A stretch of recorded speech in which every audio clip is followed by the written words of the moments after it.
Welcome to tonight's bedtime story.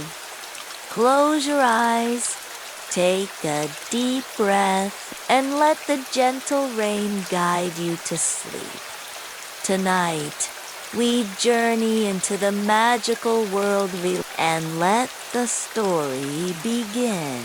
Crime and Punishment Part.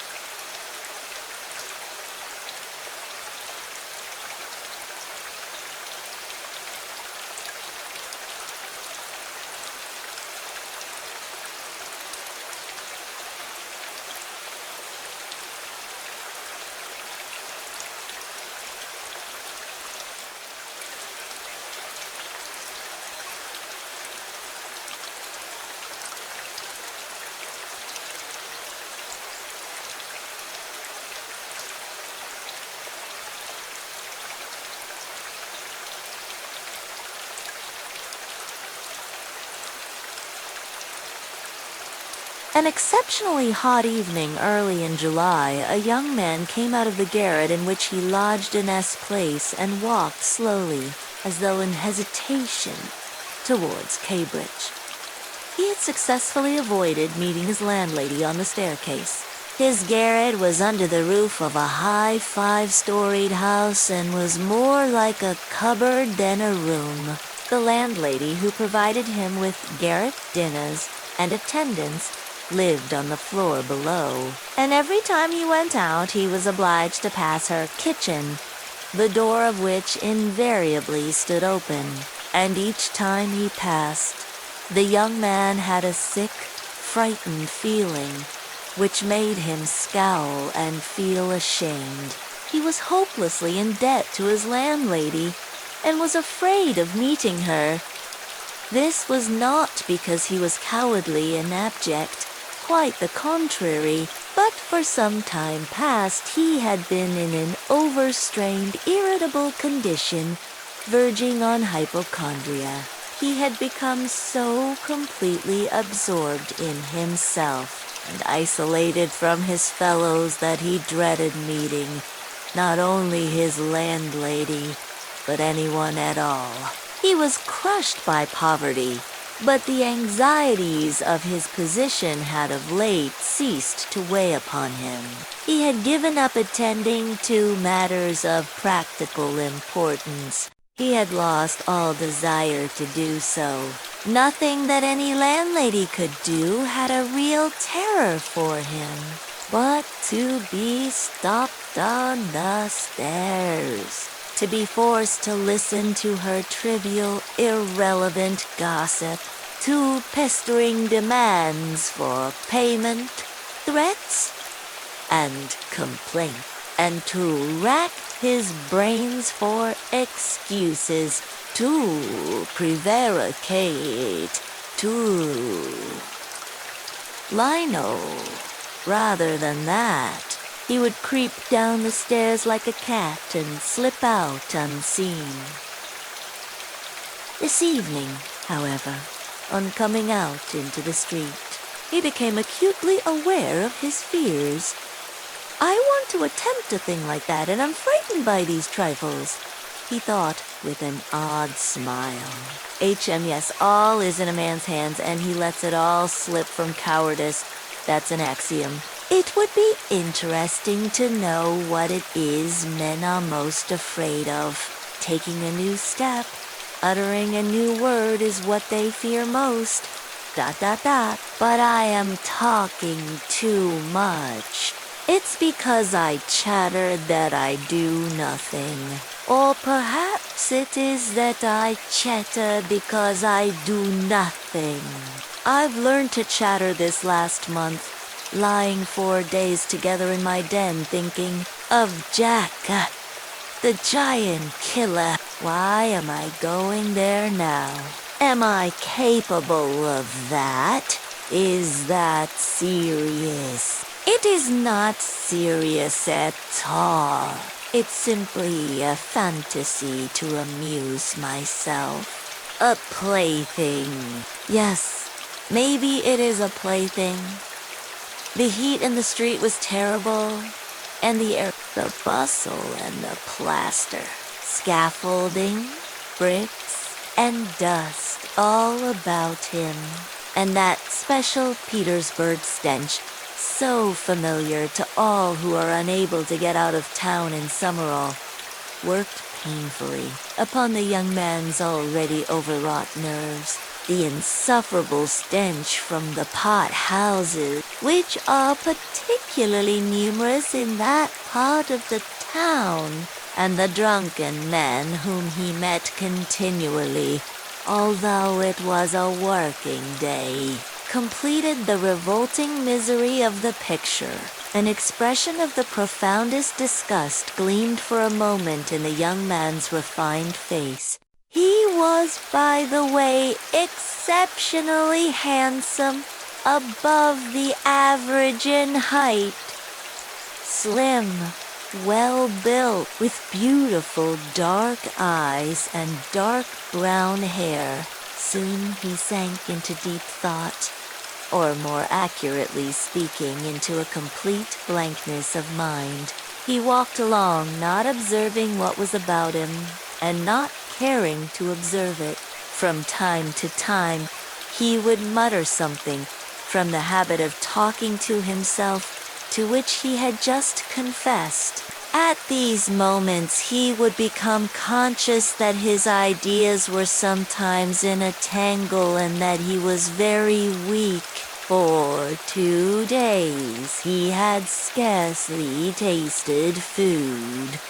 He was so badly dressed that even a man accustomed to shabbiness would have been ashamed to be seen in the street in such rags. In that quarter of the town, however, scarcely any shortcoming in dress would have created surprise. Owing to the proximity of the Haymarket, the number of establishments of bad character, the preponderance of the trading and working-class population crowded in these streets and alleys in the heart of Petersburg.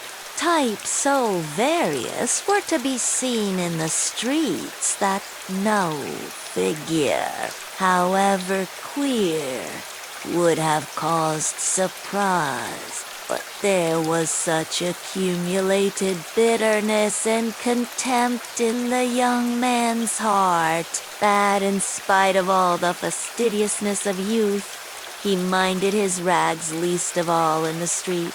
It was a different matter when he met with acquaintances or with former fellow students, whom, indeed, he disliked meeting at any time. And yet when a drunken man who, for some unknown reason, was being taken somewhere in a huge wagon dragged by a heavy dray horse, suddenly shouted at him as he drove past, "Hey there, Jamang Hatta!" Bawling at the top of his voice and pointing at him, the young man stopped suddenly and clutched tremulously at his hat. It was a tall, round hat from Zimmerman's, but completely worn out, rusty with age, all torn and bespattered, brimless, and bent on one side in a most unseemly fashion.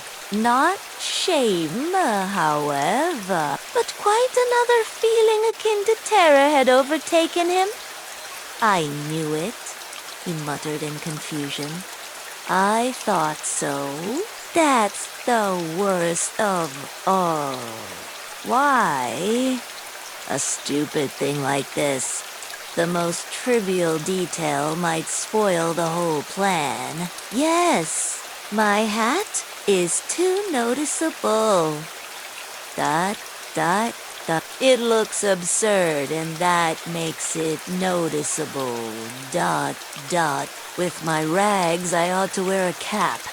Any sort of old pancake. But not this grotesque thing. Nobody wears such a hat. It would be noticed a mile off. It would be remembered, ... What matters is that people would remember it, and that would give them a clue. For this business, one should be as little conspicuous as possible, ... Trifles. Trifles are what matter. Why, it's just such trifles that always ruin everything, ... Double quotes. He had not far to go. He knew indeed how many steps it was from the gate of his lodging house. Exactly 730. He had counted them once when he had been lost in dreams. At the time, he had put no faith in those dreams and was only tantalizing himself by their hideous but daring recklessness. Now, a month later, he had begun to look upon them differently, and, in spite of the monologues in which he jeered at his own impotence and indecision, he had involuntarily come to regard this hideous dream as an exploit to be attempted, although he still did not realize this himself. He was positively going now for a rehearsal of his project, and at every step his excitement grew more and more violent. With a sinking heart and a nervous tremor, he went up to a huge house which on one side looked on to the canal, and on the other into the street. This house was let out in tiny tenements, and was inhabited by working people of all kinds: tailors, locksmiths, cooks, Germans of sorts, girls picking up a living as best they could, petty clerks, etc. There was a continual coming and going through the 2 gates and in the 2 courtyards of the house.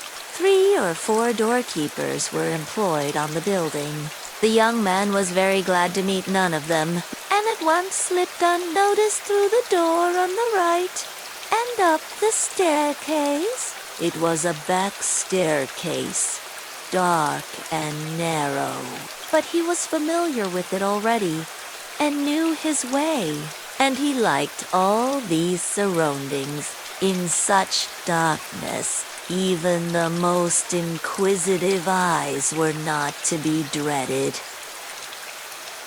If I am so scared now, what would it be if it somehow came to pass that I were really going to do it? He could not help asking himself as he reached the 4th story.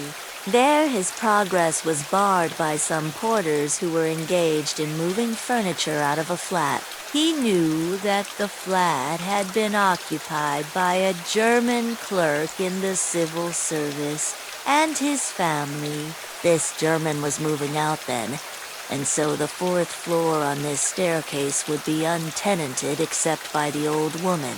That's a good thing anyway, he thought to himself, as he rang the bell of the old woman's flat. The bell gave a faint tinkle as though it were made of tin and not of copper.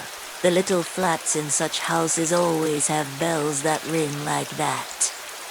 He had forgotten the note of that bell, and now a peculiar tinkle seemed to remind him of something and to bring it clearly before him. ... He started. His nerves were terribly overstrained by now. In a little while, the door was opened a tiny crack.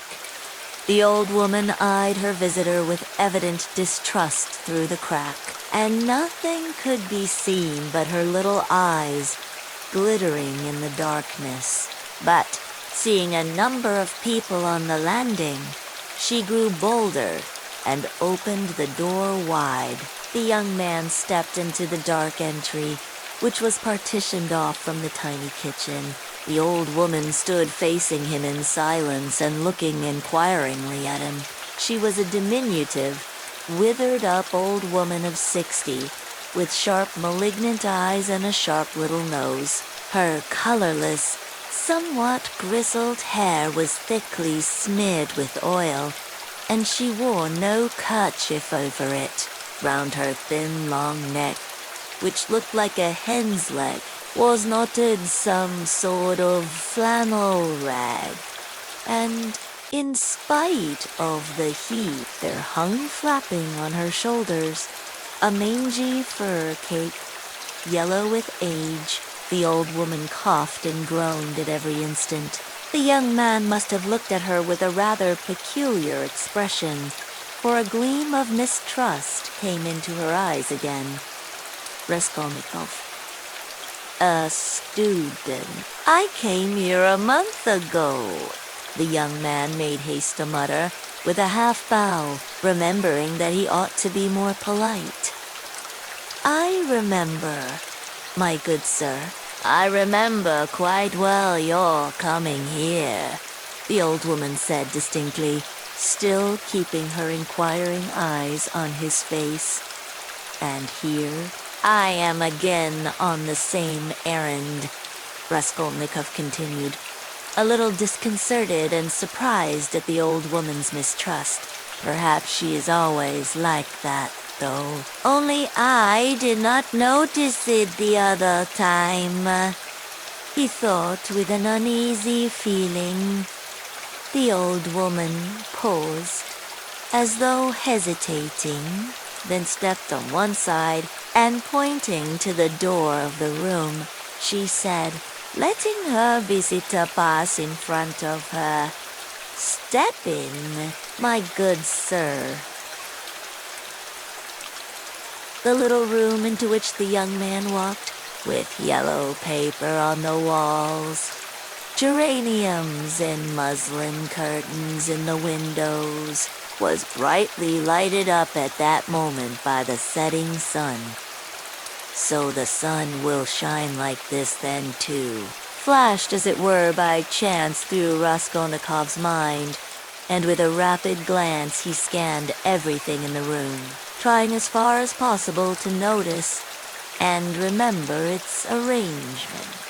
But there was nothing special in the room. The furniture, all very old and of yellow wood, consisted of a sofa with a huge bent wooden back, an oval table in front of the sofa, a dressing table with a looking glass fixed on it between the windows, chairs along the walls, and 2 or 3 halfpenny prints in yellow frames, representing German damsels with birds in their hands. That was all. In the corner a light was burning before a small icon. Everything was very clean. The floor and the furniture were brightly polished. Everything shone. Lizaveta's work, thought the young man. There was not a speck of dust to be seen in the whole flat. It's in the houses of spiteful old widows that one finds such cleanliness, Raskolnikov thought again, and he stole a curious glance at the cotton curtain over the door leading into another tiny room, in which stood the old woman's bed and chest of drawers, and into which he had never looked before. These 2 rooms made up the whole flat. "What do you want?" the old woman said severely, coming into the room and, as before, standing in front of him so as to look him straight in the face. "I've brought something to pawn here," and he drew out of his pocket an old-fashioned flat silver watch, on the back of which was engraved a globe. The chain was of steel. "But the time is up for your last pledge. The month was up the day before yesterday. I will bring you the interest for another month. Wait a little. But that's for me to do as I please, my good sir, to wait or to sell your pledge at once. How much will you give me for the watch? Ardionai. Wah, Nobuna, you come with such trifles, my good sir. It's scarcely worth anything. I gave you 2 rubles last time for your ring, and one could buy it quite new at a jeweler's for 1.50 rubles. Give me 4 rubles for it. I shall redeem it. It was my father's. I shall be getting some money soon. 1.50 rubles. And interest in advance, if you like. 1.50 rubles, cried the young man. Please yourself. And the old woman handed him back the watch. The young man took it, and was so angry that he was on the point of going away, but checked himself at once, remembering that there was nowhere else he could go, and that he had another object also incoming. Hand it over, he said roughly. The old woman fumbled in her pocket for her keys and disappeared behind the curtain into the other room. The young man, left standing alone in the middle of the room, listened inquisitively, thinking he could hear her unlocking the chest of drawers. It must be the top drawer, he reflected. So she carries the keys in a pocket on the right, all in one bunch on a steel ring. And there's one key there, 3 times as big as all the others, with deep That can't be the key.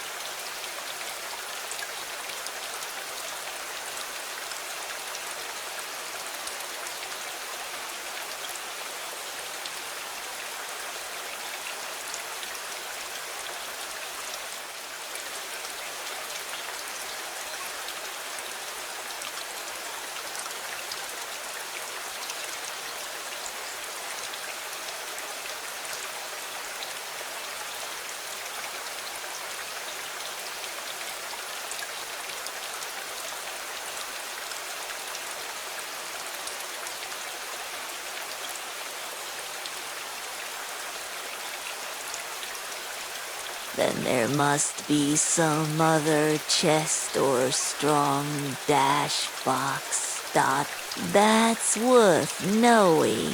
Strong boxes always have keys like that. But how degrading it all is. The old woman came back. Here, sir. As we say, 10 kopecks the ruble a month, so I must take 15 kopecks from 1.50 rubles for the month in advance. For the 2 rubles I lent you before, you owe me now 20 kopecks. On the same reckoning in advance. That makes 35 kopecks altogether. So I must give you 1.15 kopecks for the watch. Here it is. What? Only 1.15 kopecks now. Just so. The young man did not dispute it and took the money. He looked at the old woman and was in no hurry to get away, as though there was still something he wanted to say or to do. But he did not himself quite know what. I may be bringing you something else in a day or two, Alyona Ivanovna. A valuable thing, Silvera. As soon as I get it back from a friend, double quotes. He broke off in confusion. Well, we will talk about it then, sir. Goodbye. Are you always at home alone? Your sister is not here with you, he asked her as casually as possible as he went out into the passage. What business is she of yours? My good sir, ***. Nothing particular, I simply asked. You are too quick, ... Good day, Alyona Ivanovna. Raskolnikov went out in complete confusion. This confusion became more and more intense as he went down the stairs. He even stopped short 2 or 3 times, as though suddenly struck by some thought. When he was in the street, he cried out, "Oh God, how loathsome it all is! And can I possibly ... No, it's nonsense. It's rubbish," he added resolutely. "And how could such an atrocious thing come into my head? What filthy things my heart is capable of. Yes, filthy above all, disgusting, loathsome, and for a whole month I've been ... double quotes. But no words, no exclamations could express his agitation. The feeling of intense repulsion, which had begun to oppress and torture his heart while he was on his way to the old woman, had by now reached such a pitch and had taken such a definite form that he did not know what to do with himself to escape from his wretchedness. He walked along the pavement like a drunken man, regardless of the passers-by, and jostling against them, and only came to his senses when he was in the next street. Looking round, he noticed that he was standing close to a tavern which was entered by steps leading from the pavement to the basement. At that instant, 2 drunken men came out at the door, and abusing and supporting one another, they mounted the steps. Without stopping to think, Raskolnikov went down the steps at once. Till that moment he had never been into a tavern, but now he felt giddy and was tormented by a burning thirst. He longed for a drink of cold beer, and attributed his sudden weakness to the want of food. He sat down at a sticky little table in a dark and dirty corner, ordered some beer, and eagerly drank off the first glassful. At once, he felt easier, and his thoughts became clear.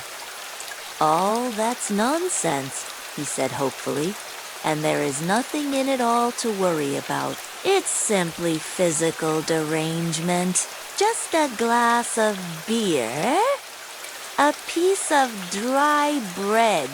In one moment, the brain is stronger, the mind is clearer, and the will is firm. Phew, how utterly petty it all is." But in spite of this scornful reflection, he was by now looking cheerful, as though he were suddenly set free from a terrible burden, and he gazed round in a friendly way at the people in the room. But even at that moment, he had a dim foreboding that this happier frame of mind was also not normal.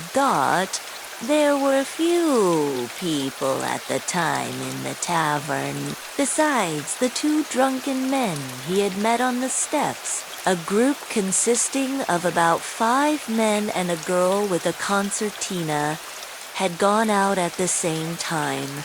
Their departure left the room quiet and rather empty. The persons still in the tavern were a man who appeared to be an artisan, drunk, but not extremely so, sitting before a pot of beer, and his companion, a huge, stout man with a gray beard, in a short, full-skirted coat. He was very drunk, and had dropped asleep on the bench. Every now and then, he began as though in his sleep, cracking his fingers with his arms wide apart and the upper part of his body bounding about on the bench, while he hummed some meaningless refrain, trying to recall some such lines as these. His wife a year he fondly loved, his wife a year he fondly loved. Or suddenly waking up again, walking along the crowded row, he met the one he used to know. But no one shared his enjoyment. His silent companion looked with positive hostility and mistrust at all these manifestations. There was another man in the room who looked somewhat like a retired government clerk. He was sitting apart, now and then sipping from his pot and looking round at the company. He, too, appeared to be in some agitation. Well, the orator began again stolidly and with even increased dignity, after waiting for the laughter in the room to subside. Well, so be it. I am a pig, but she is a lady. I have the semblance of a beast, but Katerina Ivanovna, my spouse, is a person of education and an officer's daughter. Granted, I am a scoundrel, but she is a woman of a noble heart, full of sentiments, refined by education, and lieto. Oh, if only she felt for me. Honored sir, you know every man ought to have at least one place where people feel for him. Pato Katerina Ivanovna,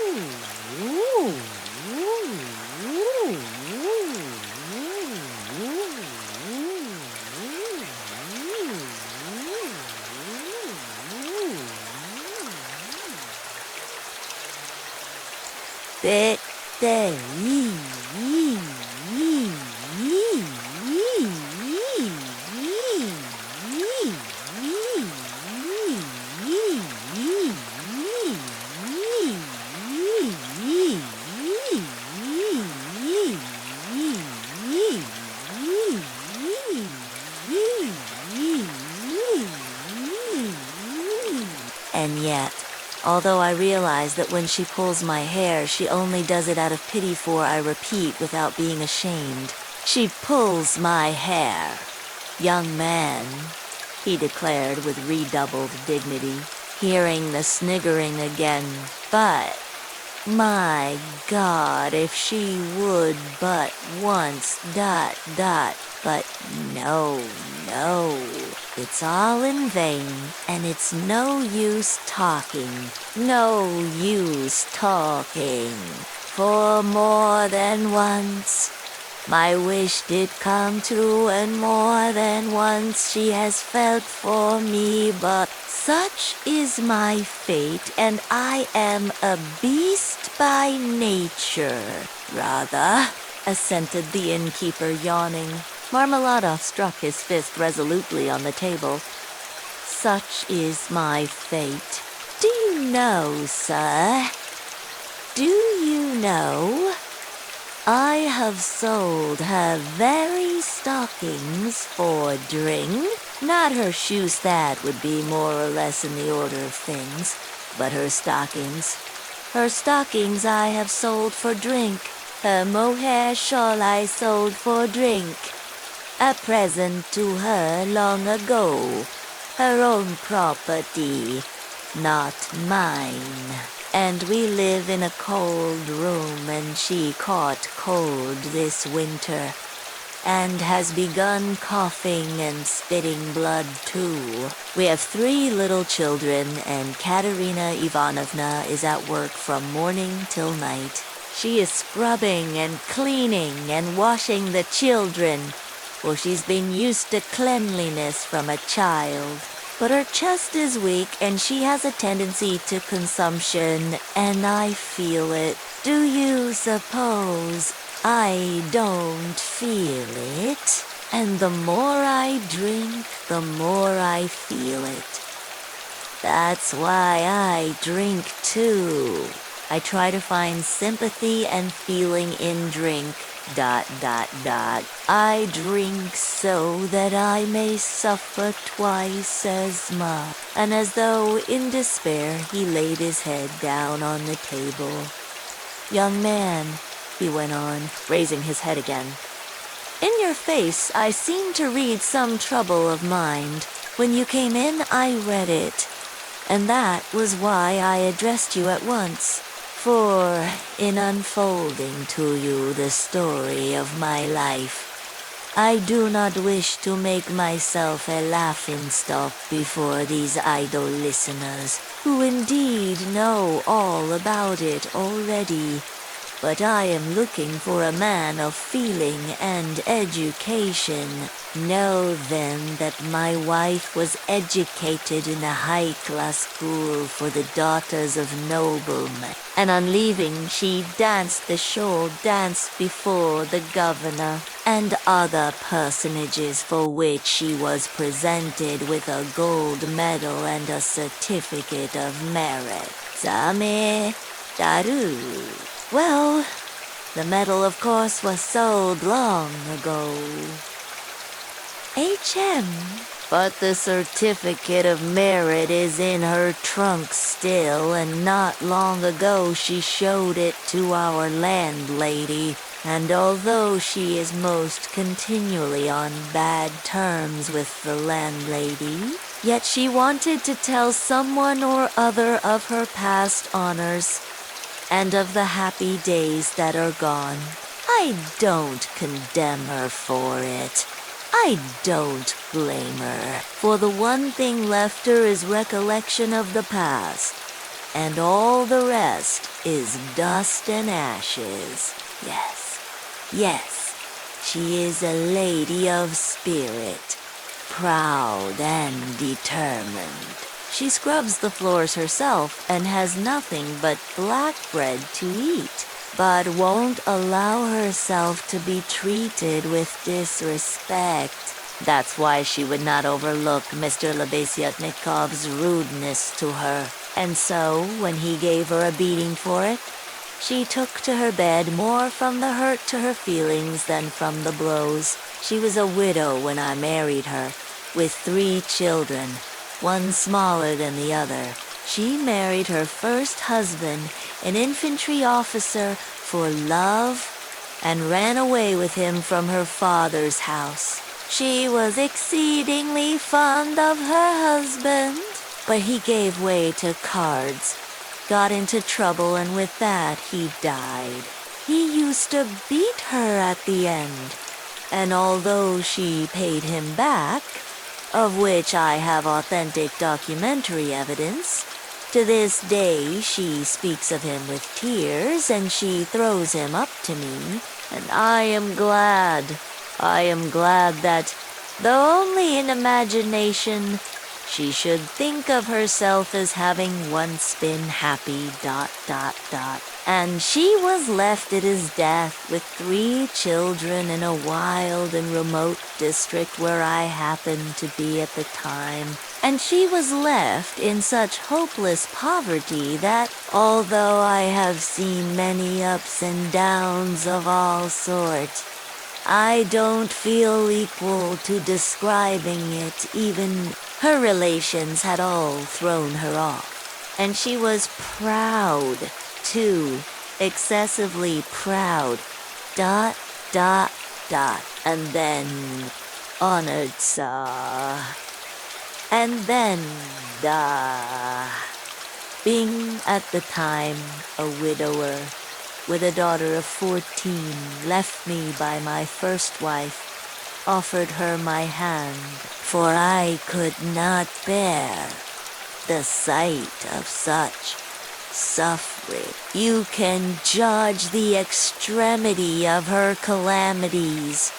that she, a woman of education and culture and distinguished family, should have consented to be my wife. But she did.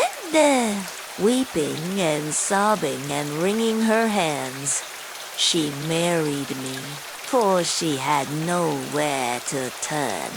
Do you understand, sir? Do you understand what it means when you have absolutely nowhere to turn? No, that you don't understand yet? ... And for a whole year, I performed my duties conscientiously and faithfully, and did not touch this. He tapped the jug with his finger, for I have feelings, but even so, I could not please her. And then I lost my place too, and that through no fault of mine, but through changes in the office. And then I did touch it. It will be a year and a half ago soon since we found ourselves at last after many wanderings and numerous calamities in this magnificent capital, adorned with innumerable monuments. Here I obtained a situation. I obtained it and I lost it again. Do you understand?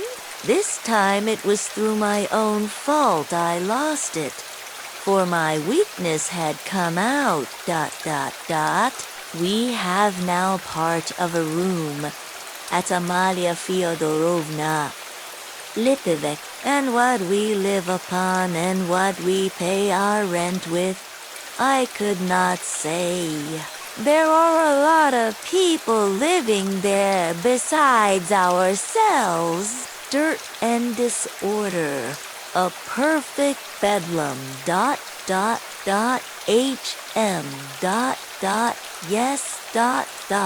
And meanwhile my daughter by my first wife has grown up, and what my daughter has had to put up with from her stepmother while she was growing up, I won't speak of, for though Katerina Ivanovna is full of generous feelings, she is a spirited lady, irritable and short, tempered ...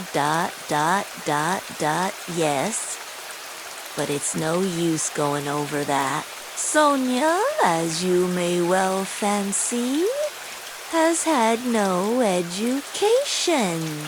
I did make an effort 4 years ago to give her a course of geography and universal history, but as I was not very well up in those subjects myself and we had no suitable books, and what books we had, HM anyway, we have not even those now, so all our instruction came to an end. We stopped at Cyrus of Persia. Since she has attained years of maturity, she has read other books of romantic tendency, and of late she had read with great interest a book she got through Physiology do. You know it? And even recounted extracts from it to us. And that's the whole of her education. And now may I venture to address you, honored sir, on my own account with a private question. Do you suppose that a respectable poor girl can earn much by honest work? Not 15 farthings a day can she earn. If she is respectable and has no special talent, and that without putting her work down for an instant. And what's more, Ivan Ivanich Klopstock, the civil counselor, have you heard of him? Has not to this day paid her for the half-dozen linen shirts she made him and drove her roughly away, stamping and reviling her on the pretext that the shirt collars were not made like the pattern and were put in askew. And there are the little ones, hungry, ... and Katerina Ivanovna walking up and down and wringing her hands, her cheeks flushed red, as they always are in that disease. "Here you live with us," says she. "You eat and drink and are kept warm, and you do nothing to help. And Marge, she gets to eat and drink when there is not a crust for the little ones for 3 days. I was lying at the time." "Well, what of it?" "I was lying drunk and I heard my Sonia speaking. She is a gentle creature with a soft little voice, fair hair, and such a pale, thin little face. She said, 'Katerina Ivanovna, am I really to do a thing like that? Ando daria. Urantobuna.' A woman of evil character and very well known to the police had 2 or 3 times tried to get at her through the landlady. And why not?" said Katerina Ivanovna, with a jeer. "You are something mighty precious to be so careful of. But don't blame her. Don't blame her, honored sir. Don't blame her." She was not herself when she spoke, but driven to distraction by her illness and the crying of the hungry children, and it was said more to wound her than anything else, ... But that's Katerina Ivanovna's character, and when children cry, even from hunger, she falls to beating them at once. At 6 o'clock I saw Sonia get up, put on her kerchief and her cape, and go out of the room, and about 9 o'clock she came back. She walked straight up to Katerina Ivanovna, and she laid 30 rubles on the table before her in silence. She did not utter a word. She did not even look at her. She simply picked up a big green drapty dame's shawl. "We have a shawl. Meido budorapudi. Damis," put it over her head and face and lay down on the bed with her face to the wall. Only her little shoulders and her body kept shuddering, ... And I went on lying there, just as before. And then I saw young men. I saw Katerina Ivanovna, in the same silence, go up to Sonia's little bed. She was on her knees all the evening kissing Sonia's feet, and would not get up. And then they both fell asleep in each other's arms, together. Yes, ando ahí. Lay drunk. Marmeladov stopped short, as though his voice had failed him. Then he hurriedly filled his glass, drank, and cleared his throat. Chapter Raskolnikov was not used to crowds, and, as we said before, he avoided society of every sort, more especially of late. But now, all at once, he felt a desire to be with other people. Something new seemed to be taking place within him, and with it he felt a sort of thirst for company. He was so weary after a whole month of concentrated wretchedness and gloomy excitement that he longed to rest, if only for a moment, in some other world, whatever it might be. And in spite of the filthiness of this, he was glad now to stay in the tavern. The master of the establishment was in another room, but he frequently came down some steps into the main room, his jaunty, tarred boots with red turnover tops coming into view each time before the rest of his person. He wore a full coat and a horribly greasy black satin waistcoat with no cravat, and his whole face seemed smeared with oil like an iron lock. At the counter stood a boy of about 14, and there was another boy somewhat younger who handed whatever was wanted. On the counter lay some sliced cucumber, some pieces of dried black bread, and some fish, chopped up small, all smelling very bad. It was insufferably close, and so heavy with the fumes of spirits that 5 minutes in such an atmosphere might well make a man drunk. There are chance meetings with strangers that interest us from the first moment, before a word is spoken. Such was the impression made on Raskolnikov by the person sitting a little distance from him, who looked like a retired clerk. The young man often recalled this impression afterwards, and even ascribed it to present. He looked repeatedly at the clerk, partly, no doubt, because the latter was staring persistently at him, obviously anxious to enter into conversation at the other persons in the room, including the tavern keeper. The clerk looked as though he were used to their company and weary of it, showing a shade of condescending contempt for them as persons of station and culture inferior to his own, with whom it would be useless for him to converse.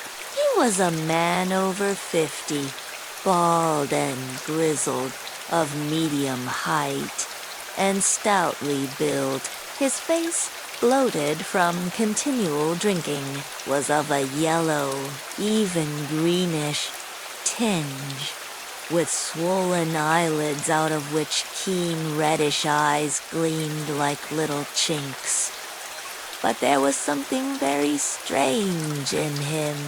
There was a light in his eyes as though of intense feeling, perhaps. There were even thought and intelligence. But at the same time, there was a gleam of something like madness. He was wearing an old and hopelessly ragged black dress coat, with all its buttons missing except one, and that one he had buttoned, evidently clinging to this last trace of respectability. A crumpled shirt front, covered with spots and stains, protruded from his canvas waistcoat like a clerk. He wore no beard, nor mustache, but had been so long unshaven that his chin looked like a stiff grayish brush, and there was something respectable and like an official about his manner, too. But he was restless. He ruffled up his hair, and from time to time let his head drop into his hands, dejectedly resting his ragged elbows on the stained and sticky table. At last, he looked straight at Raskolnikov and said loudly and resolutely, "May I venture, honored sir, to engage you in polite conversation, for as much as though your exterior would not command respect. My experience admonishes me that you are a man of education and not accustomed to drinking. I have always respected education when in conjunction with genuine sentiments, and I am besides a titular counselor in rank. Marmeladov Such is my name. Titular counselor. I make bold to inquire, have you been in the service?" "No, I am studying," answered the young man, somewhat surprised at the grandiloquent style of the speaker and also at being so directly addressed. In spite of the momentary desire, he had just been feeling for company of any sort. On being actually spoken to, he felt immediately his habitual, irritable and uneasy aversion for any stranger who approached or attempted to approach him.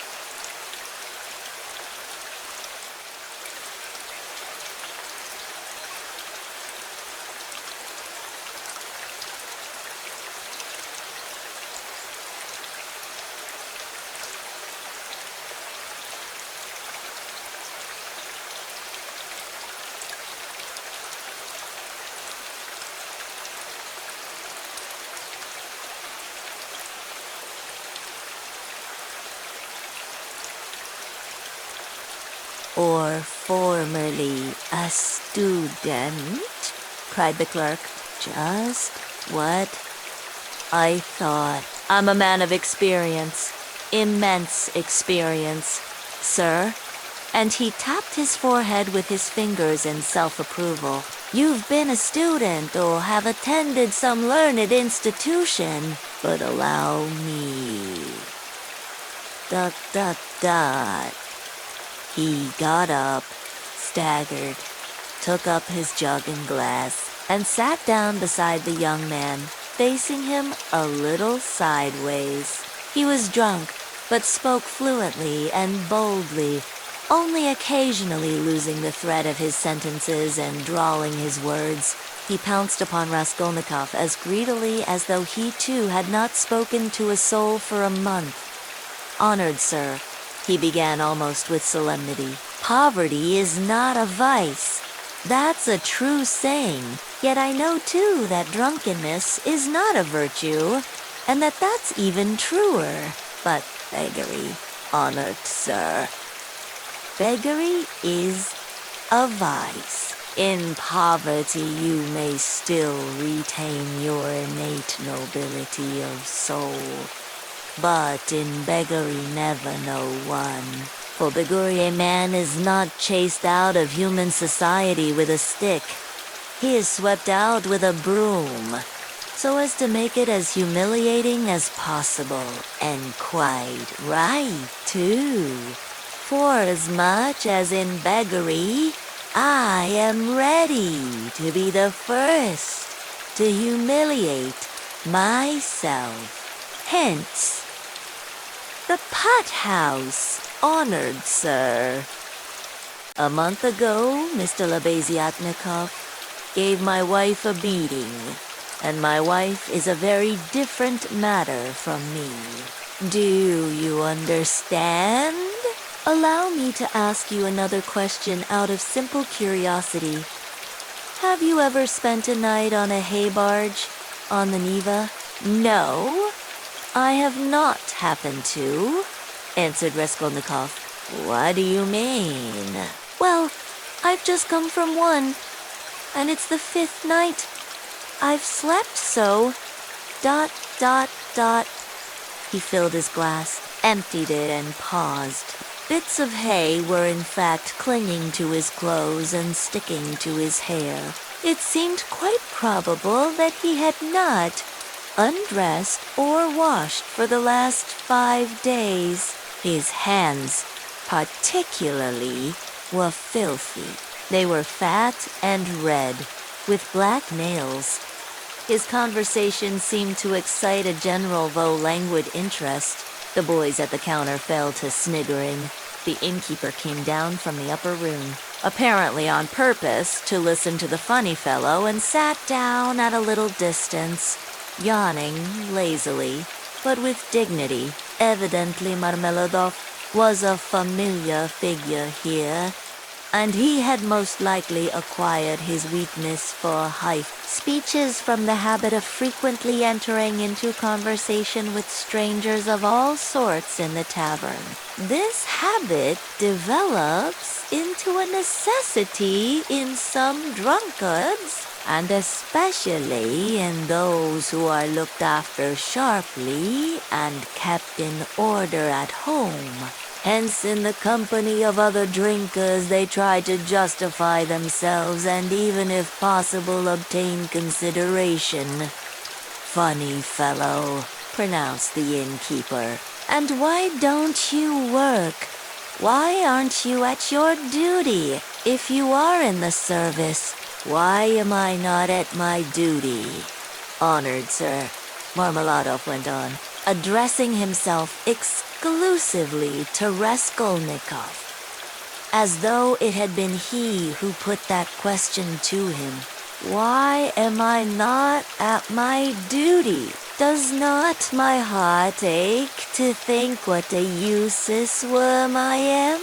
A month ago, when Mr. Lebeziatnikov beat my wife with his own hands, and I lay drunk, didn't I suffer? Excuse me, young man, has it ever happened to you? H.M. dot dot. Well, to petition hopelessly for a loan. Yes, it has. But what do you mean by hopelessly? Hopelessly in the fullest sense.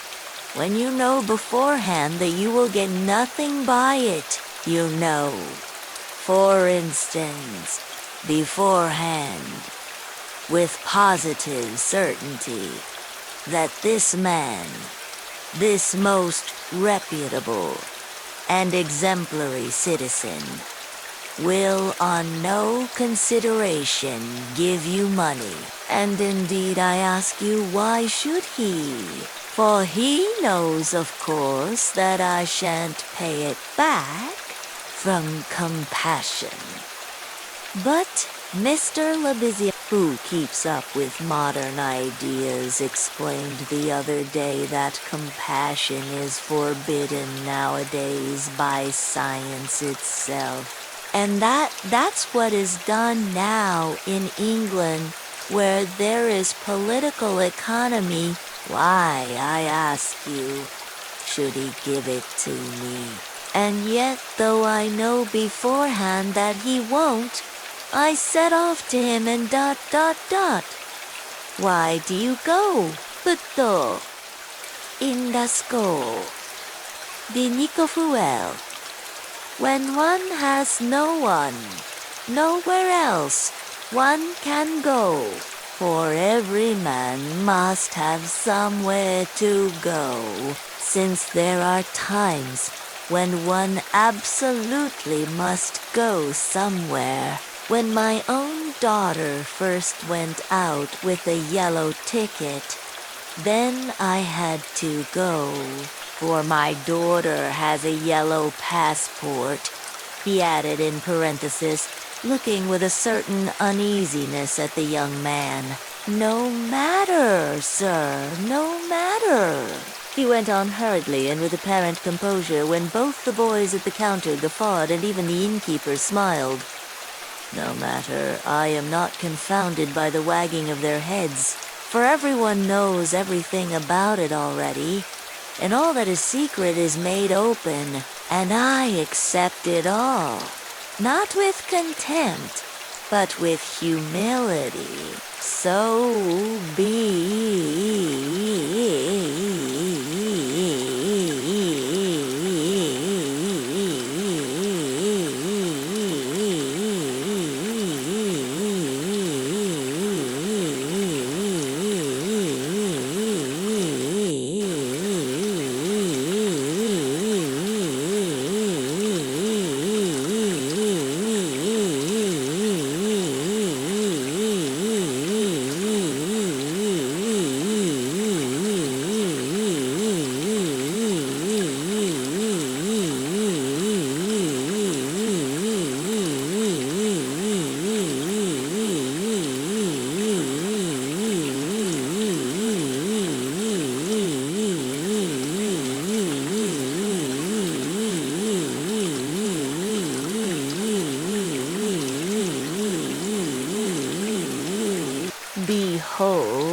the man.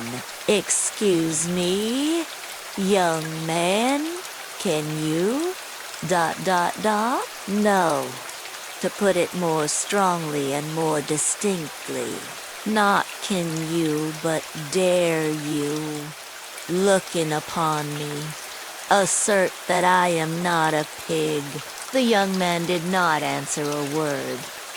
Since then, sir, he went on after a brief pause, since then, owing to an unfortunate occurrence and through information given by evil-intentioned persons-in-all which Darya Francevna took a leading part on the pretext that she had been treated with want of respect since then, my daughter Soft Shamayanovna has been forced to take a yellow ticket, and owing to that, she is unable to go on living with us. For our landlady, Amalia Fyodorovna, would not hear of it, though she had backed up Darya Francevna, before.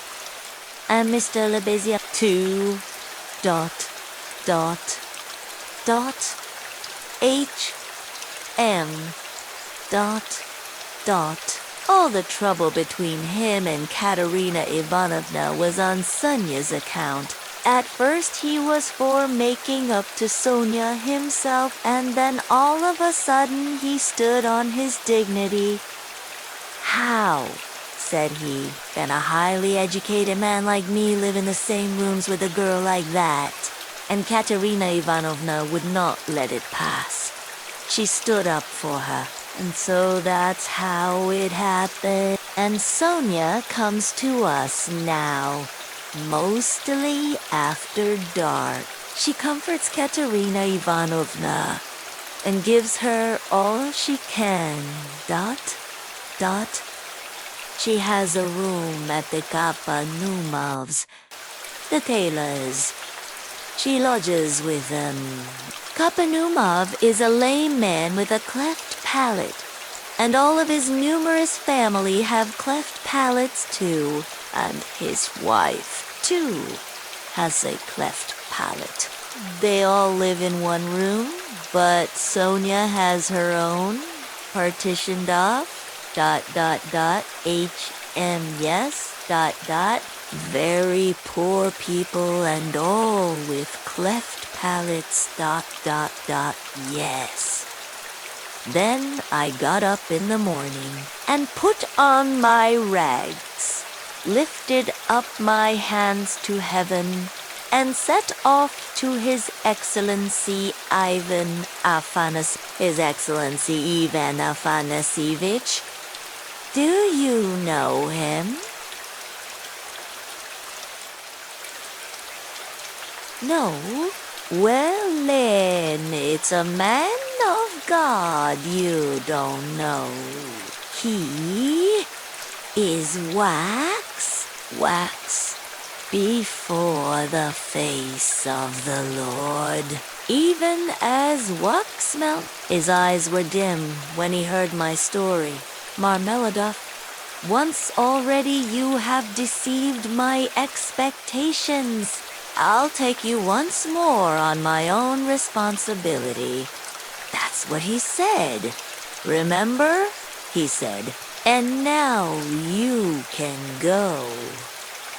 I kissed the dust at his feet, in thought only, for in reality he would not have allowed me to do it. Being a statesman and a man of modern political and enlightened ideas, I returned home, and when I announced that I'd been taken back into the service and should receive a salary, heavens, what a to-do there was! Marmeladov stopped again in violent excitement. At that moment, a whole party of revelers already drunk came in from the street, and the sounds of a hired concertina and the cracked piping voice of a child of 7 singing the Hamlet were heard in the entry. The room was filled with noise. The tavern keeper and the boys were busy with the newcomers. Marmeladov, paying no attention to the new arrivals, continued his story. He appeared by now to be extremely weak, but as he became more and more drunk, he became more and more talkative. The recollection of his recent success in getting the situation seemed to revive him, and was positively reflected in a sort of radiance on his face. Raskolnikov listened attentively. That was 5 weeks ago, sir. Yes? As soon as Katerina Ivanovna and Sonia heard of it, mercy on us. It was as though I stepped into the kingdom of heaven. It used to be. You can lie like a beast, nothing but a beaut. Now they were walking on tiptoe, hushing the children. Semyon Zaharovich is tired with his work at the office. He is resting. They made me coffee before I went to work and boiled cream for me. They began to get real clean for me. Do you hear that? And how they managed to get together the money for a decent outfit, 11 rubles, 50 kopecks. I can't guess. Boots, cotton shirt fronts. Most magnificent, a uniform.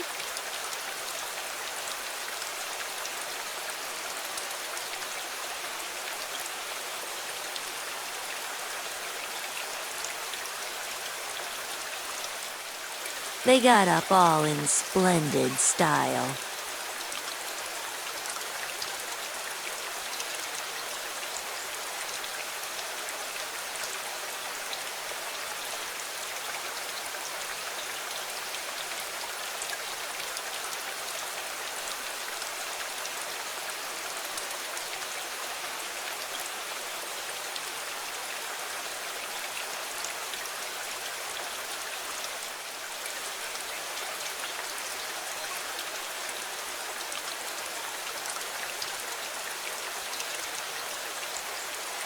The first morning I came back from the office, I found Katerina Ivanovna had cooked 2 courses for dinner: soup and salt, meat with horseradish, which we'd never dreamed of till then. She had not any dresses, none at all, but she got herself up as though she were going on a visit, and not that she'd anything to do it with. She smartened herself up with nothing at all. She'd done her hair nicely, put on a clean collar of some sort, cuffs, and there she was, quite a different person. She was younger and better looking. Sonia, my little darling, had only helped with money for the time. She said, "It won't do for me to come and see you too often. After dark, maybe, when no one can see. Do you hear? Do you hear?" I lay down for a nap after dinner, and what do you think? Though Katerina Ivanovna had quarreled to the last degree with our landlady, Amalia Fyodorovna, only a week before, she could not resist then asking her in to coffee. For 2 hours they were sitting, whispering together. "Semyon Zaharovich is in the service again, now, and receiving a salary," says she. "And he went himself to His Excellency, and His Excellency himself came out to him, made all the others wait, and led Semyon Zaharovich by the hand before everybody into his study. Do you hear? Do you hear? To be sure," says he, Semyon Zaharovich, "remembering your past services," says he, "and in spite of your propensity to that foolish weakness, since you promise now, and since, moreover, we've got on badly without you, do you hear? Do you hear? And so," says he, "I rely now on your word as a gentleman, and all that. Let me tell you, she has simply made up for herself, and not simply out of wantonness, for the sake of bragging. No, she believes it all herself. She amuses herself with her own fancies. Upon my word she does, and I don't blame her for it. No, I don't blame her. 6 days ago, when I brought her my first earnings in full 23 rubles 40 kopecks altogether, she called me her poppet, said she, my little puppet. And when we were by ourselves, you understand, you would not think me a beauty. You would not think much of me as a husband, would you? Well, she pinched my cheek. My little puppet, said she, Marmeladov broke off, tried to smile, but suddenly his chin began to twitch. He controlled himself, however. The tavern, the degraded appearance of the men, the 5 nights in the hay barge, and the pot of spirits, and yet this poignant love for his wife and children bewildered his listener. Raskolnikov listened intently, but with a sick sensation. He felt vexed that he had come here. "Honored, sir, honored, sir!" cried Marmeladov, recovering himself. "Oh, sir, perhaps all this seems a laughing matter to you, as it does to others, and perhaps I'm only worrying you with the stupidity of all the trivial details of my home life. But it is not a laughing matter to me, for I can feel it all. And the whole of that heavenly day of my life and the whole of that evening I passed in fleeting dreams of how I would arrange it all, and how I would dress all the children, and how I should give her rest, and how I should rescue my own daughter from dishonor and restore her to the bosom of her family, and a great deal more, Qui t'excusable si, well then."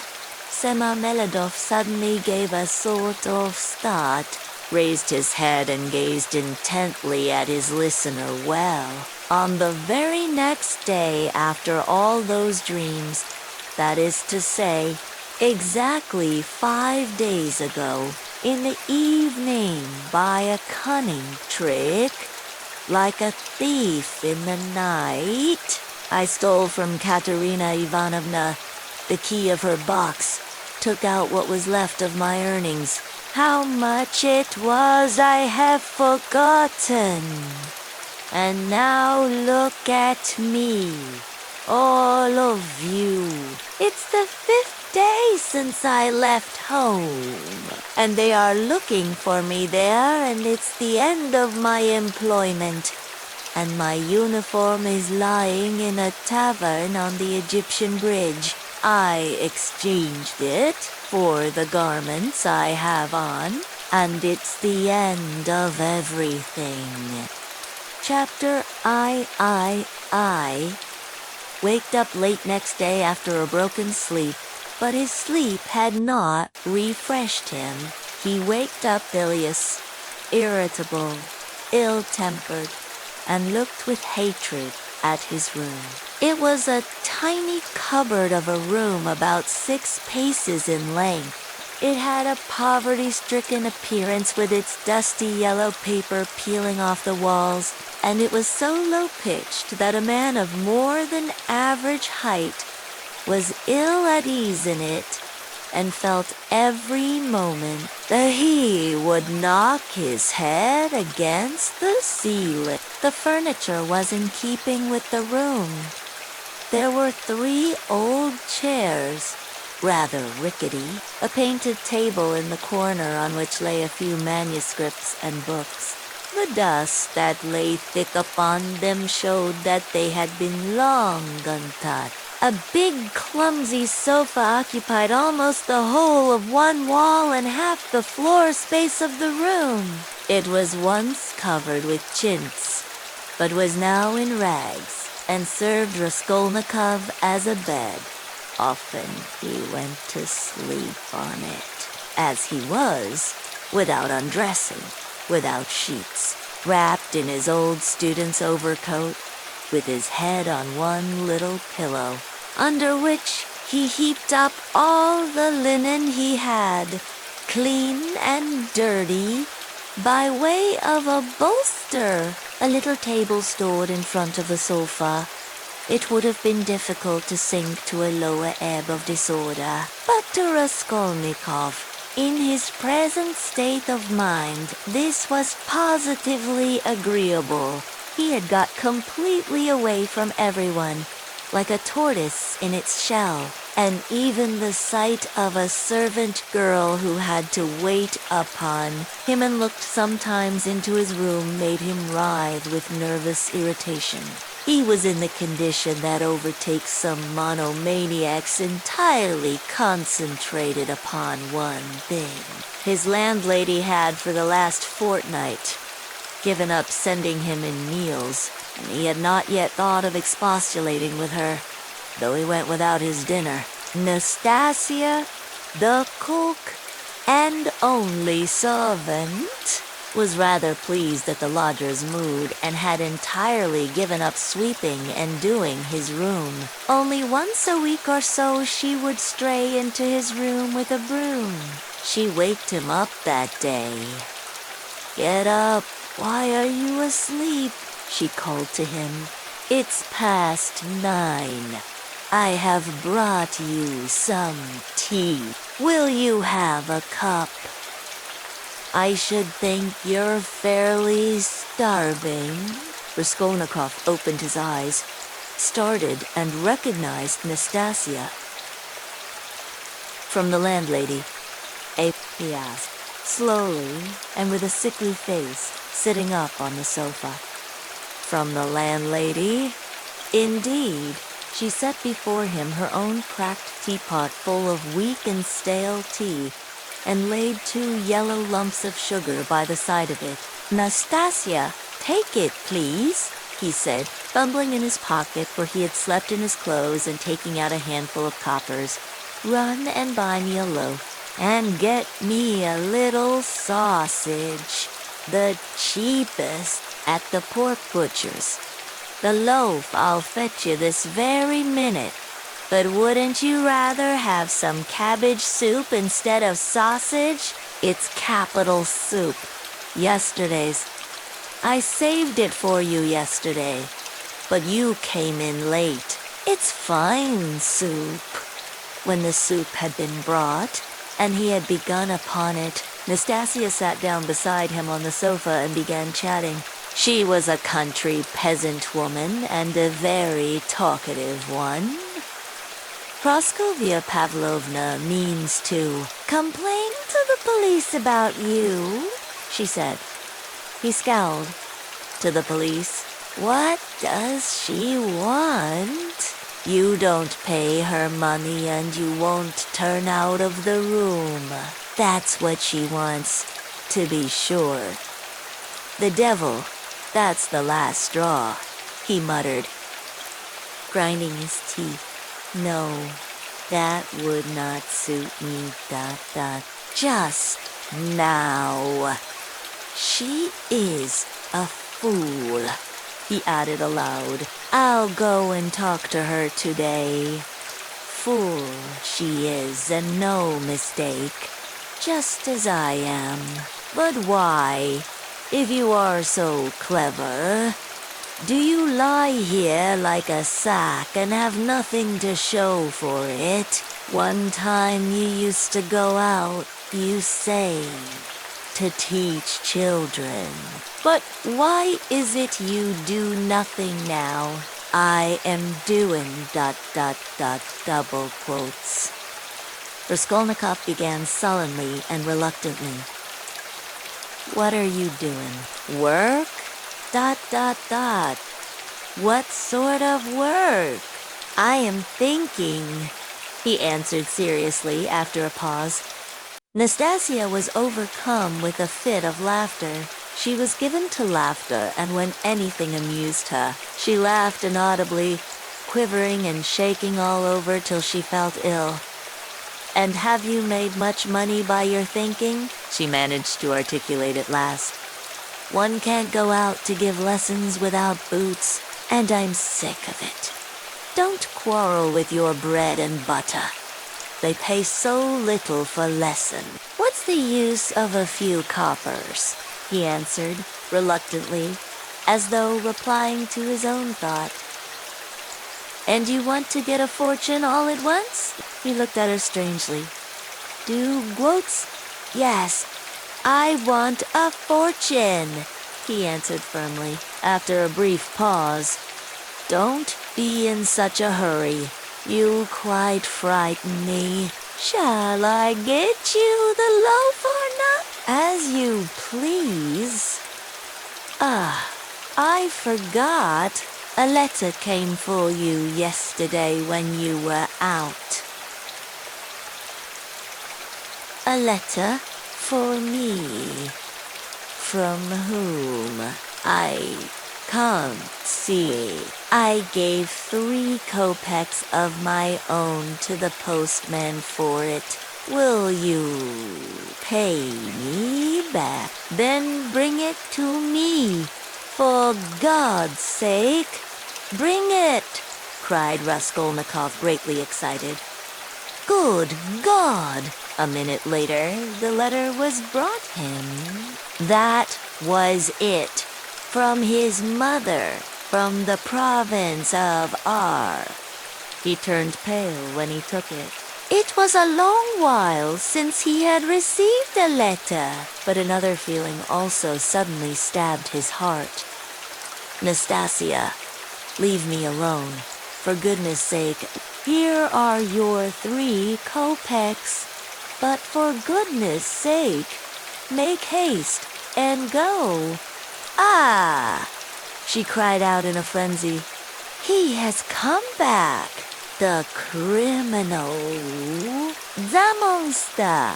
And where is the money? What's in your pocket? Show me. And your clothes are all different. Where are your clothes? Where is the money? Speak." And she fell to searching him. Marmeladov submissively and obediently held up both arms to facilitate the search.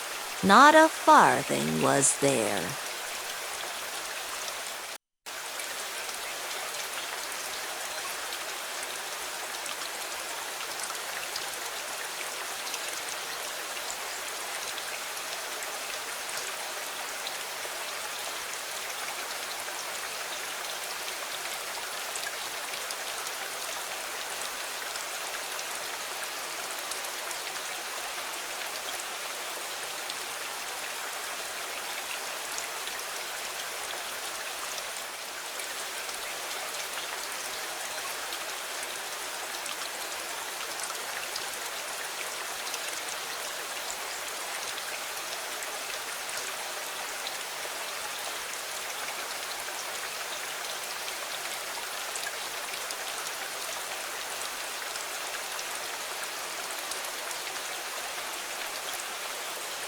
She cried.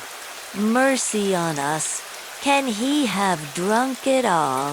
There were 12 silver rubles left in the chest, and in a fury she seized him by the hair and dragged him into the room. Marmeladov seconded her efforts by meekly crawling along on his knees.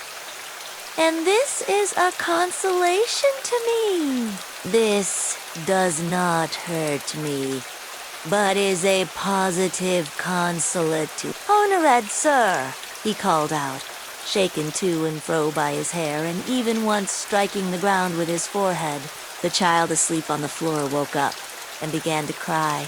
The boy in the corner, losing all control, began trembling and screaming and rushed to his sister in violent terror, almost in a fit. The eldest girl was shaking like a leaf. "He's drunk it! He's drunk it all!" the poor woman screamed in despair. "And his clothes are gone, and they are hungry, hungry." And wringing her hands, she pointed to the children. "Oh, accursed life! And you? Are you not ashamed?" She pounced all at once upon Raskolnikov from the tavern. "Have you been drinking with him? You have been drinking with him too. Go away." The young man was hastening away without uttering a word. The inner door was thrown wide open, and inquisitive faces were peering in at it. Coarse, laughing faces with pipes and cigarettes and heads wearing caps thrust themselves in at the doorway. Further in could be seen figures in dressing gowns flung open, in costumes of unseemly scantiness, some of them with cards in their hands. They were particularly diverted when Marmeladov, dragged about by his hair, shouted that it was a consolation to him. They even began to come into the room. At last, a sinister, shrill outcry was heard.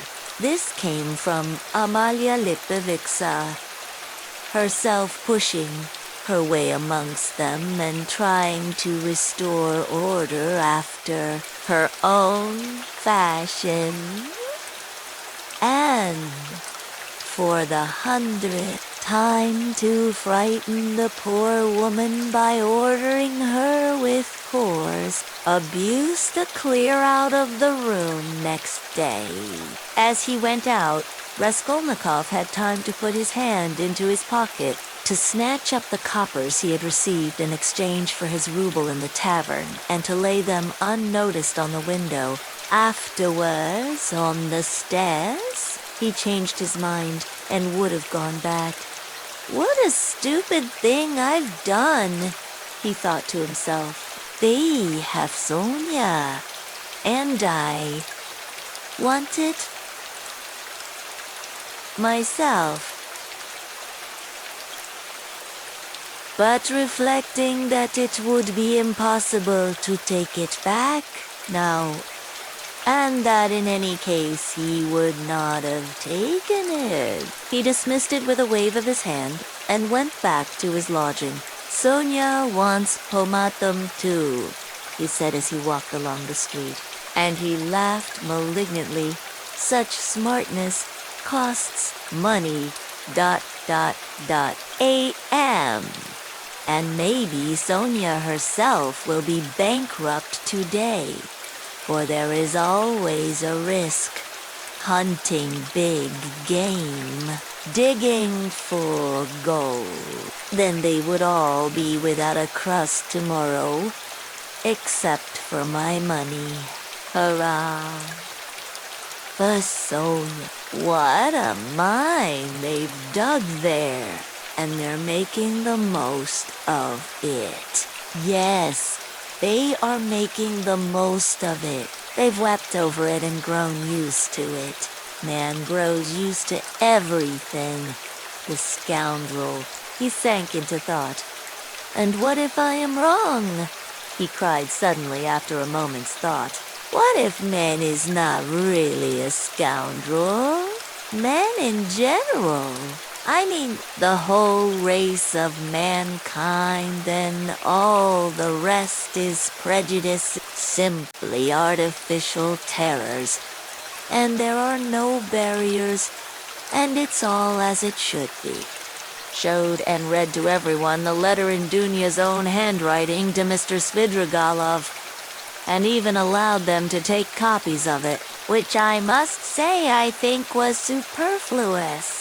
In this way, she was busy for several days in driving about the whole town, because some people had taken offense through precedents having been given to others, and therefore they had to take turns, so that in every house she was expected before she arrived.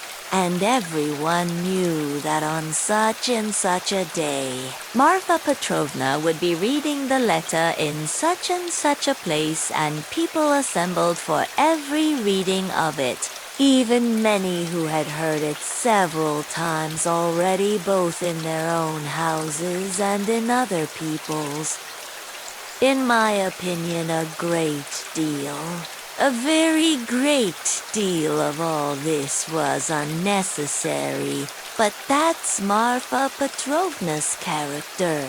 Anyway, she succeeded in completely re-establishing Dunya's reputation, and the whole ignominy of this affair rested as an indelible disgrace upon her husband, as the only person to blame. So that I really began to feel sorry for him. It was really treating the crazy fellow too harshly.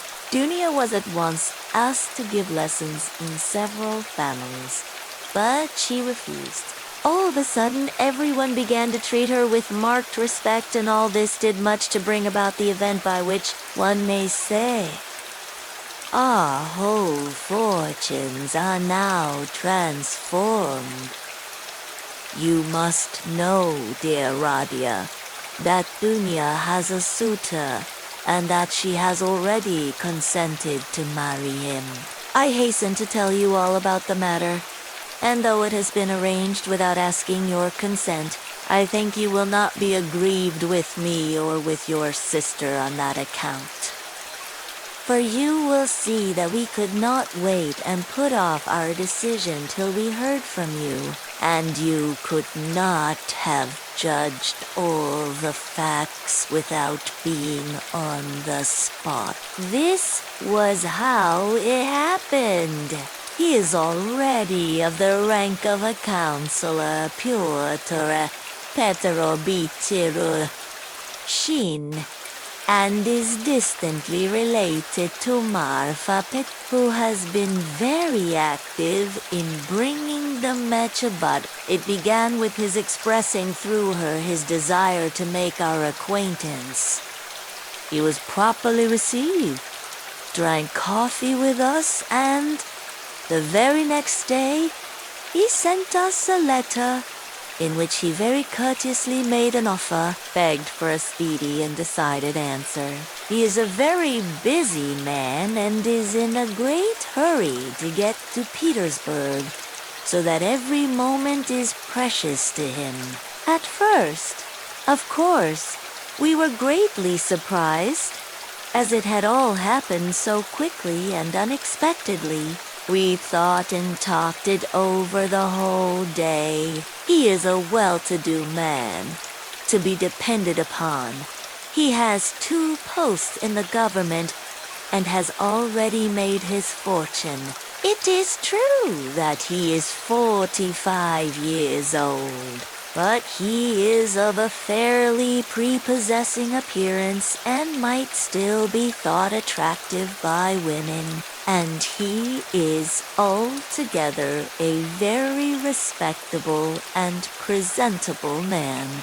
Only he seems a little morose and somewhat conceited, but possibly that may only be the impression he makes at first sight. And beware, dear Radia, when he comes to Petersburg, as he shortly will do, beware of judging him too hastily and severely, as your way is. If there is anything you do not like in him at first sight, I give you this warning, although I feel sure that he will make a favorable impression upon you. Moreover, in order to understand any man, one must be deliberate and careful to avoid forming prejudices and mistaken ideas, which are very difficult to correct and get over afterwards. And Pyotr Petrovich, judging by many indications, is a thoroughly estimable man. At his first visit, indeed, he told us that he was a practical man, but still he shares, as he expressed it, many of the convictions of our most rising generation, and he is an opponent of all prejudices. He said a good deal more, for he seems a little conceited and likes to be listened to. But this is scarcely a vice. I, of course, understood very little of it, but Dunia explained to me that, though he is not a man of great education, he is clever and seems to be good-natured. You know your sister's character, Radia. She is a resolute, sensible, patient, and generous girl, but she has a passionate heart, as I know very well. Of course, There is no great love either on his side or on hers. But Dunya is a clever girl and has the heart of an angel, and will make it her duty to make her husband happy, who on his side will make her happiness his care. Of that we have no good reason to doubt, though it must be admitted the matter has been arranged in great haste. Besides, he is a man of great prudence, and he will see, to be sure, of himself, that his own happiness will be the more secure. The happier Dunya is with him. And as for some defects of character, for some habits, and even certain differences of opinion, which indeed are inevitable, even in the happiest marriages, Dunya has said that, as regards all that, she relies on herself, that there is nothing to be uneasy about, and that she is ready to put up with a great deal, if only their future relationship can be an honorable and straightforward one. He struck me, for instance, at first, as rather abrupt, but that may well come from his being an outspoken man, and that is no doubt how it is. For instance, at his second visit, after he had received Dunya's consent in the course of conversation. He declared that before making Dunya a acquaintance, he had made up his mind to marry a girl of good reputation, without dowry, and, above all, one who had experienced poverty, because, as he explained, a man ought not to be indebted to his wife, but that it is better for a wife to look upon her husband as her benefactor. I must add that he expressed it more nicely and politely than I have done, for I have forgotten his actual phrases, and only remember the meaning. And, besides, it was obviously not set of design, but slipped out in the heat of conversation, so that he tried afterwards to correct himself and smooth it over. But all the same, it did strike me as somewhat rude, and I said so afterwards to Dunya. But Dunya was vexed, and answered that words are not deeds, and that, of course, is perfectly true. Dunya did not sleep all night before she made up her mind, and, thinking that I was asleep, she got out of bed and was walking up and down the room all night. At last she knelt down before the icon and prayed long and fervently, and in the morning she told me that she had decided. The letter was quivering in his hand.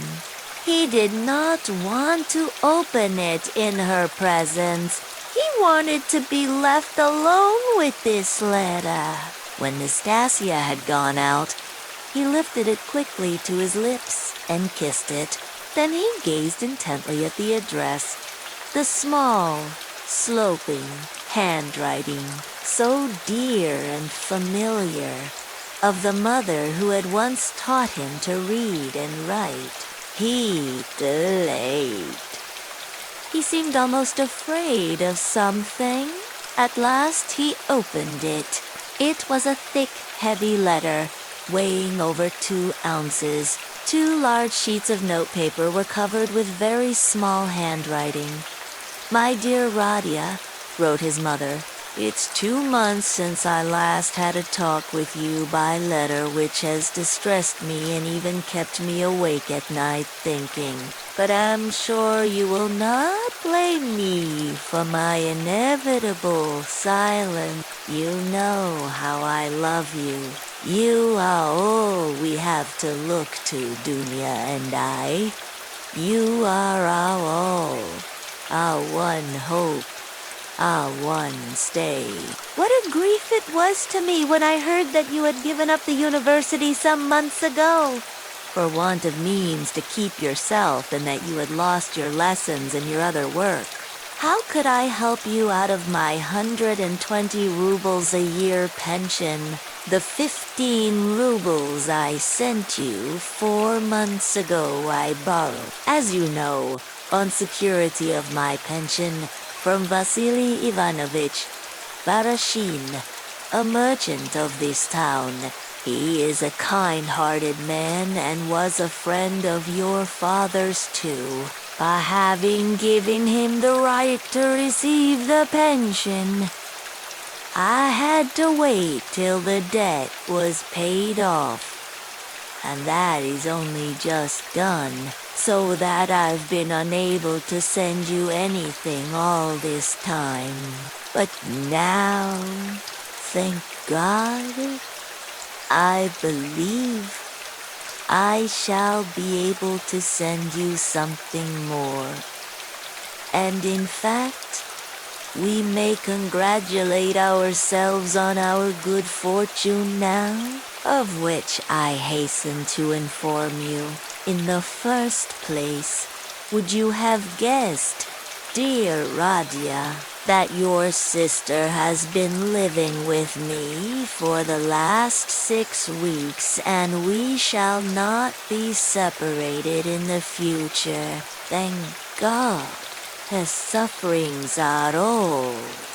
But I will tell you everything in order, so that you may know just how everything has happened and all that we have hitherto concealed from you. When you wrote to me 2 months ago that you had heard that Dunya had a great deal to put up with in the Svidrigalov's house, when you wrote that and asked me to tell you all about it, what could I write in answer to you? If I had written the whole truth to you, I dare say you would have thrown up everything and have come to us, even if you had to walk all the way. For I know your character and your feelings, and you would not let your sister be insulted. I was in despair myself, but what could I do? And besides, I did not know the whole truth myself then. What made it all so difficult was that Dunya received 100 rubles in advance when she took the place as governess in their family, on condition of part of her salary being deducted every month. And so it was impossible to throw up the situation without repaying the debt. This now I can explain it all to you. My precious Radia, she took chiefly in order to send you 60 rubles, which you needed so terribly then, and which you received from us last year. We deceived you then, writing that this money came from Dunya's savings. But that was not so, and now I tell you all about it, because, thank God, things have suddenly changed for the better, and that you may know how Dunya loves you and what a heart she has. At first, indeed, Mr. Svidrigailov treated her very rudely and used to make disrespectful and jeering remarks at table ... But I don't want to go into all those painful details, so as not to worry you for nothing when it is now all over. In short, in spite of the kind and generous behavior of Marfa Petrovna, Mr. Svidrigailov's wife, and all the rest of the household, Dunya had a very hard time, especially when Mr. Svidrigailov, relapsing into his old regimental habits, was under the influence of Bacchus. And how do you think it was all explained later on? Would you believe that the crazy fellow had conceived a passion for Dunya from the beginning, but had concealed it under a show of rudeness and contempt? Possibly he was ashamed and horrified himself at his own flighty hopes, considering his years and his being the father of a family, and that made him angry with Dunya. And possibly, too, he hoped by his rude and sneering behavior to hide the truth from others, but at last he lost all control and had the face to make Dunya an open and shameful proposal, promising her all sorts of inducements and offering, besides, to throw up everything and take her to another estate of his, or even abroad. You can imagine all she went through. To leave her situation at once was impossible, not only on account of the money debt, but also to spare the feelings of Marfa Petrovna, whose suspicions would have been aroused. And then Dunya would have been the cause of a rupture in the family. And it would have meant a terrible scandal for Dunya, too. That would have been inevitable. There were various other reasons, owing to which Dunya could not hope to escape from that awful house for another 6 weeks. You know Dunya, of course. You know how clever she is and what a strong will she has. Dunya can endure a great deal, and even in the most difficult cases she has the fortitude to maintain her firmness. She did not even write to me about everything for fear of upsetting me, although we were constantly in communication. It all ended very unexpectedly. Marfa Petrovna accidentally overheard her husband imploring Dunya in the garden, and putting quite a wrong interpretation on the position, threw the blame upon her, believing her to be the cause of it all. An awful scene took place between them on the spot in the garden. Marfa Petrovna went so far as to strike Dunya, refused to hear anything and was shouting at her for a whole hour, and then gave orders that Dunya should be packed off at once to me in a plain peasant's cart, into which they flung all her things, her linen and her clothes, all pell-mell, without folding it up and packing it.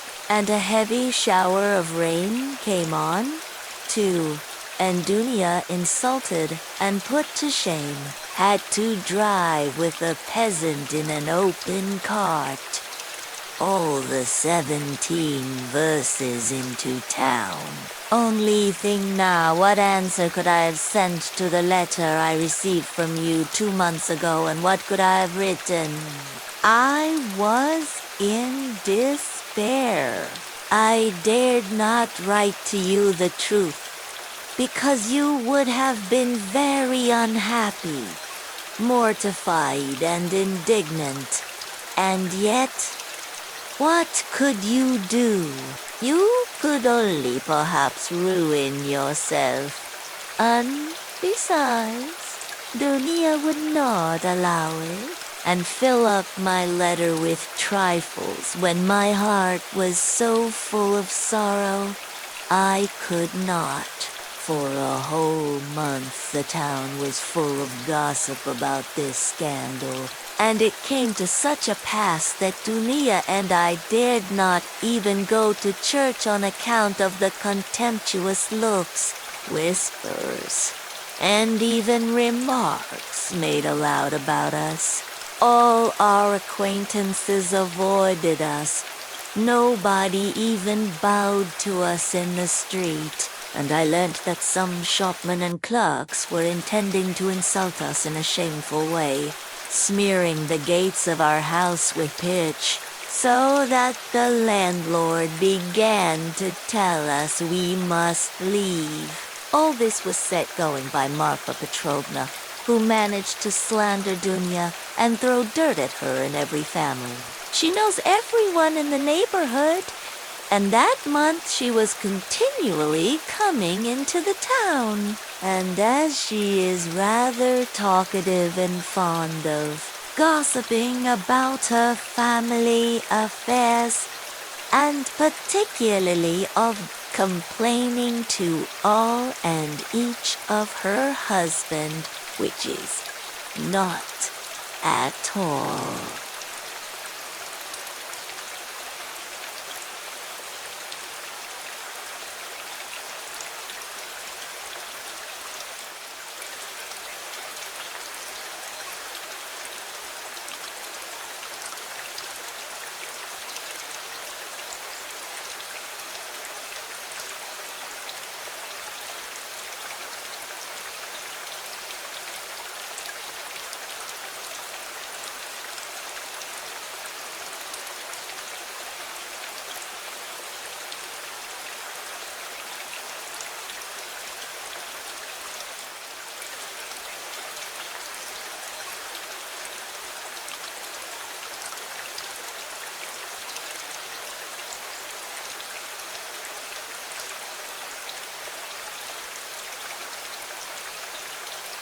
In a short time, she had spread her story not only in the town, but over the whole surrounding district. It made me ill, but Dunia bore it better than I did, and if only you could have seen how she endured it all and tried to comfort me and cheer me up.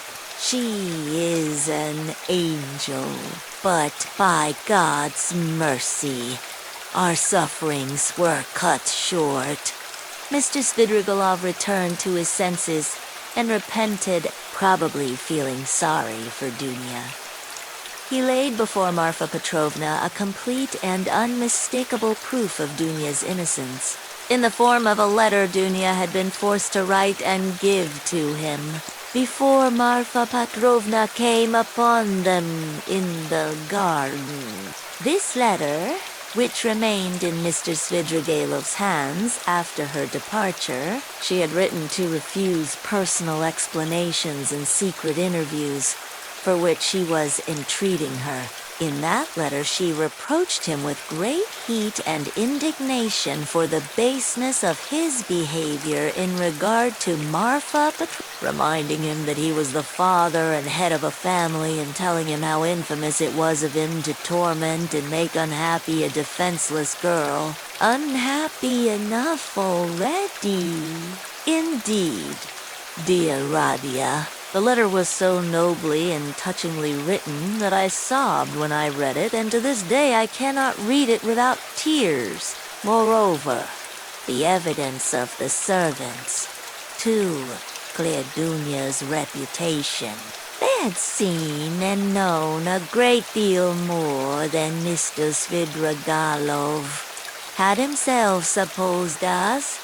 Indeed, is always the case with servants. Marfa Petrovna was completely taken aback, and again crushed as she said herself to us. But she was completely convinced of Dunia's innocence. The very next day, being Sunday, she went straight to the cathedral, knelt down and prayed with tears to Our Lady to give her strength to bear this new trial and to do her duty.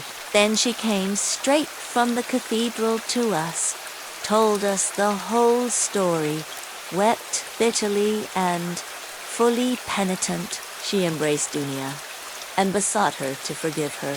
The same morning, without any delay, she went round to all the houses in the town and everywhere, shedding tears. She asserted in the most flattering terms Dunia's innocence and the nobility of her feelings and her behavior. What was more, I have mentioned already that Pyotr Petrovich is just setting off for Petersburg, where he has a great deal of business, and he wants to open a legal bureau. He has been occupied for many years in conducting civil and commercial litigation, and only the other day he won an important case. He has to be in Petersburg because he has an important case before the Senate. So, Radia dear, He may be of the greatest use to you. In every way, indeed. And Dunia and I have agreed that from this very day you could definitely enter upon your career, and might consider that your future is marked out and assured for you. Oh, if only this comes to pass. This would be such a benefit that we could only look upon it as a providential blessing. Dunia is dreaming of nothing else. We have even ventured already to drop a few words on the subject to Pyotr Petrovich. He was cautious in his answer, and said that, of course, as he could not get on without a secretary, it would be better to be paying a salary to a relation than to a stranger. If only the former were fitted for the duties, as though there could be doubt of your being fitted. But then he expressed doubts whether your studies at the university would leave you time for work at his office. The matter dropped for the time. But Dunia is thinking of nothing else now.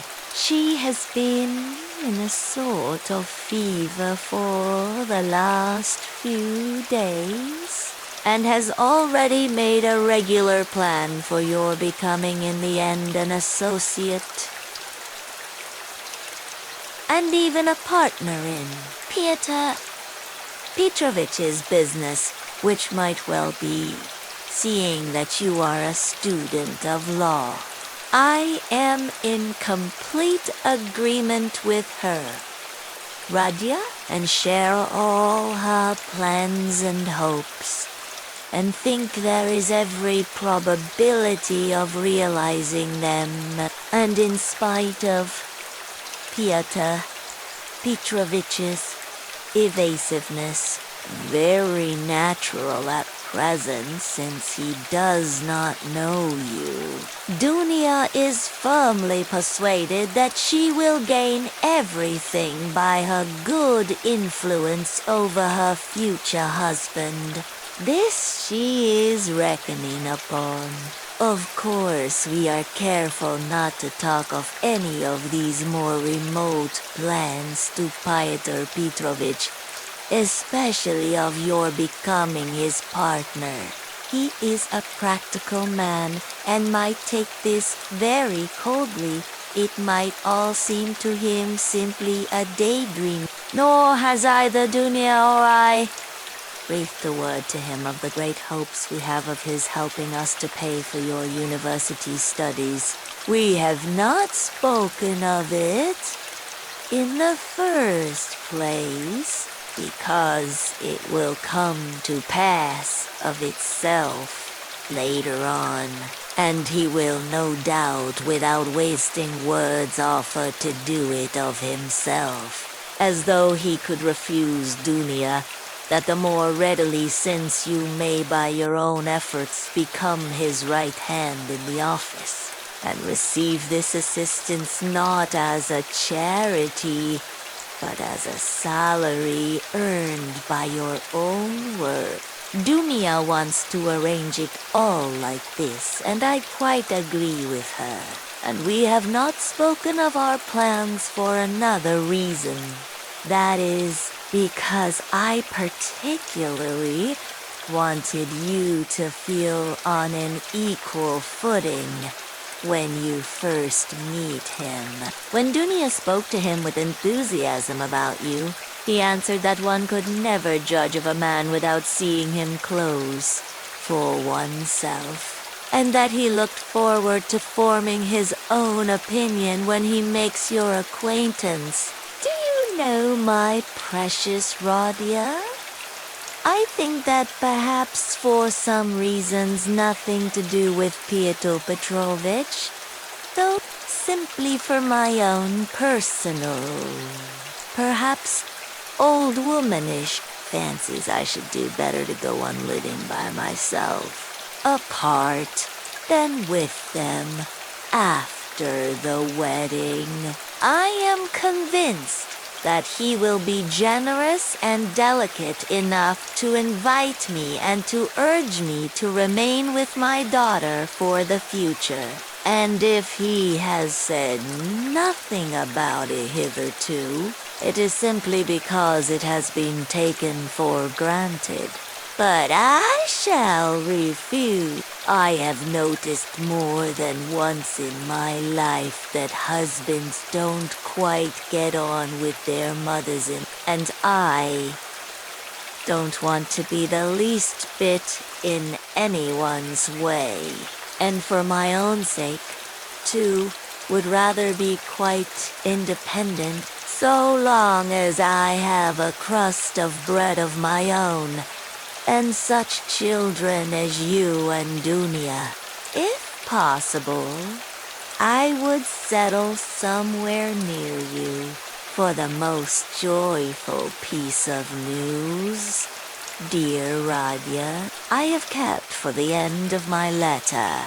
Know then, my dear boy, that we may perhaps be all together in a very short time and may embrace one another again after a separation of almost 3 years. It is settled for certain that Dunya and I are to set off for Petersburg. Exactly when I don't know, but very, very soon. Possibly in a week.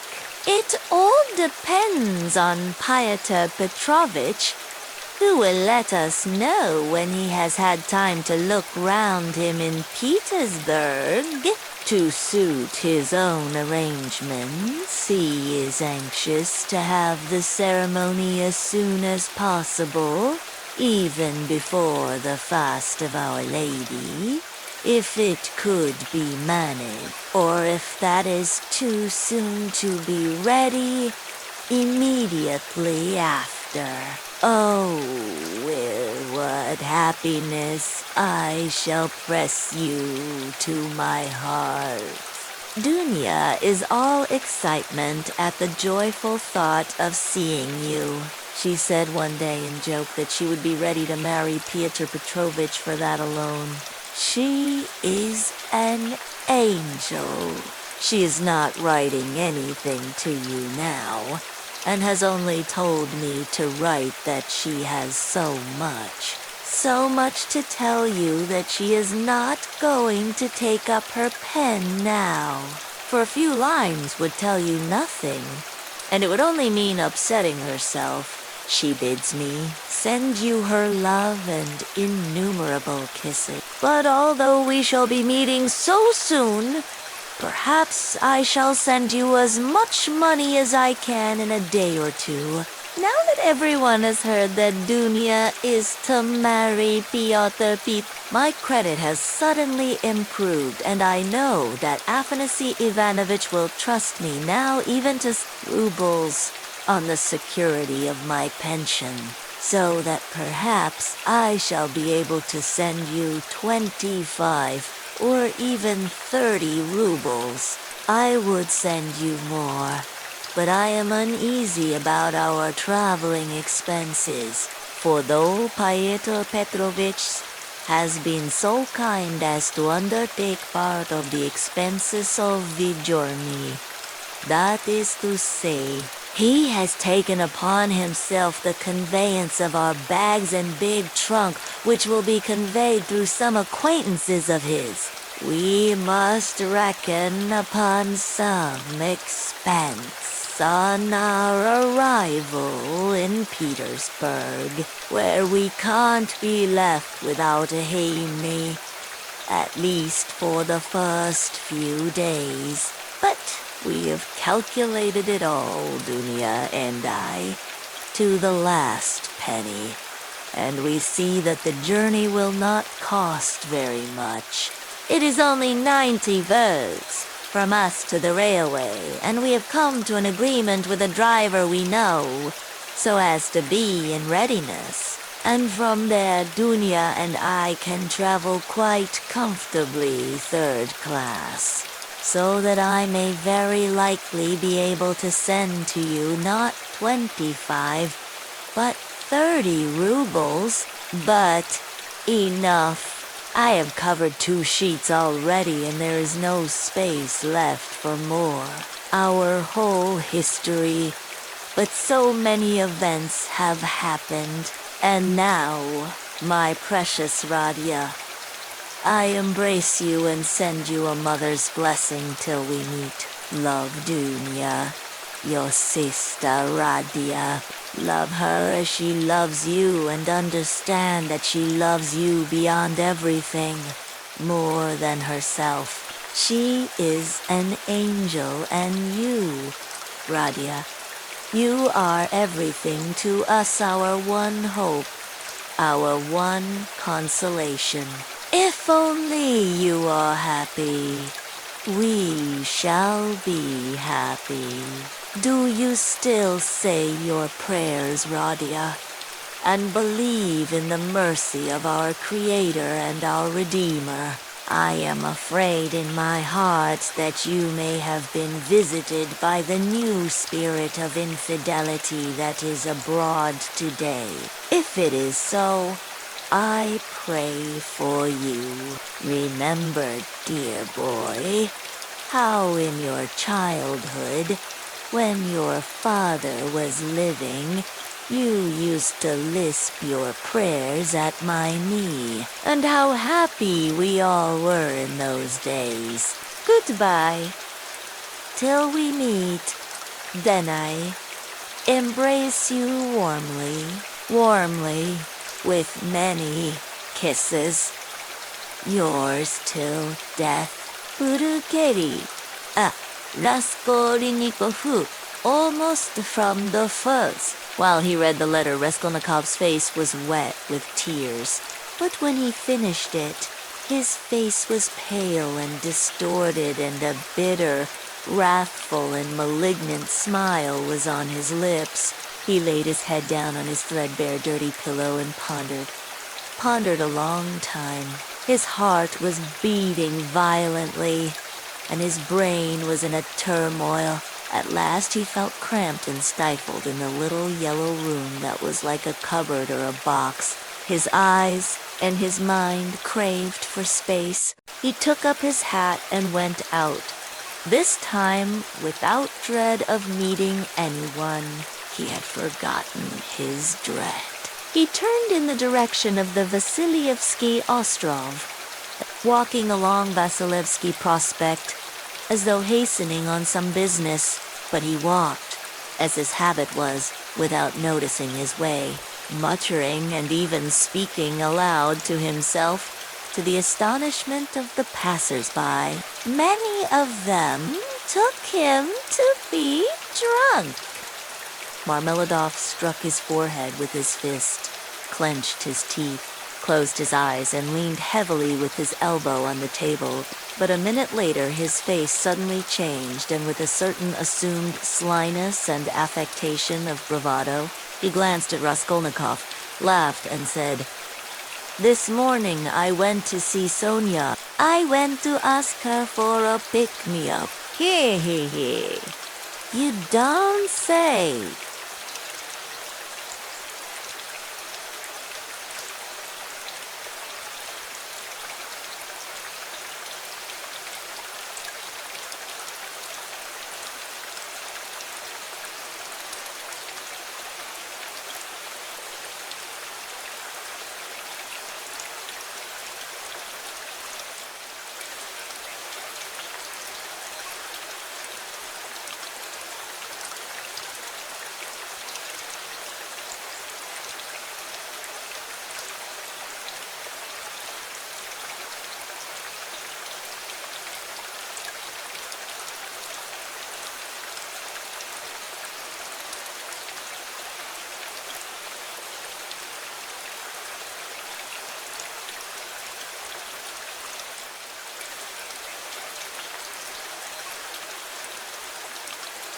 cried one of the newcomers. He shouted the words and went off into a guffaw.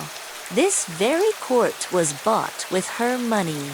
Marmeladov declared, addressing himself exclusively to Raskolnikov.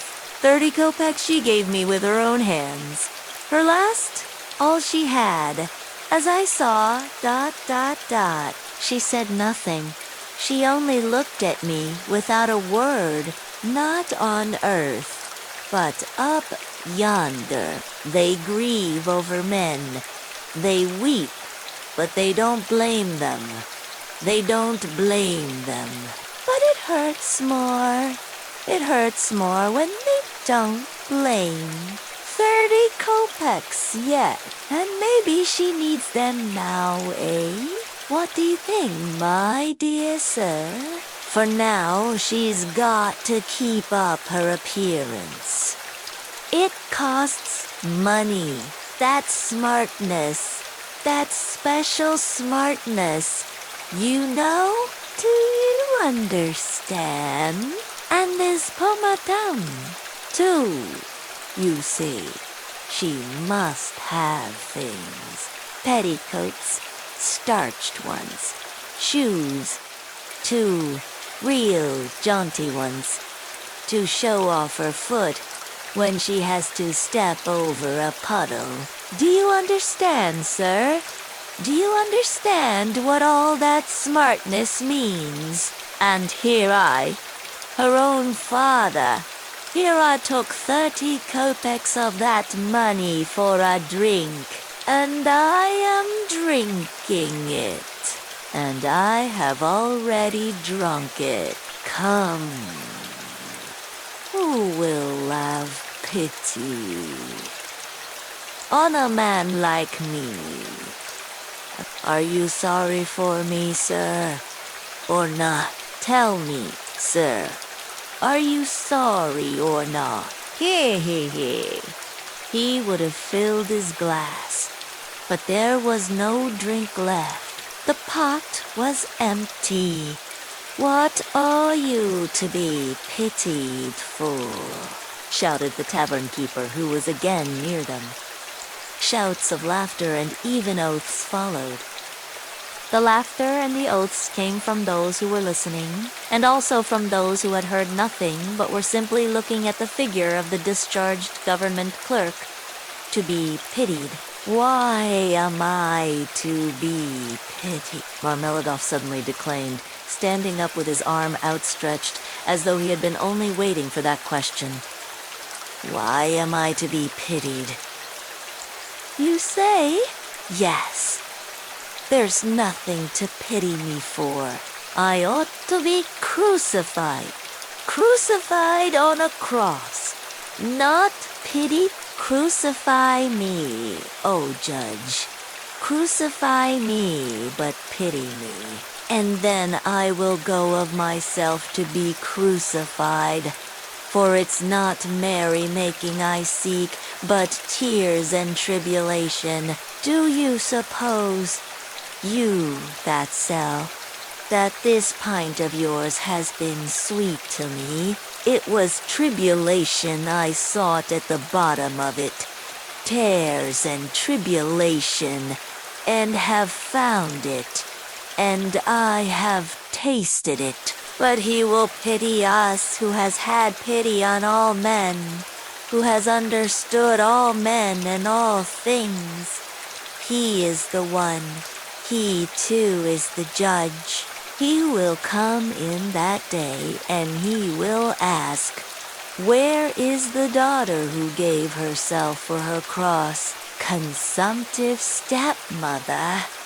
And for the little children of another, where's the daughter who had pity upon the filthy drunkard, her earthly father, undismayed by his beastliness? And he will say, come to me, I have already forgiven thee once.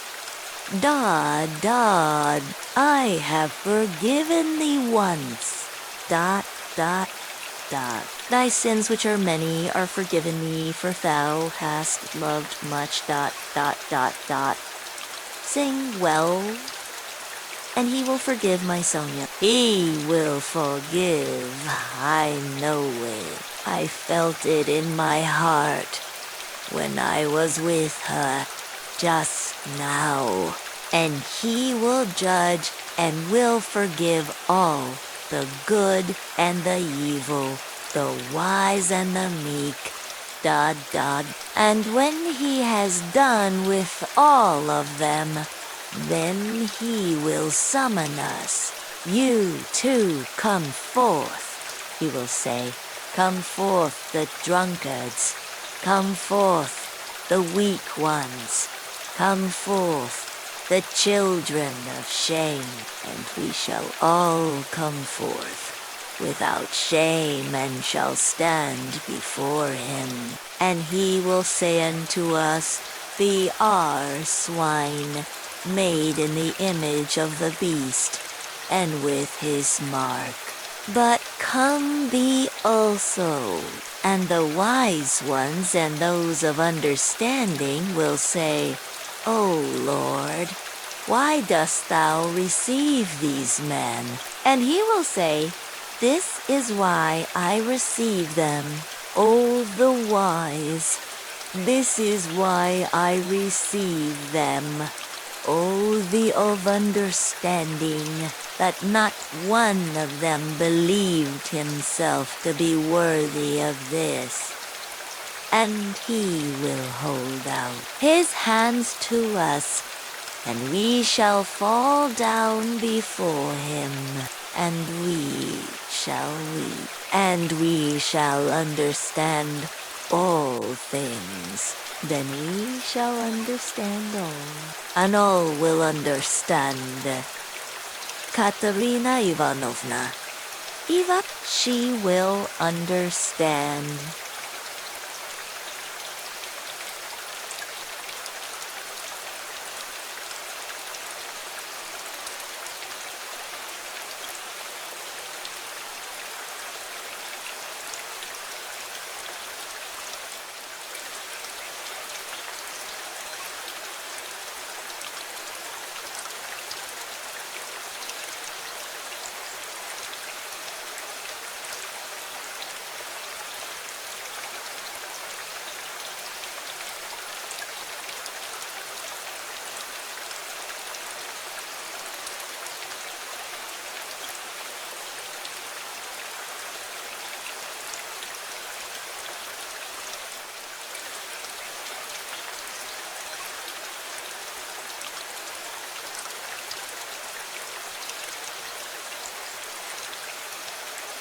Lord, thy kingdom come. And he sank down on the bench, exhausted and helpless, looking at no one, apparently oblivious of his surroundings and plunged in deep thought. His words had created a certain impression. There was a moment of silence, but soon laughter and oaths were heard again. That's his notion, talked himself silly. A fine clerk he is, and so on and so on. Let us go, sir, said Marmeladov all at once, raising his head and addressing Raskolnikov. Come along with me, to Kozel's house. Looking into the yard. I'm going to Katerina Ivanovna time, I did. Raskolnikov had for some time been wanting to go, and he had meant to help him. Marmeladov was much unsteadier on his legs than in his speech, and leaned heavily on the young man. They had 200 or 300 paces to go. The drunken man was more and more overcome by dismay and confusion as they drew nearer the house. Asterisk. It's not Katerina Ivanovna I am afraid of now, he muttered in agitation, and that she will begin pulling my hair. What does my hair matter? Bother. My hair. That's what I say. Indeed, it will be better if she does begin pulling it. That's not what I am afraid of. It's her eyes I am afraid of. Yes, her eyes. The red on her cheeks, too. frightens me. And her breathing, too. ... Have you noticed how people in that disease breathe when they are excited? I am frightened of the children's crying. To ... for if Sonia has not taken them food ... I don't know what's happened. I don't know. The blows I am not afraid of. No, sir. That such blows are not a pain to me, but even an enjoyment. In fact, I can't get on without it. It's better so. Let her strike me. It relieves her heart. It's better so. There is the house of Kozel. The cabinet, a German well-to-do. Lead the way. They went in from the yard and up to the 4th story. The staircase got darker and darker as they went up. It was nearly 11 o'clock. And although in summer in Petersburg there is no real night, yet it was quite dark at the top of the stairs. A grimy little door at the very top of the stairs stood ajar. A very poor-looking room about 10 paces long was lighted up by a candle end. The whole of it was visible from the entrance.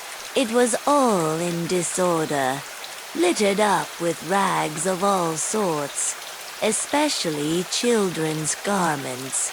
Across the furthest corner was stretched a ragged sheet. Behind it probably was the bed. There was nothing in the room except 2 chairs and a sofa covered with American leather, full of holes, before which stood an old deal kitchen table, unpainted and uncovered. At the edge of the table stood a smoldering tallow candle in an iron candlestick. It appeared that the family had a room to themselves. Not part of a room, but their room was practically a passage, the door leading to the other rooms, or rather cupboards, into which Amalia Lipovexel's flat was divided, stood half open, and there was shouting, uproar, and laughter within. People seemed to be playing cards and drinking tea there. Words of the most unceremonious kind flew out from time to time. Raskolnikov recognized Katerina Ivanovna at once. She was a rather tall, slim and graceful woman, terribly emaciated, with magnificent dark brown hair and with a hectic flush in her cheeks. She was pacing up and down in her little room, pressing her hands against her chest. Her lips were parched and her breathing came in nervous, broken gasps. Her eyes glittered as in fever and looked about with a harsh, immovable stare.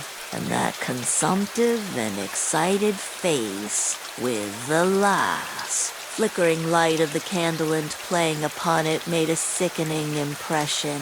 She seemed to Raskolnikov about 30 years old, and was certainly a strange wife for Murma. She had not heard them and did not notice them coming in. She seemed to be lost in thought, hearing and seeing nothing. The room was close, but she had not opened the window. A stench rose from the staircase, but the door onto the stairs was not closed. From the inner room's clouds of tobacco smoke floated in. She kept coughing, but did not close the door. The youngest child, a girl of 6, was asleep, sitting curled up on the floor with her head on the sofa. A boy a year older stood crying and shaking in the corner. Probably he had just had a beating. Beside him stood a girl of 9 years old. tall and thin, wearing a thin and ragged chemise with an ancient cashmere pelisse flung over her bare shoulders, long outgrown and barely reaching her knees. Her arm, as thin as a stick, was round her brother's neck. She was trying to comfort him, whispering something to him, and doing all she could to keep him from whimpering again. At the same time, her large, dark eyes, which looked larger still from the thinness of her frightened face, were watching her mother with alarm. Marmeladov did not enter the door, but dropped on his knees in the very doorway, pushing Raskolnikov in front of him. The woman, seeing a stranger, stopped, indifferently facing him, coming to herself for a moment and apparently wondering what he had come for.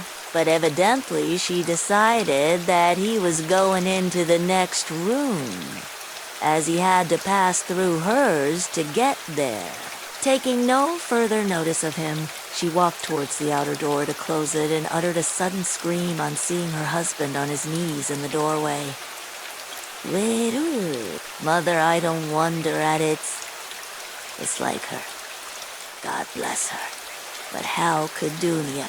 Dunya, darling, as though I did not know you. You were nearly 20 when I saw you last. I understood you then. Mother writes that Dunya can put up with a great deal. I know that very well. I knew that 2.5 years ago. And for the last 2.5 years, I have been thinking about it, thinking of just that Dunya can put up with a great deal.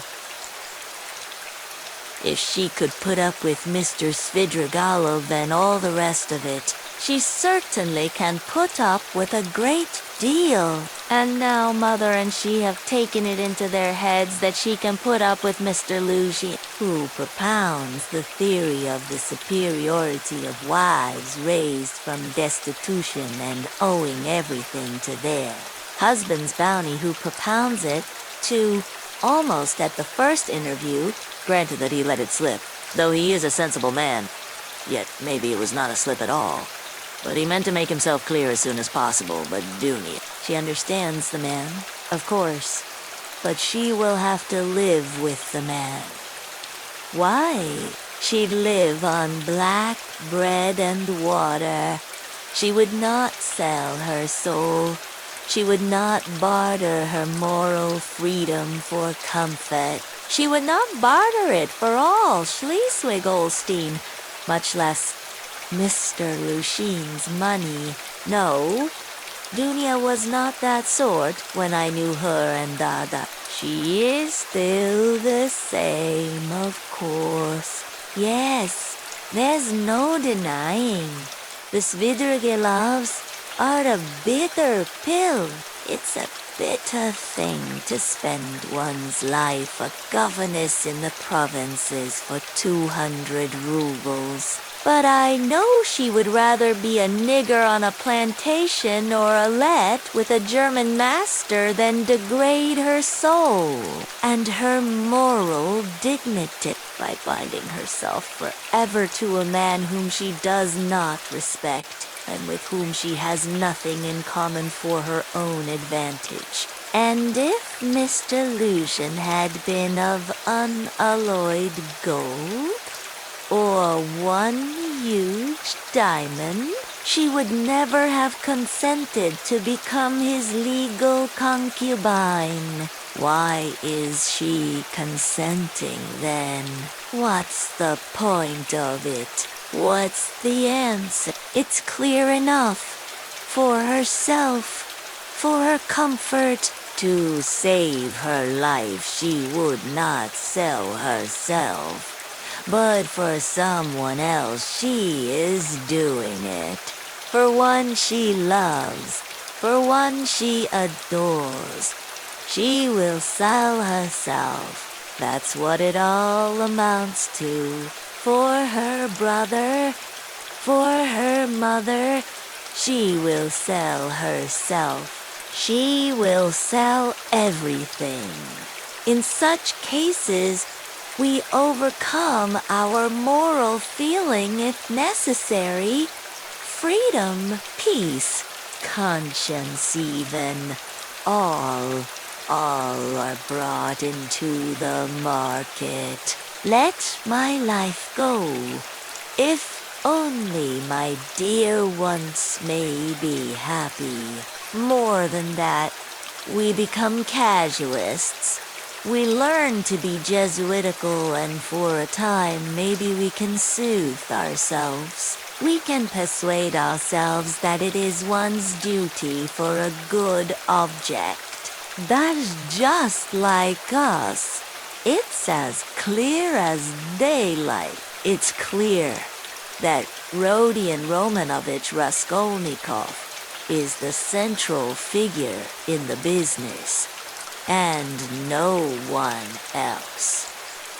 Oh, yes, she can ensure his happiness, keep him in the university, make him a partner in the office, make his whole future secure. Perhaps he may even be a rich man later on, prosperous, respected, and may even end his life a famous man. But my mother, it's old Radia, precious Radia, her firstborn. For such a son who would not sacrifice such a daughter. Oh, loving, over-partial hearts. Why, for his sake we would not shrink even from Sonia's fate. Sonia? Sonia? Marmeladov. The eternal victim. So long as they were lusts, have you taken the measure of your sacrifice? Both of you. Is it right? Can you bear it? Is it any use? Is there sense in it? And let me tell you, Dunya, Sonia's life is no worse than life with Mr. Lushin. There can be no question of love, Mother writes. And what if there can be no respect either? If on the contrary there is aversion, contempt, repulsion, what then? So you will have to keep up your appearance too. Is not that so? Do you understand what that smartness means? Do you understand that the Lusian smartness is just the same thing as Sonia's and maybe worse? Viler, baser. Because in your case, it's a bargain for luxuries after all. But with Sonia, it's simply a question of starvation. It has to be paid for. It has to be paid for, Dunya. This smartness. And what if it's more than you can bear afterwards? If you regret it? The bitterness, the misery, the curses, the tears hidden from all the world. For you are not a Marfa and how will your mother feel then? Even now she is uneasy. She is worried. But then, when she sees it all clearly, and I... Yes, indeed. What have you taken me for? I won't have your sacrifice, Dunya. I won't have it, Mother. It shall not be. So long as I am alive. It shall not. It shall not. I won't accept it. He suddenly paused in his reflection and stood still. It shall not be. But what are you going to do to prevent it? You'll forbid it. And what right have you? What can you promise them on your side to give you such a right? Your whole life, your whole future, you will devote to them when you have finished your studies and obtained a post. Yes, we have heard all that before, and that's all words. But now, something must be done now. Do you understand that? And what are you doing now? You are living upon them. They borrow on their 100 rubles pension. They borrow from the Svidrogelovs. How are you going to save them from Afanasy Ivanovich Voroshin? Oh, future millionaire Zeus, who would arrange their lives for them in another 10 years. In another 10 years, Mother will be blind with knitting shawls, maybe with weeping too. She will be worn to a shadow with fasting. And my sister, imagine for a moment what may have become of your sister in 10 years. What may happen to her during those 10 years? Can you fancy? He wondered at himself. Razumian was one of his old comrades at the university. It was remarkable that Raskolnikov had hardly any friends at the university. He kept aloof from everyone, went to see no one, and did not welcome anyone who came to see him.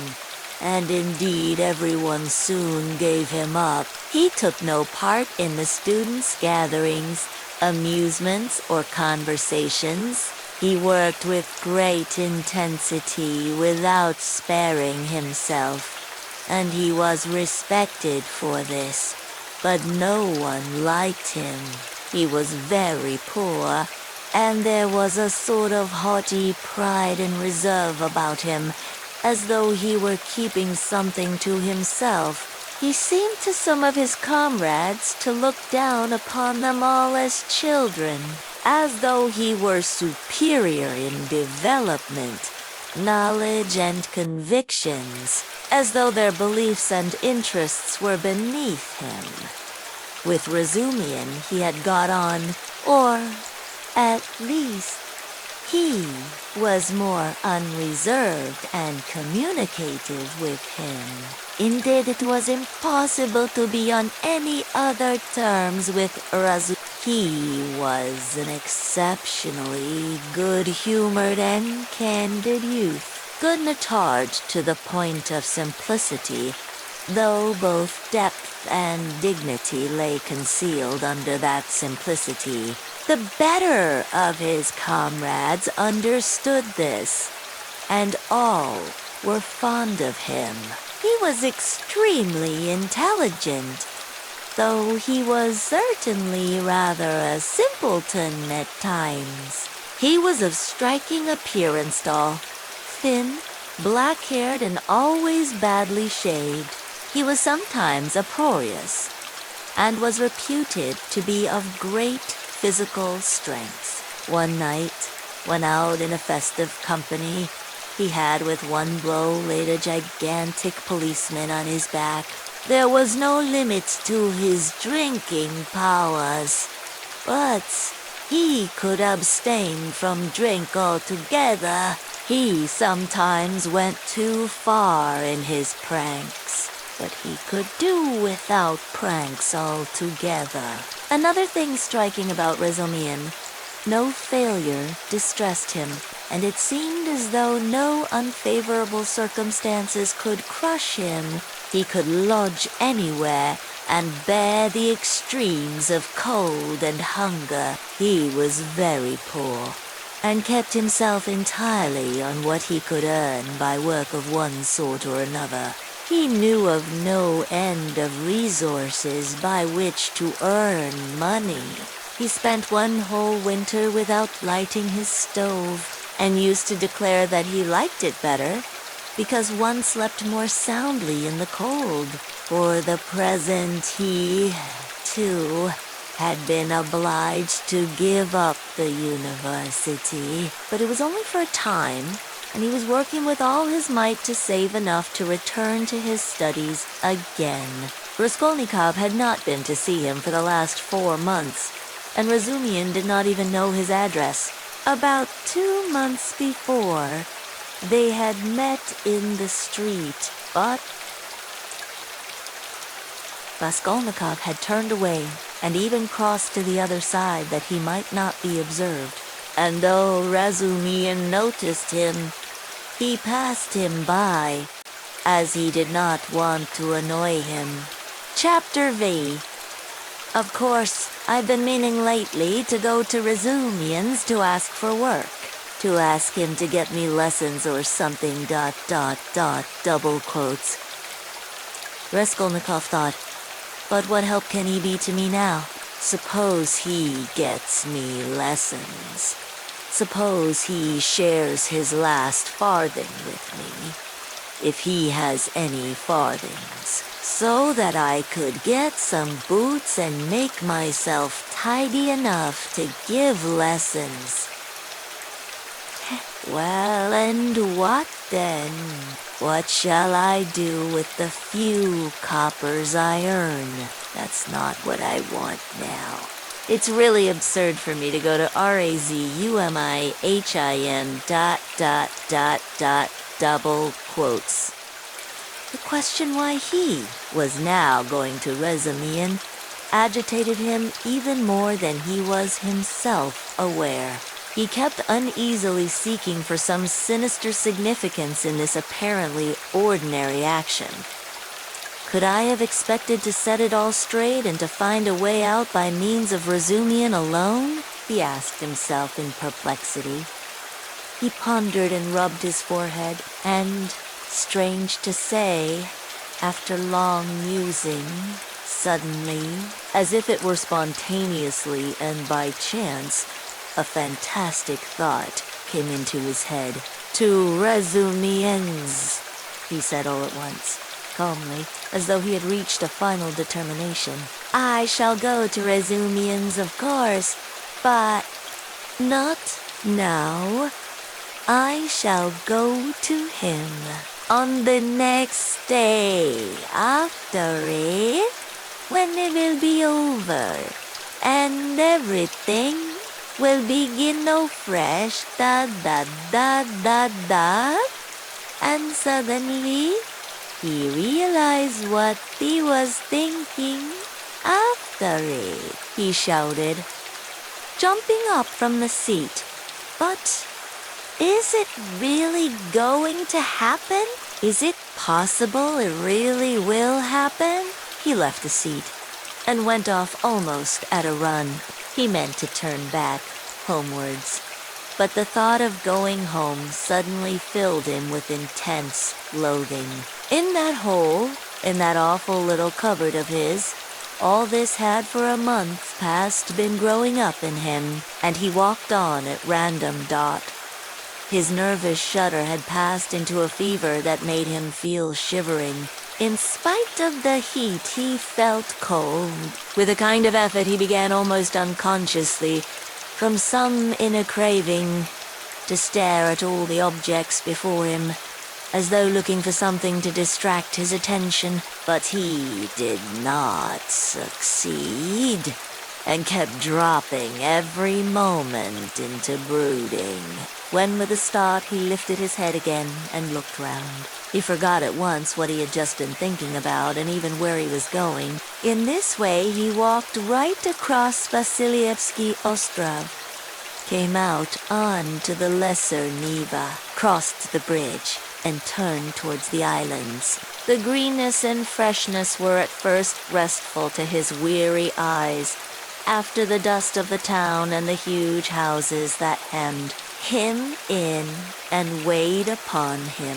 Here there were no taverns, No stifling closeness, no stench, but soon these new pleasant sensations passed into morbid irritability. Sometimes he stood still before a brightly painted summer villa standing among green foliage. He gazed through the fence. He saw in the distance smartly dressed women on the verandas and balconies, and children running in the garden. The flowers especially caught his attention. He gazed at them longer than at anything. He was met, too, by luxurious carriages and by men and women on horseback. He watched them with curious eyes and forgot about them before they had vanished from his sight. Once he stood still and counted his money. He found he had 30. Coke 20 to the policeman, 3 to Nastasia for the letter. So I must have given 47 or 50 to the Marmalops yesterday, he thought, reckoning it up for some unknown reason. But he soon forgot with what object he had taken the money out of his pocket. He recalled it on passing an eating house or tavern, and felt that he was hungry. Going into the tavern, he drank a glass of vodka and ate a pie of some sort. He finished eating it as he walked away. It was a long while since he had taken vodka, and it had an effect upon him at once. Though he only drank a wine glassful, his legs felt suddenly heavy and a great drowsiness came upon him. He turned homewards, but reaching Petrovsky Ostrov, he stopped completely exhausted, turned off the road into the bushes, sank down upon the grass, and instantly fell asleep. In a morbid condition of the brain, dreams often have a singular actuality, an extraordinary semblance of reality. At times, monstrous images are created, but the setting and the whole picture are so truth-like and filled with details so delicate, so unexpectedly, but so artistically consistent, that the dreamer, were he an artist like Pushkin or Turgenev even, could never have invented them in the waking state. Such sick dreams always remain long in the memory and make a powerful impression on the overwrought and deranged nervous system. Raskolnikov had a fearful dream. He dreamt he was back in his childhood in the little town of his birth. He was a child about 7 years old, walking into the country with his father on the evening of a holiday. It was a gray and heavy day. The country was exactly as he remembered it. Indeed, he recalled it far more vividly in his dream than he had done in memory. The little town stood on a level flat as bare as the hand. Not even a willow near it. Only in the far distance, a copse lay, a dark blur on the very edge of the horizon. A few paces beyond the last market garden stood a tavern, a big tavern, which had always aroused in him a feeling of aversion, even of fear, when he walked by it with his father. There was always a crowd there, always shouting, laughter and abuse, hideous horse singing and often fighting, drunken and horrible-looking figures were hanging about the tavern. He used to cling close to his father, trembling all over when he met them. Near the tavern the road became a dusty track, the dust of which was always black. It was a winding road, and about 100 paces further on, it turned to the right to the graveyard. In the middle of the graveyard stood a stone church with a green cupola where he used to go to Mass 2 or 3 times a year with his father and mother. When a service was held in memory of his grandmother, who had long been dead, and whom he had never seen. On these occasions, they used to take on a white dish tied up in a table napkin a special sort of rice pudding with raisins stuck in it in the shape of a cross. He loved that church.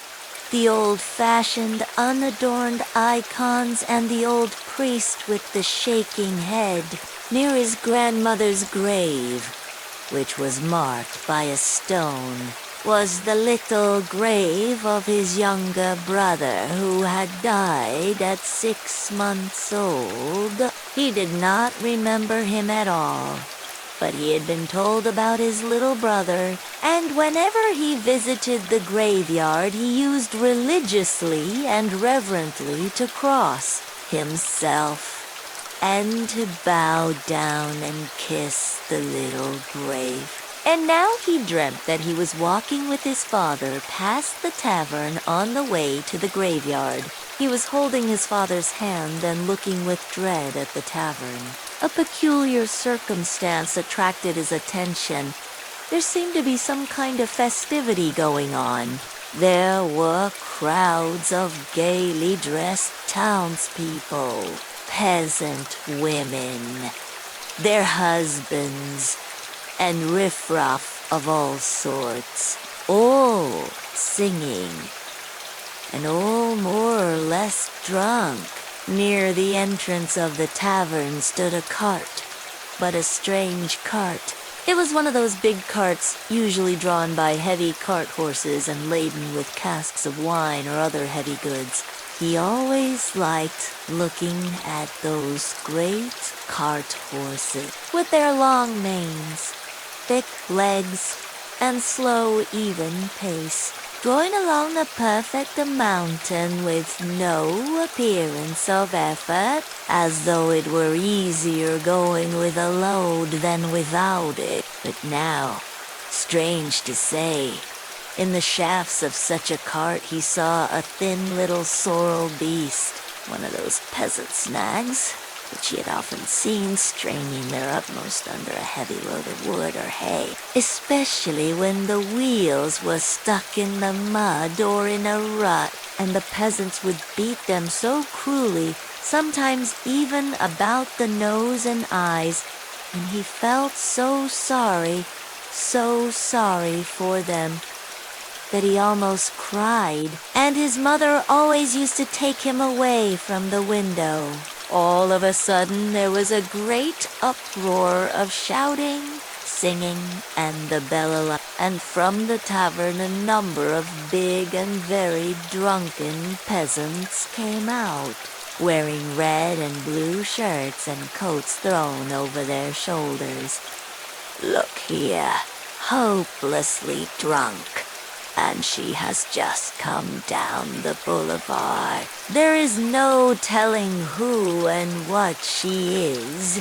She does not look like a professional. It's more likely she has been given drink and deceived somewhere for the first time. You understand.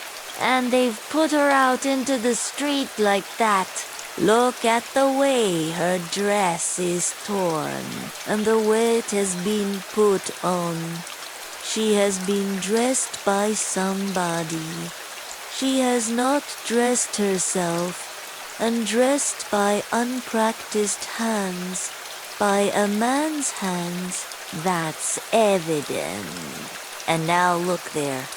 I don't know that dandy with whom I was going to fight. I see him for the first time, but he, too, has seen her on the road, just now, drunk, not knowing what she is doing, and now he is very eager to get hold of her, to get her away somewhere while she is in this state. That's certain. Believe me, I am not wrong.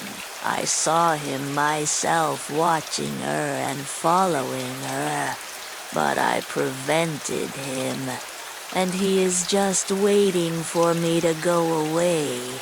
Now he has walked away a little and is standing still, pretending to make a cigarette. Think how can we keep her out of his hands? And how are we to get her home? The policeman saw it all in a flash. The stout gentleman was easy to understand. He turned to consider the girl. The policeman bent over to examine her more closely, and his face worked with genuine compassion. "Ah, what a pity," he said, shaking his head. "Why, she is quite a child. She has been deceived. You can see that at once. Listen, lady." He began addressing her. "Where do you live?" The girl opened her weary and sleepy-looking eyes, gazed blankly at the speaker, and waved her hand. "Here," said Raskolnikov, feeling in his pocket and finding 20 "Here, call a cab and tell him to drive her to her address. The only thing is to find out her address. Missy. The policeman began again, taking the money.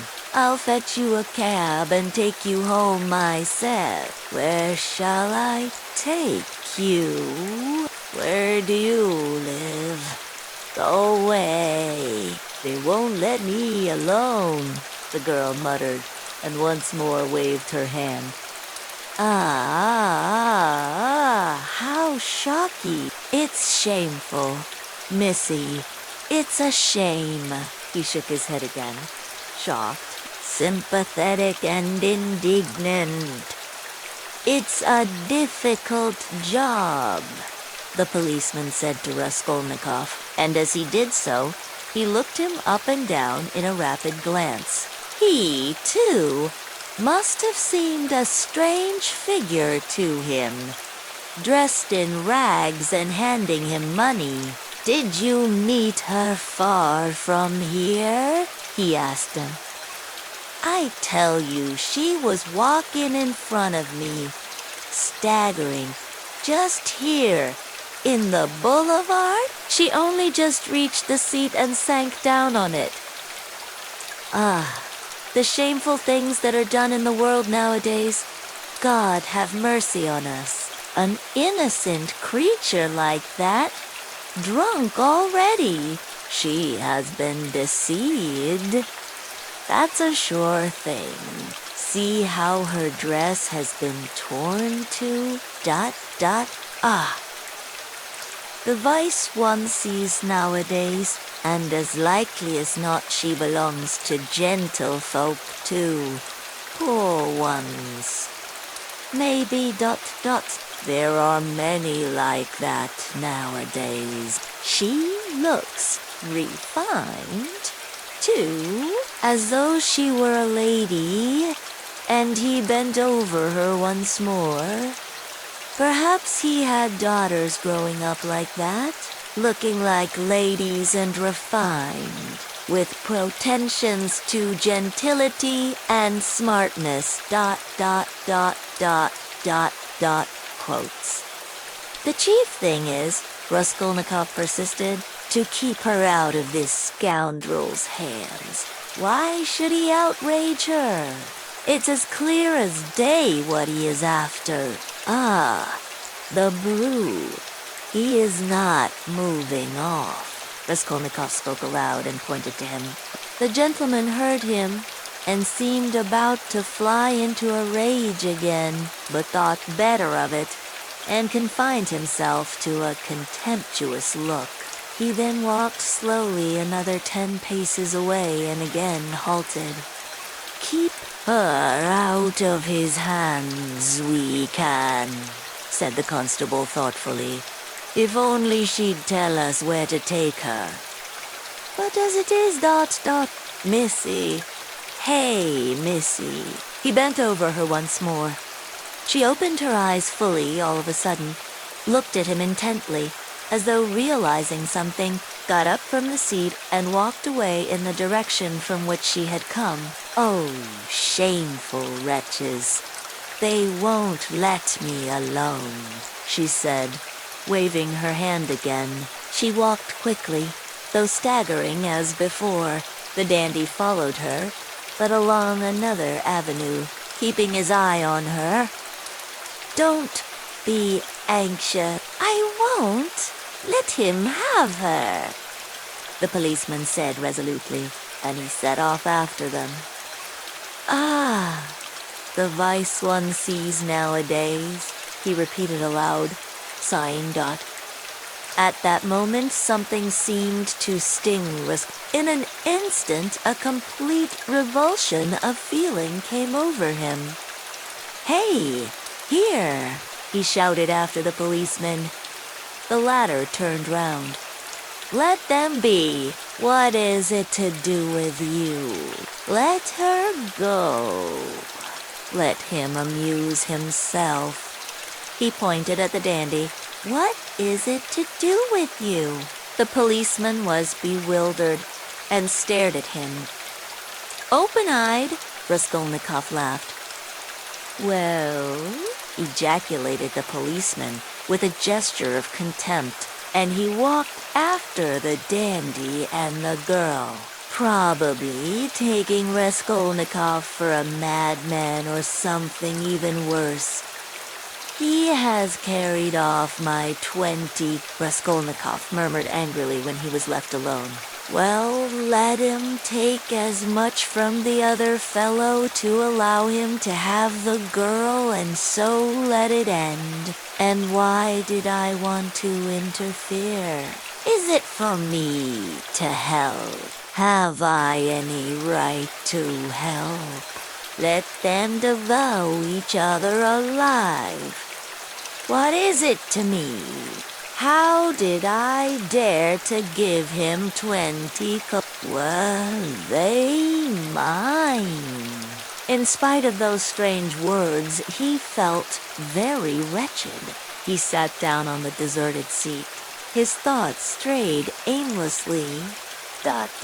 He found it hard to fix his mind on anything at that moment. He longed to forget himself altogether, to forget everything, and then to wake up and begin life anew. Poor girl, he said, looking at the empty corner where she had sat. She will come to herself and weep. And then her mother will find out. She will give her a beating, a horrible, shameful beating, and then maybe turn her out of doors, And even if she does not, the Darya Francevnas will get wind of it, and the girl will soon be slipping out on the sly here and there. Then there will be the hospital directly. That's always the luck of those girls with respectable mothers who go wrong on the sly, and then again the hospital, drink, day buns, and more hospital. In 2 or 3 years, a wreck. And her life over at 18 or 19, have not. I seen cases like that. And how have they been brought to it? Why, they've all come to it like that. Ooh. But what does it matter? That's as it should be. They tell us a certain percentage, they tell us, must every year go to the devil, I suppose, so that the rest may remain chaste and not be interfered with. A percentage. What splendid words they have. They are so scientific. So CONSOLATORY ... ...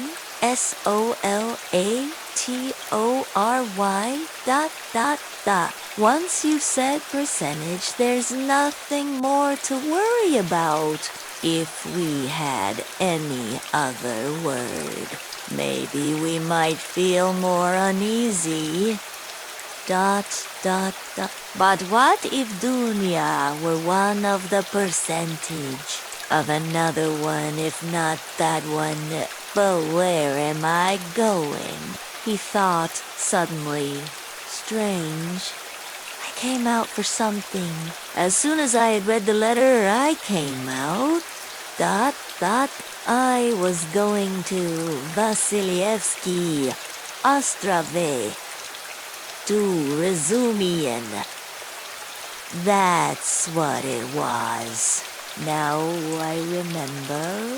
What for, though? And what? But the idea of going to Razumian into my head just now, that's curious. Chapter Violator on Raskolnikov happened to find out why the huckster and his wife had invited this. It was a very ordinary matter, and there was nothing exceptional about it. A family who had come to the town and been reduced to poverty were selling their household goods and clothes, all women's things. As the things would have fetched little in the market, they were looking for a dealer. This was Lizaveta's business. She undertook such jobs and was frequently employed, as she was very honest and always fixed a fair price and stuck to it. She spoke as a rule little, and, as we have said already, she was very submissive and timid. But Raskolnikov had become superstitious of late. The traces of superstition remained in him long after, and were almost ineradicable. And in all this, he was always afterwards disposed to see something strange and mysterious, as it were, the presence of some peculiar influences and coincidences. In the previous winter, a student he knew called Pokarev, who had left for Kharkov, had chanced in conversation to give him the address of Alyona Ivanovna, the old pawnbroker, in case he might want to pawn anything. For a long while he did not go to her, for he had lessons and managed to get along somehow. 6 weeks ago he had remembered the address. He had 2 articles that could be pawned: his father's old silver watch and a little gold ring with 3 red stones, a present from his sister at parting. He decided to take the ring. When he found the old woman, he had felt an insurmountable repulsion for her at the first glance, though he knew nothing special about her. He got 2 rubles from her and went into a miserable little tavern on his way home. He asked for tea, sat down and sank into deep thought. A strange idea was pecking at his brain like a chicken in the egg, and very, very much absorbed him. Almost beside him at the next table there was sitting a student whom he did not know and had never seen, and with him a young officer. They had played a game of billiards and began drinking tea. All at once he heard the student mention to the officer the pawnbroker, Alyona Ivanovna, and give him her address. This of itself seemed strange to Raskolnikov. He had just come from her, and here at once he heard her name. Of course it was a chance, but he could not shake off a very extraordinary impression. And here someone seemed to be speaking expressly for him. The student began telling his friend various details about Alyona Ivanovna. "She is first-rate," he said. "You can always get money from her. She is as rich as a Jew. She can give you 5,000 rubles at a time, and she is not above taking a pledge for a ruble. Lots of our fellows have had dealings with her, but she is an awful old HARPY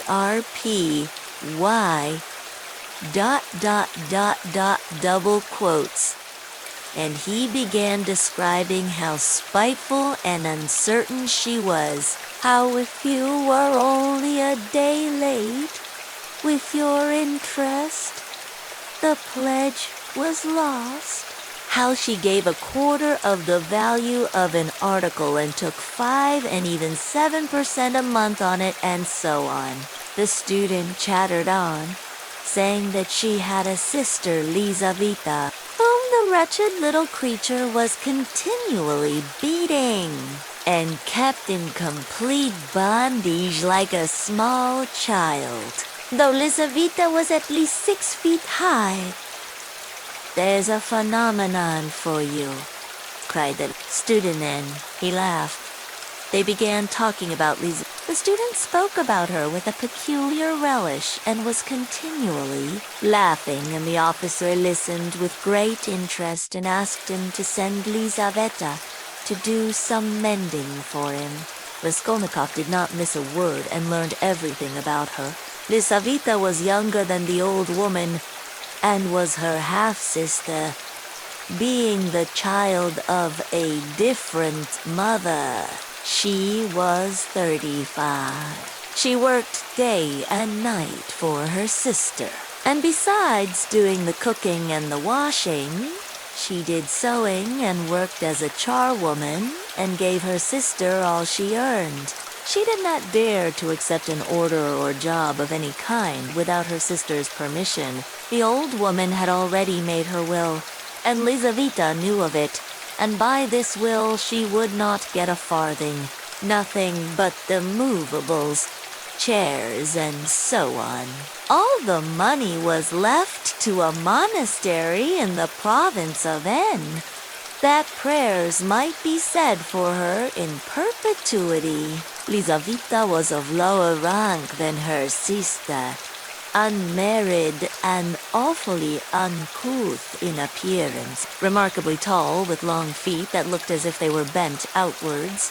She always wore battered goatskin shoes and was clean in her person. What the student expressed most surprise and amusement about was the fact that Lizaveta was continually with child.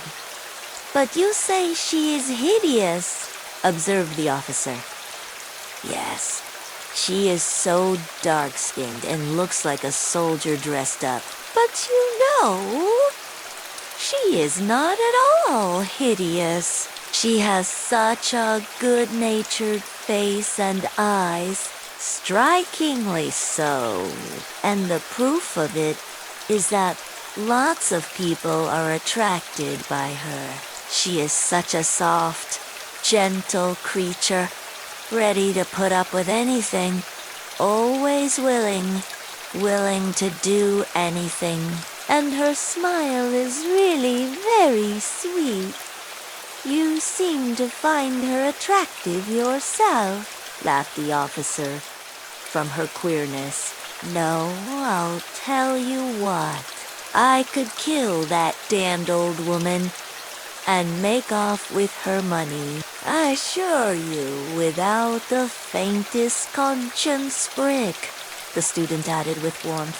The officer laughed again while Raskolnikov shuddered. How strange it was. "Listen, I want to ask you a serious question," the student said hotly. "I was joking, of course, but look here. On one side we have a stupid, senseless, worthless, spiteful, ailing, horrid old woman, not simply useless, but doing actual mischief, who has not an idea what she is living for herself, and who will die in a day or two in any case. You understand? You understand?" Yes, I understand," answered the officer, watching his excited companion attentively. "Well, listen then. On the other side, fresh young lives thrown away for want of help, and by thousands on every side. 100,000 good deeds could be done and helped on that old woman's money, which will be buried in a monastery. Hundreds, thousands, perhaps, might be set on the right path. Dozens of families saved from destitution, from ruin, from vice, from the lock hospitals, and all with her money. Kill her, take her money, and with the help of it devote oneself to the service of humanity and the good of all. What do you think? Would not one tiny crime be wiped out by thousands of good deeds? For one life, thousands would be saved from corruption and decay. One death, and 100 lives in exchange. It's simple arithmetic. Besides, what value has the life of that sickly, stupid, ill-natured old woman in the balance of existence? No more than the life of a louse, of a black beetle. Less, in fact, because the old woman is doing harm. She is wearing out the lives of others. The other day, she bit Lizaveta's finger out of spite. It almost had to be amputated. Of course, she does not deserve to live, remarked the officer. But there it is. It's nature. Oh, well, brother. But we have to correct and direct nature, and but for that, we should drown in an ocean of prejudice. But for that, there would never have been a single great man. They talk of duty. Conscience, I don't want to say anything against duty and conscience, but the point is, what do we mean by them? Stay, I have another question to ask you. Listen. No, you stay. I'll ask you a question. Listen. Well, you are talking and speechifying away, but tell me, would you kill the old woman yourself? Of course not. I was only arguing the justice of it. It's nothing to do with me, ... double quotes, but I think if you would not do it yourself, there's no justice about it, ... Let us have another game. Raskolnikov was violently agitated. Of course, it was all ordinary youthful talk and thought, such as he had often heard before in different forms and on different themes. But why had he happened to hear such a discussion and such ideas at the very moment when his own brain was just conceiving the very same ideas? And why, just at the moment when he had brought away the embryo of his idea from the old woman, had he dropped at once upon a conversation about her? This coincidence always seemed strange to him. This trivial talk in a tavern had an immense influence on him in his later action, as though there had really been in it something preordained, some guiding hint. So he tortured himself, fretting himself with such questions and finding a kind of enjoyment in it, and yet all these questions were not new ones suddenly confronting him. They were old familiar aches. It was long since they had first begun to grip and rend his heart. Long, long ago, his present anguish had its first beginnings. It had waxed and gathered strength, It had matured and concentrated until it had taken the form of a fearful, frenzied, and fantastic question, which tortured his heart and mind, clamoring insistently for an answer. Now his mother's letter had burst on him like a thunderclap. It was clear that he must not now suffer passively, worrying himself over unsolved questions, but that he must do something.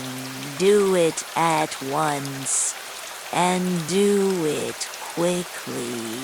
Anyway, he must decide on something, or else. ... double quotes. Or throw up life altogether, he cried suddenly, in a frenzy.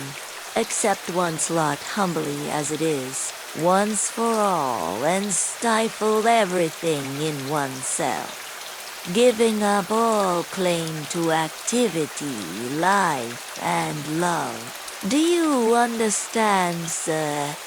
Do you understand what it means when you have absolutely nowhere to turn? Marmeladov's question came suddenly into his mind. For every man must have somewhere to turn, ... He gave a sudden start. Another thought that he had had yesterday slipped back into his mind. But he did not start at the thought recurring to him, for he knew, he had felt beforehand, that it must come back.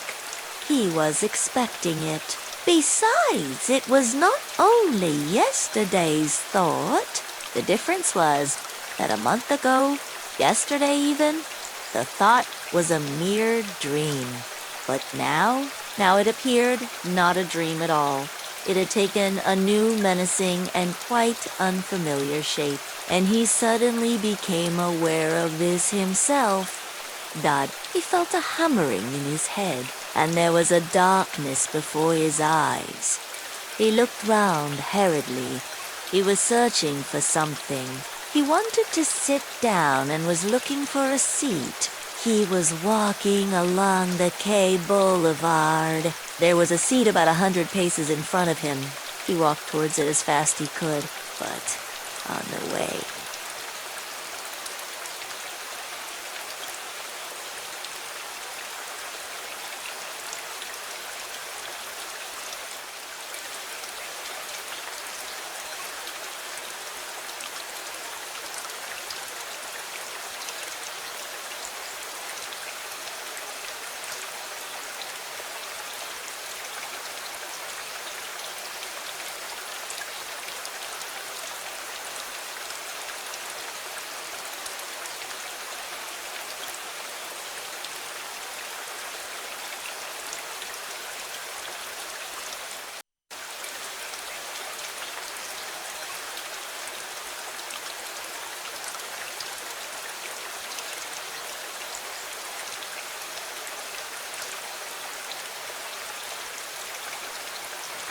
looking for the seat, he had noticed a woman walking some 20 paces in front of him, but at first he took no more notice of her than of other objects that crossed his path.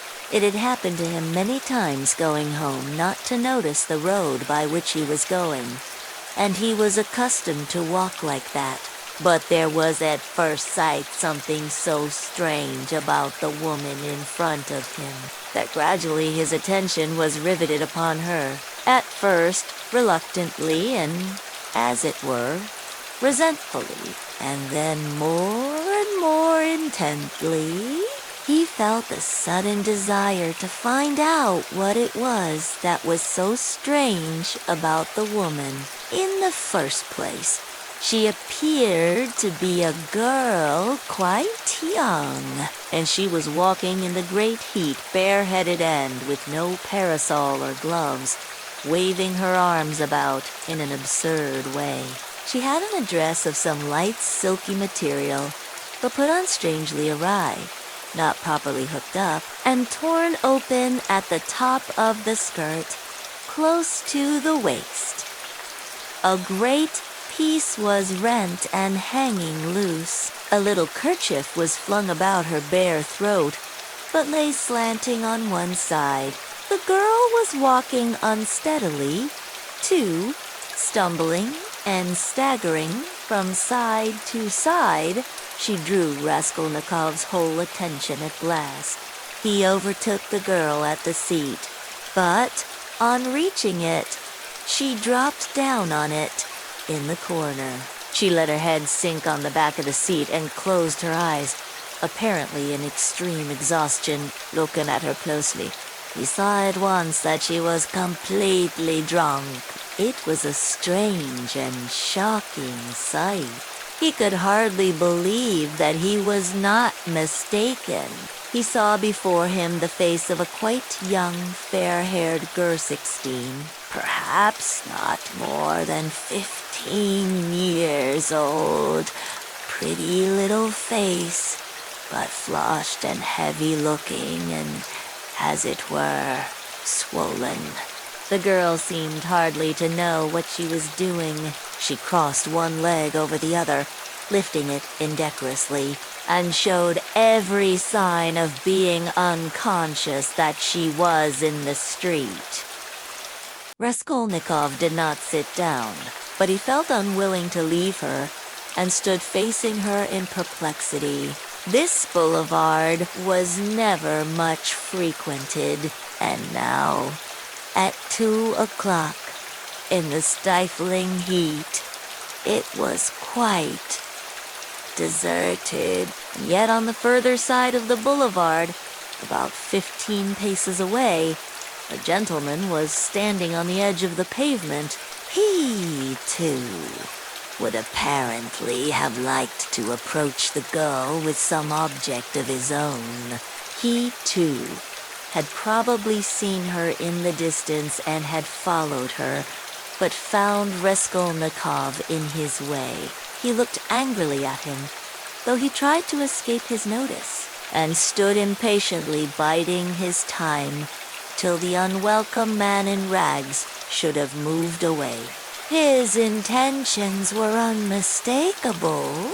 The gentleman was a plump, thickly set man, about 30, fashionably dressed, with a high-color red lips and mustaches. Raskolnikov felt furious. He had a sudden longing to insult this fat dandy in some way. He left the girl for a moment and walked towards the gentleman. "Hey, you, Svidragalo, what do you want here?" he shouted, clenching his fists and laughing, spluttering with rage. "What do you mean?" the gentleman asked sternly, scowling in haughty astonishment. "Get away! That's what I mean! How dare you, you low fellow!" He raised his cane. Raskolnikov rushed at him with his fists, without reflecting that the stout gentleman was a match for two men like himself. But at that instant someone seized him from behind, and a police constable stood between them. "That's enough, gentlemen. No fighting. Please, in a public place. What do you want? Who are you?" he asked Raskolnikov sternly, noticing his rags. Raskolnikov looked at him intently. He had a straightforward, sensible, soldierly face with gray mustaches and whiskers. "You are just the man I want," Raskolnikov cried, catching at his arm. "I am a student, Raskolnikov. You may as well know that, too," he added, addressing the gentleman. "Come along, I have something to show you." And taking the policeman by the hand, he drew him towards the seat. Chapter IV, his mother's letter had been a torture to him, but as regards the chief fact in it, he had felt not one moment's hesitation. Even whilst he was reading the letter, the essential question was settled, and irrevocably settled, in his mind.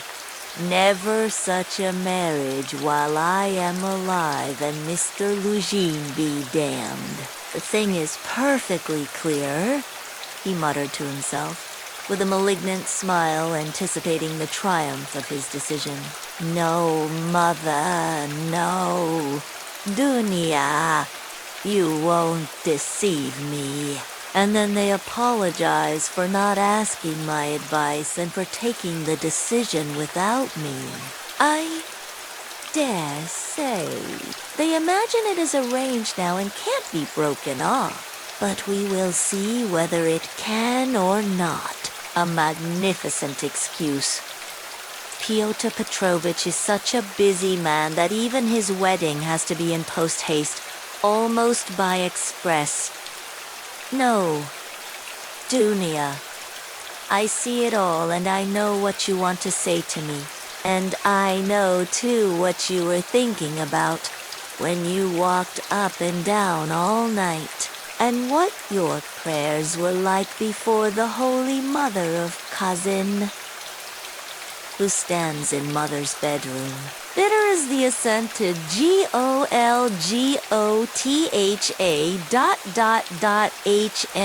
So it is finally settled.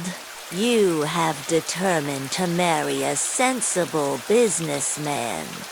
Abadotia, Loma Nobuna. One who has a fortune has already made his fortune. That is so much more solid and impressive.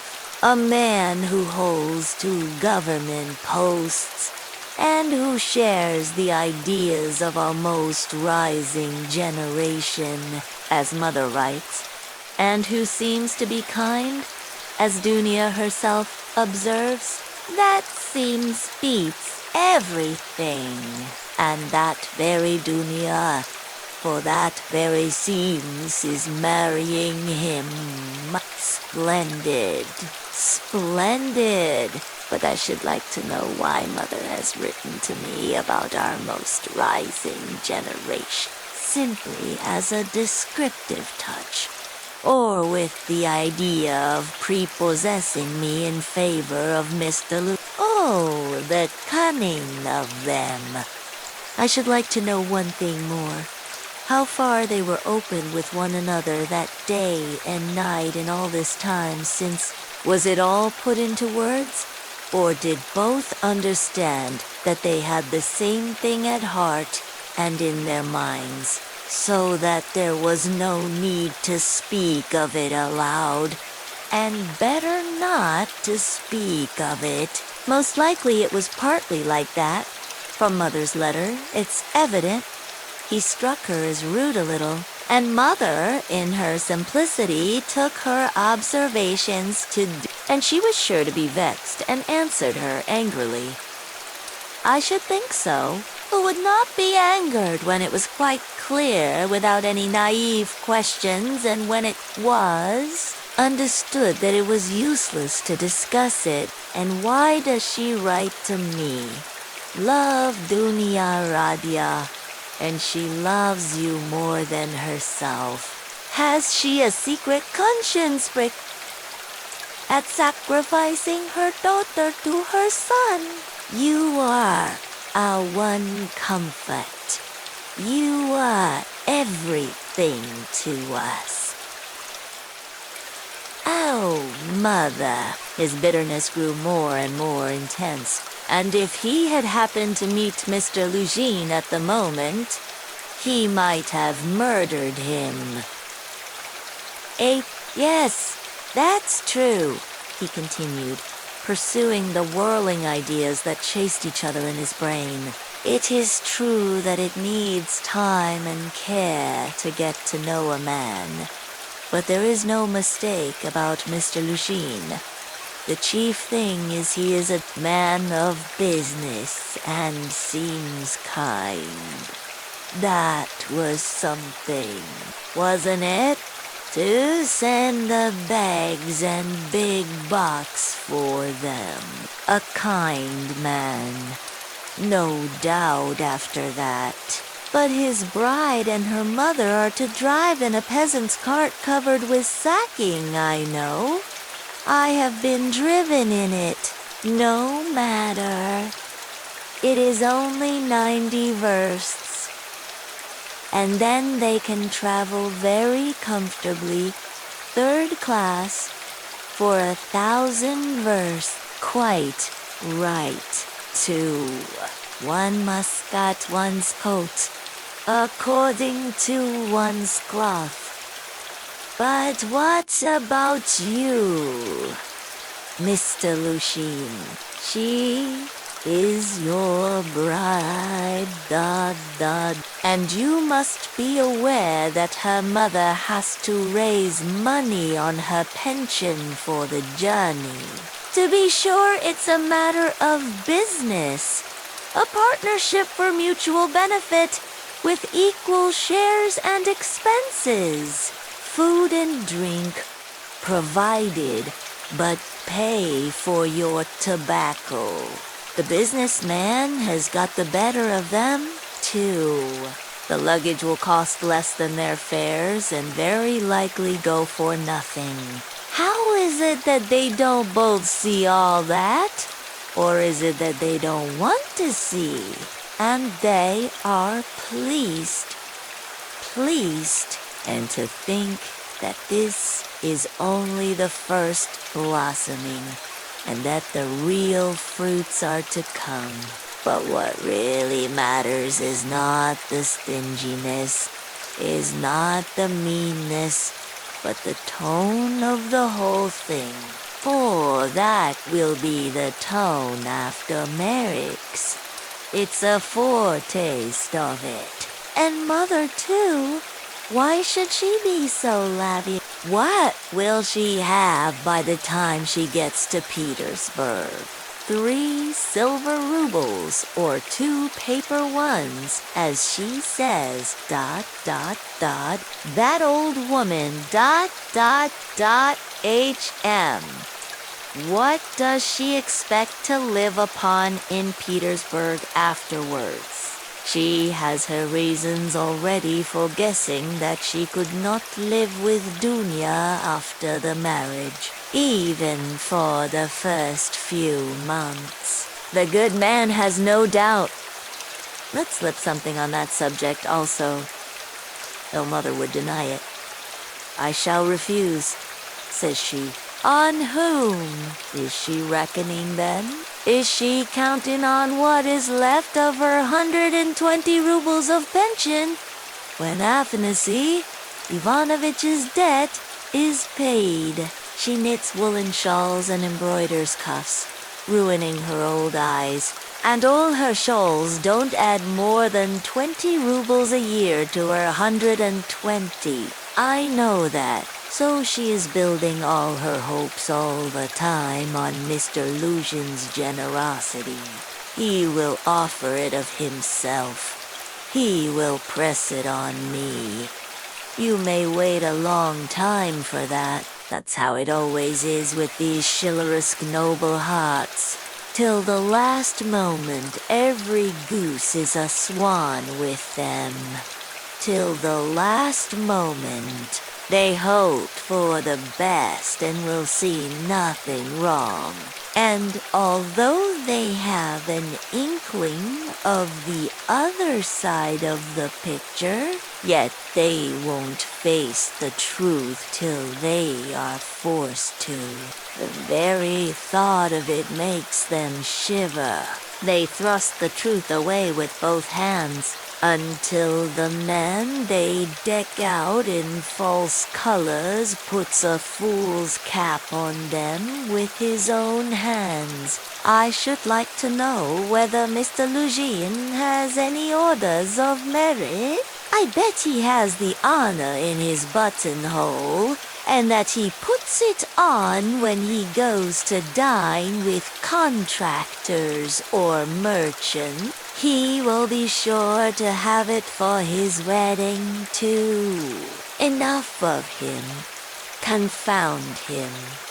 At first, long before indeed he had been much occupied with one question, why almost all crimes are so badly concealed and so easily detected, and why almost all criminals leave such obvious traces. He had come gradually to many different and curious conclusions, and in his opinion the chief reason lay not so much in the material impossibility of concealing the crime as in the criminal himself.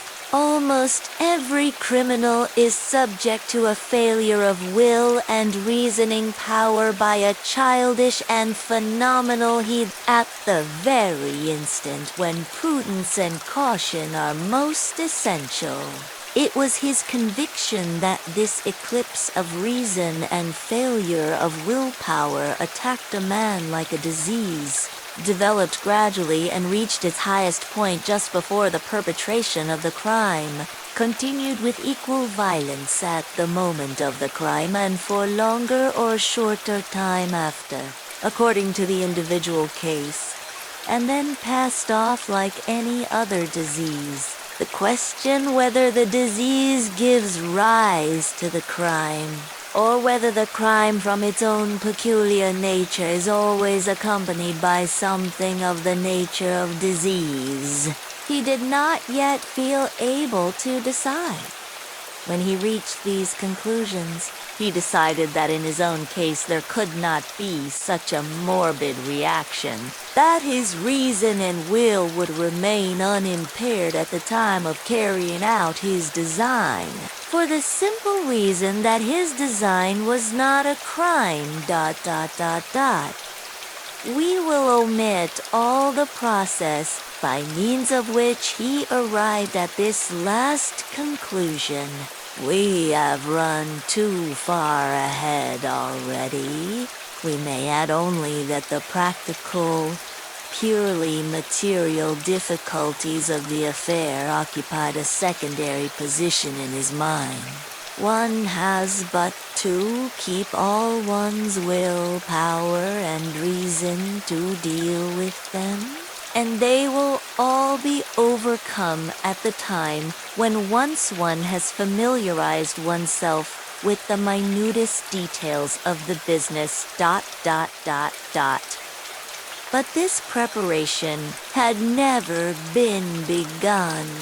His final decisions were what he came to trust least, and when the hour struck, it all came to pass quite differently, as it were accidentally and unexpectedly.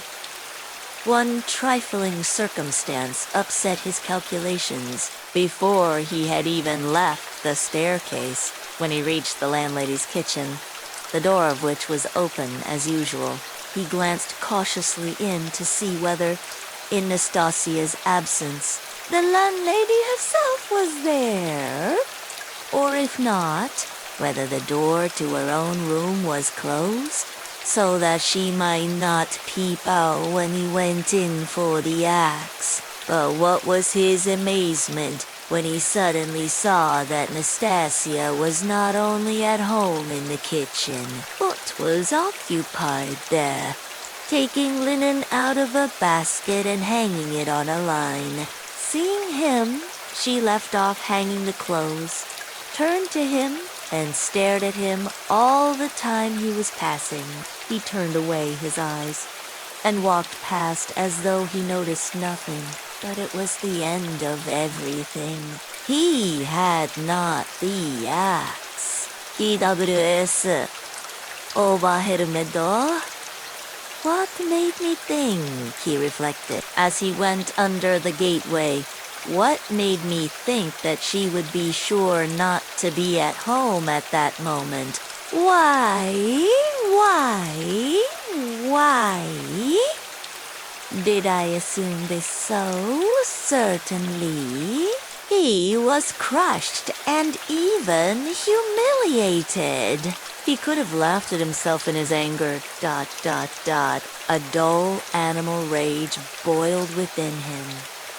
He stood hesitating in the gateway. To go into the street, to go a walk for appearance sake was revolting. To go back to his room, even more revolting. "And what a chance I have lost forever," he muttered, standing aimlessly in the gateway, just opposite the porter's little dark room, which was also open. Suddenly he started. From the porter's room, 2 paces away from him, something shining under the bench to the right caught his eye. ... He looked about him, nobody.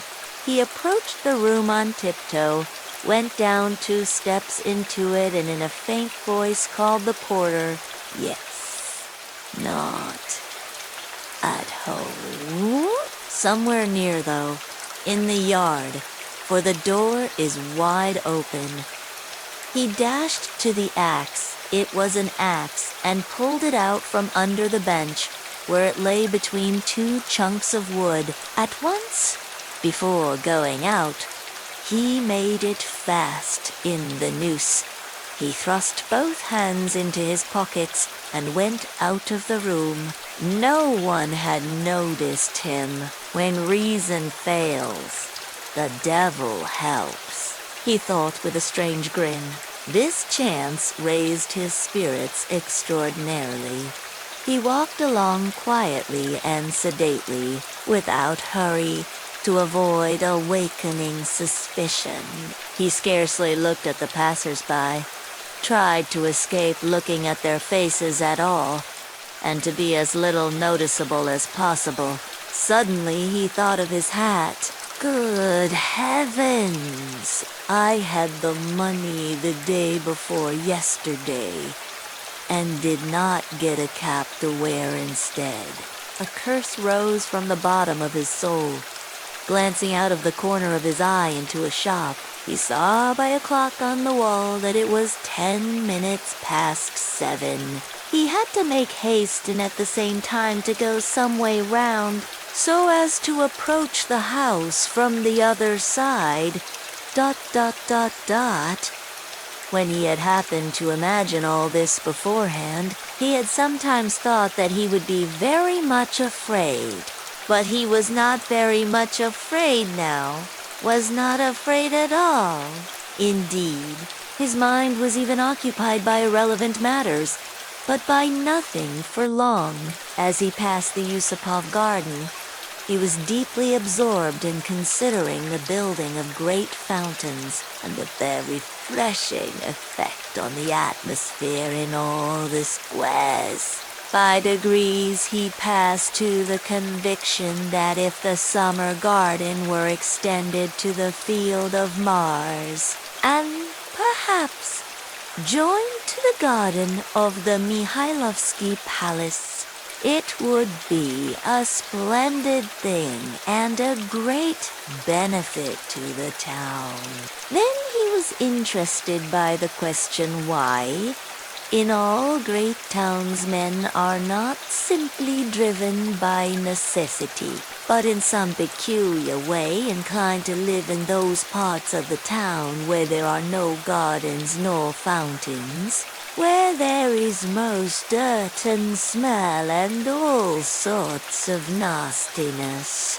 Then his own walks through the Haymarket came back to his mind, and for a moment he waked up to reality. What nonsense! He thought, better think of nothing at all. So probably men led to execution clutch mentally at every object that meets them on the way, flashed through his mind, but simply flashed, like lightning. He made haste to dismiss this thought. ... And by now he was near. Here was the house. Here was the gate. Suddenly a clock somewhere struck once. What can it be? 7:30. Impossible. It must be fast. Luckily for him, everything went well again at the gate. At that very moment, as though expressly for his benefit, a huge wagon of hay had just driven in at the gate, completely screening him as he passed under the gateway. And the wagon had scarcely had time to drive through into the yard before he had slipped in a flash to the right. On the other side of the wagon, he could hear shouting and quarreling, but no one noticed him and no one met him. Many windows looking into that huge quadrangular yard were open at that moment, but he did not raise his head. He had not the strength to. The staircase leading to the old woman's room was close by, just on the right of the gateway. He was already on the stairs, ...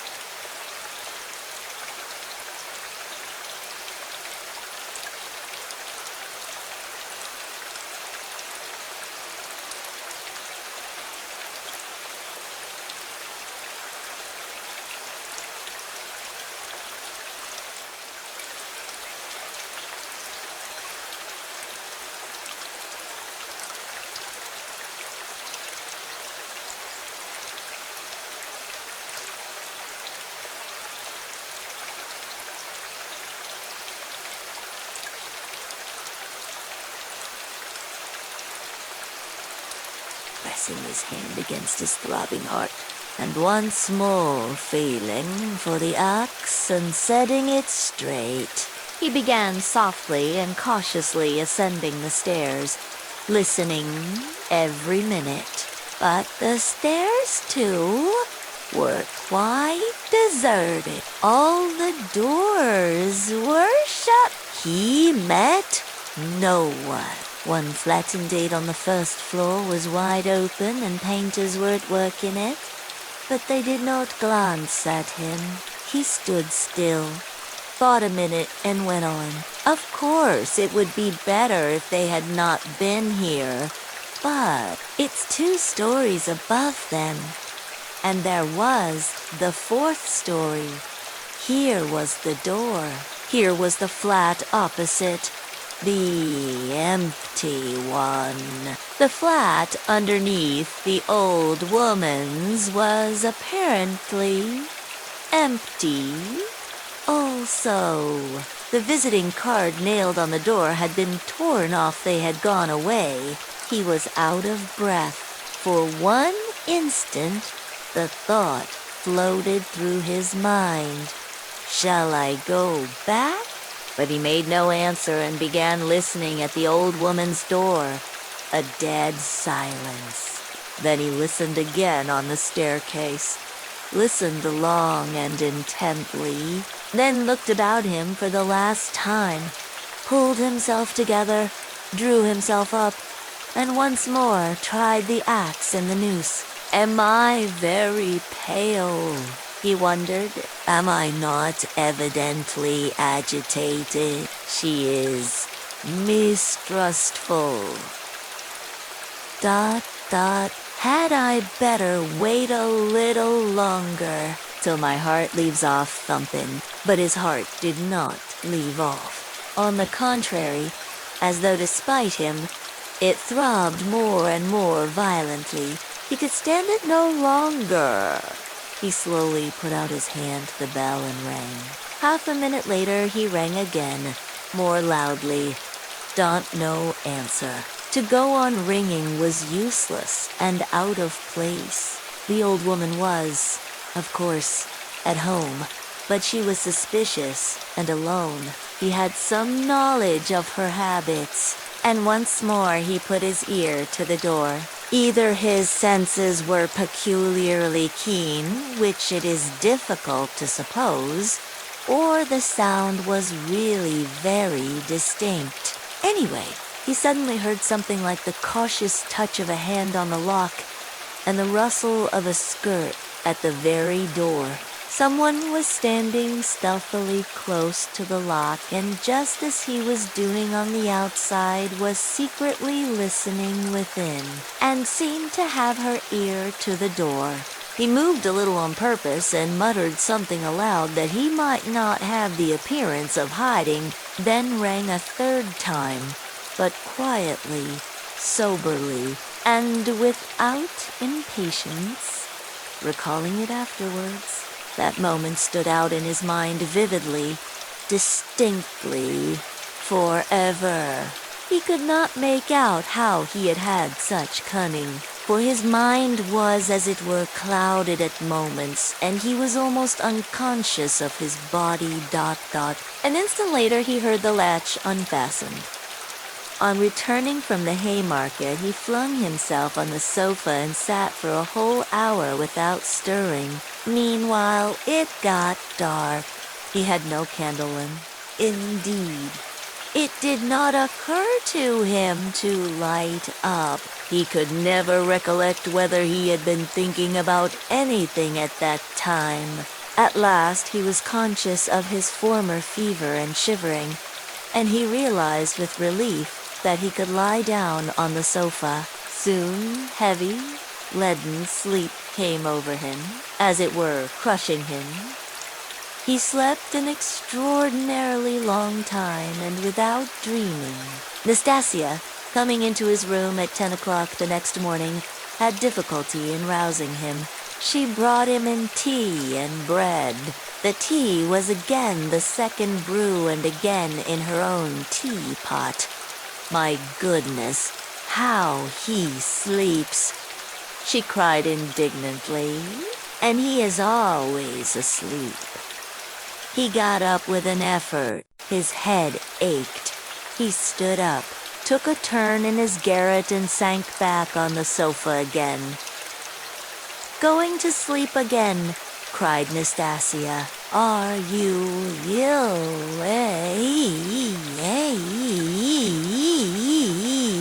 He made no reply. "Do you want some tea afterwards?" he said with an effort, closing his eyes again and turning to the wall. Nastasia stood over him.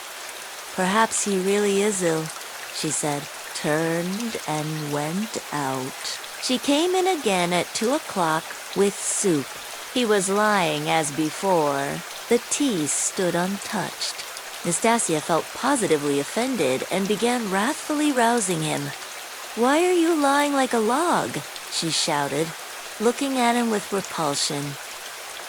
He got up and sat down again, but said nothing and stared at the floor. "Are you ill or not?" asked Nastasia, and again received no answer. "You'd better go out and get a breath of air," she said after a pause.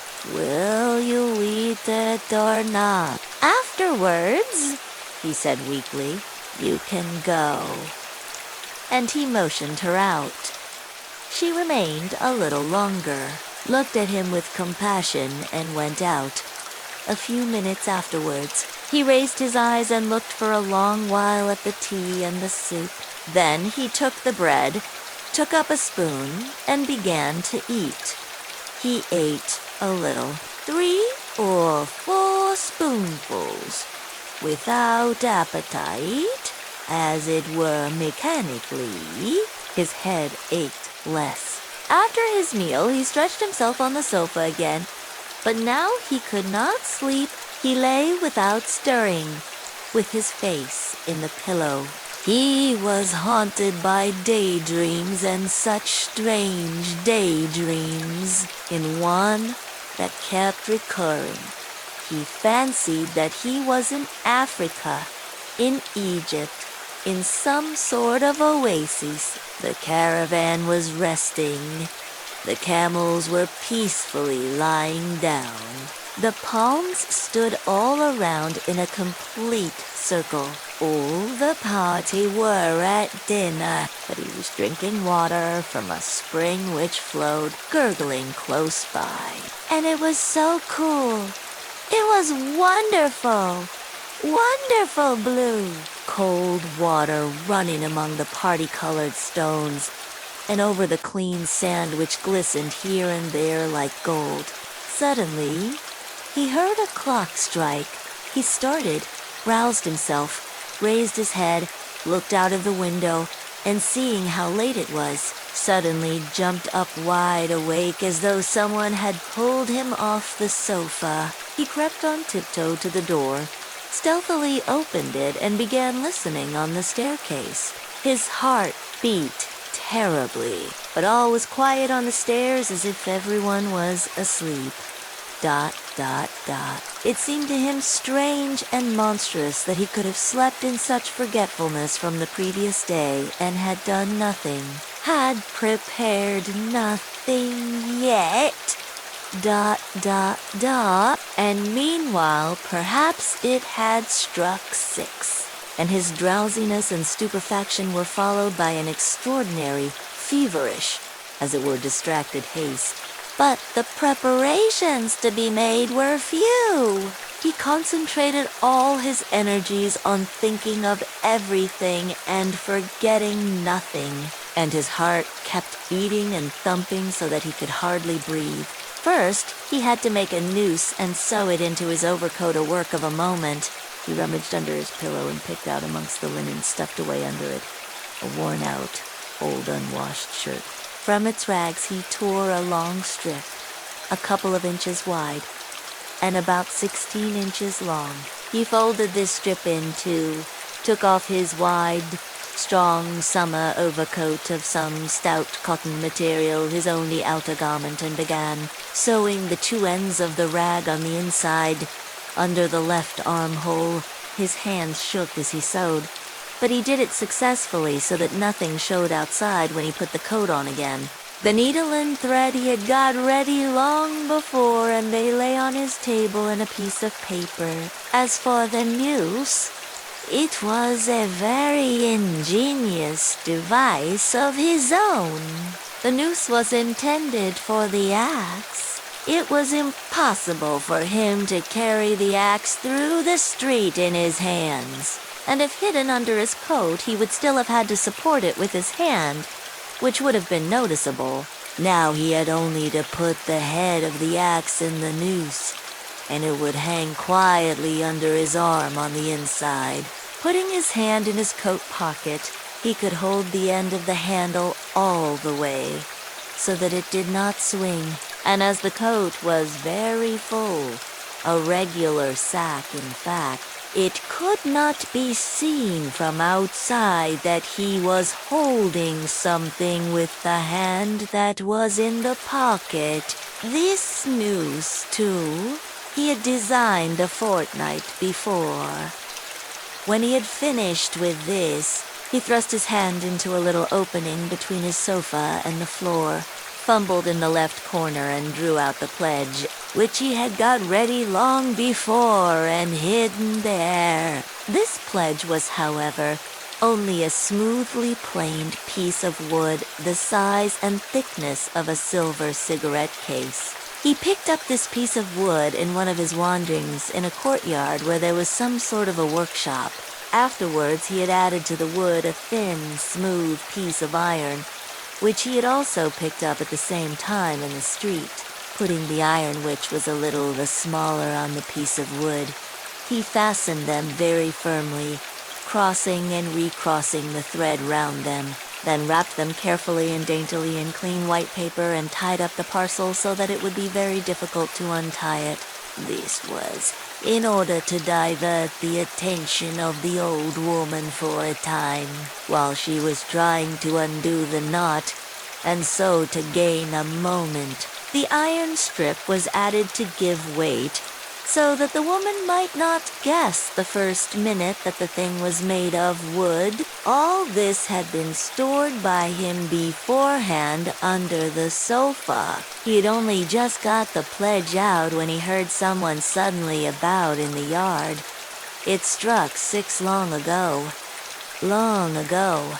My God. He rushed to the door, listened, caught up his hat, and began to descend his 30 steps cautiously, noiselessly, like a cat. He had still the most important thing to do to steal the axe from the kitchen. That the deed must be done with an axe, he had decided long ago. He had also a pocket pruning knife, but he could not rely on the knife and still less on his own strength. and so resolved finally on the axe. We may note in passing one peculiarity in regard to all the final resolutions taken by him in the matter. They had one strange characteristic.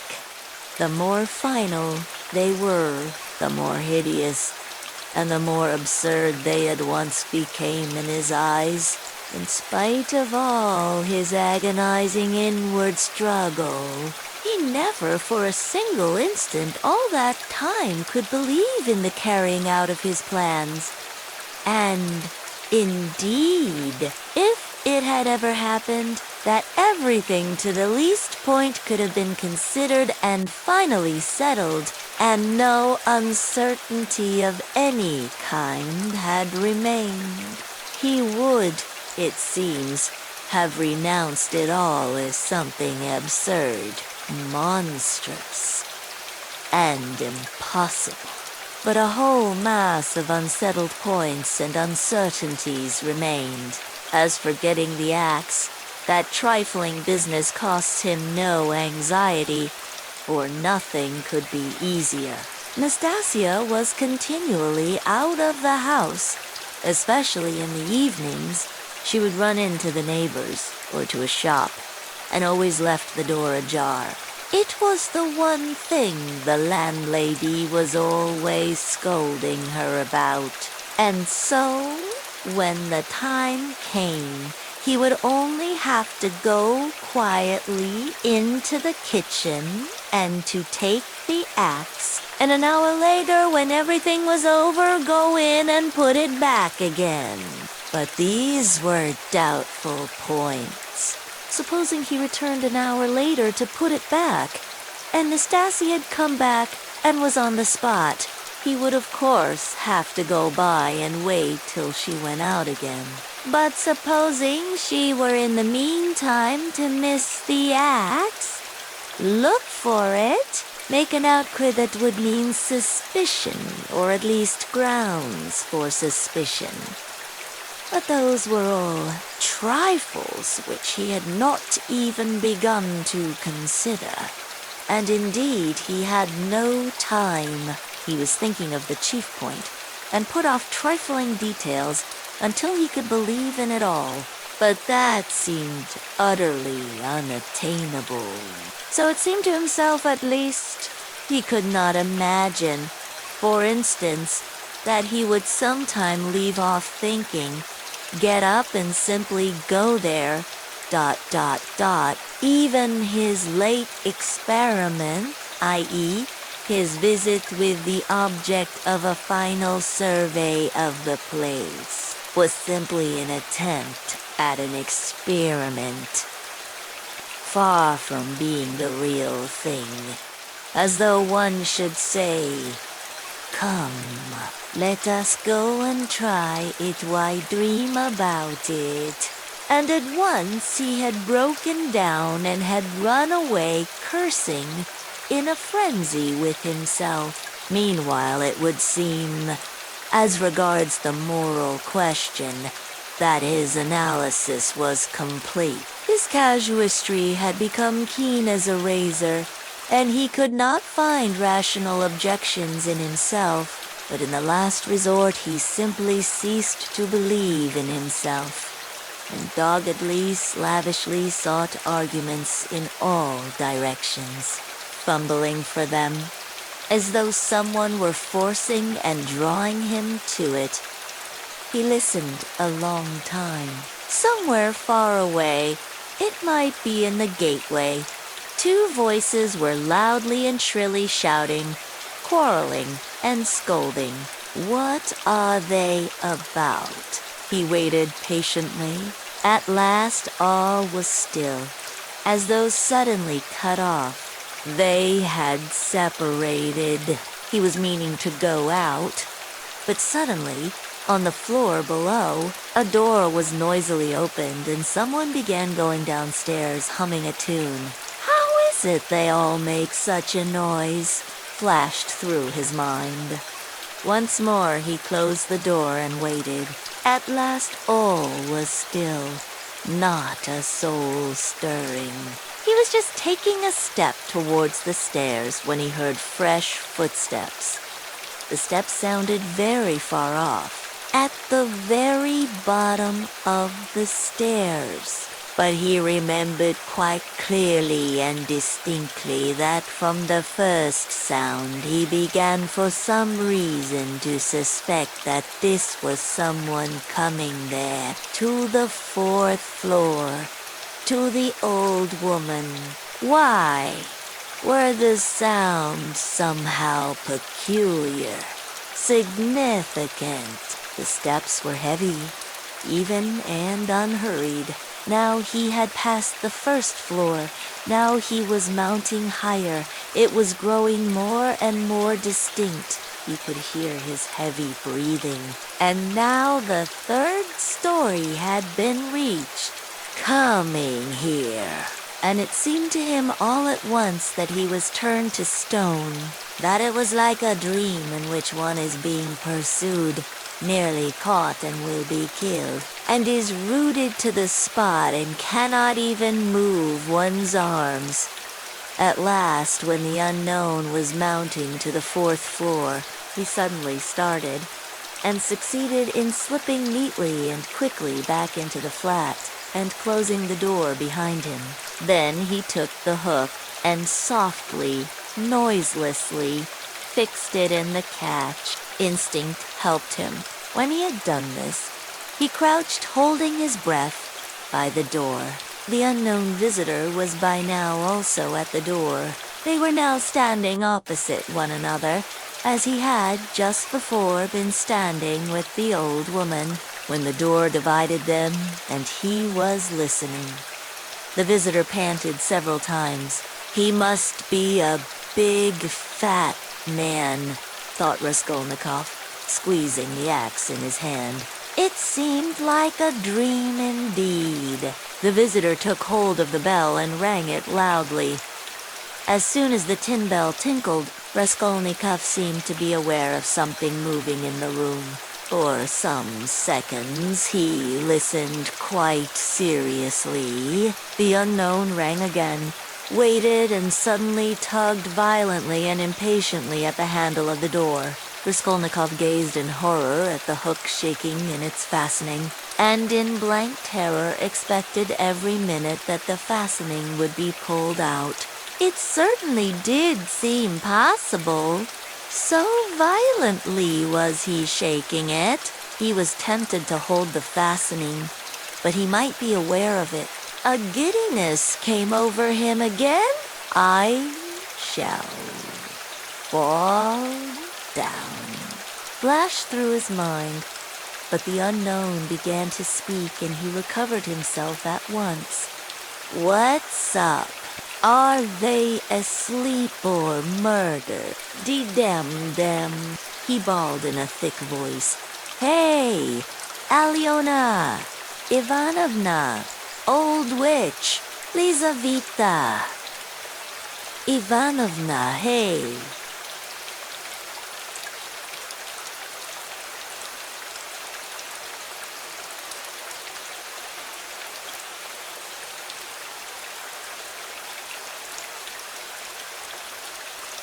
My beauty, open the door. Oh, damn them. Are they asleep or what? And again, enraged, he tugged with all his might 12 times at the bell. He must certainly be a man of authority and an intimate acquaintance. At this moment, light, hurried steps were heard, not far off. On the stairs, someone else was approaching. Raskolnikov had not heard them at first. You don't say there's no one at home, the newcomer cried in a cheerful, ringing voice, addressing the first visitor, who still went on pulling the bell. Good evening, Coke. From his voice he must be quite young, thought Raskolnikov. Who the devil can tell? I've almost broken the lock, answered Coke. But how do you come to know me? Why? The day before yesterday, I beat you 3 times running at billiards at Gambrinus. So they are not at home. That's queer. It's awfully stupid, though. Where could the old woman have gone? I've come on business. Yes, and I have business with her, too. Well, what can we do? Go back, I suppose. I was hoping to get some money, cried the young man. We must give it up, of course. But what did she fix this time for? The old witch fixed the time for me to come herself. It's out of my way, and where the devil she can have got to, I can't make out. She sits here from year's end to year's end. The old hag. Her legs are bad, and yet here all of a sudden she is out for a walk. Hadn't we better ask the porter? What? Where she's gone and when she'll be back. Damn it all. We might ask ... But you know, she never does go anywhere. And he once more tugged at the door handle. Damn it all! There's nothing to be done. We must go. Stay! Cried the young man suddenly. Do you see how the door shakes if you pull it? Well, that shows it's not locked, but fastened with the hook. Do you hear how the hook clanks? Well, why don't you see? That proves that one of them is at home. If they were all out, they would have locked the door from the outside with the key and not with the hook from inside. They? Do you hear how the hook is clanking? To fasten the hook on the inside, they must be at home, don't you see? So there they are sitting inside and don't open the door. Well, and so they must be, cried Coke, astonished. What are they about in there? And he began furiously shaking the door. Stay, cried the young man again. Don't pull at it. There must be something wrong. ... Here, you've been ringing and pulling at the door and still they don't open. So, either they've both fainted or... ... What? I tell you what. Let's go fetch the porter. Let him wake them up. All right. Both were going down. Stay. You stop here while I run down for the porter. What for? Well, you'd better. All right. I'm studying the law, you see. It's evident there's something wrong here, the young man cried hotly, and he ran downstairs. Coke remained.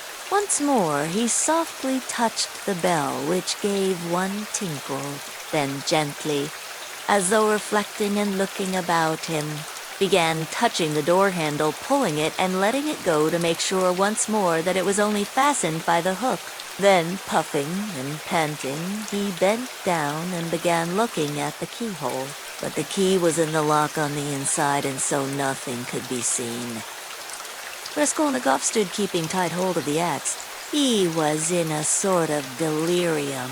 He was even making ready to fight when they should come in, while they were knocking and talking together. The idea several times occurred to him to end it all at once and shout to them through the door.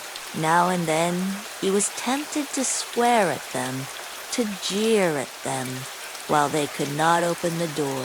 Only make haste. was the thought that flashed through his mind. But what the devil is he about? Time was passing. 1 minute and another no one came. Coke began to be restless. What the devil? He cried suddenly, and in impatience deserting his sentry duty, he, too, went down, hurrying and thumping with his heavy boots on the stairs. The steps died away. Good heaven! What am I to do? Raskolnikov unfastened the hook, opened the door. There was no sound. Abruptly, without any thoughts at all, he went out, closing the door as thoroughly as he could, and went downstairs. He had gone down 3 flights when he suddenly heard a loud voice below. Where could he go? There was nowhere to hide. He was just going back to the flat. Hey there, catch! The brute. Somebody dashed out of a flat below, shouting, and rather fell than ran down the stairs, bawling at the top of his voice. Mitoka, Mitoka, Mitoka, Mitoka, blast him. Get in, shouted one of them. A young, thick-necked peasant with a fleshy face, red as a carrot. I'll take you all. Get in. But at once there was an outbreak of laughter and exclamations in the crowd.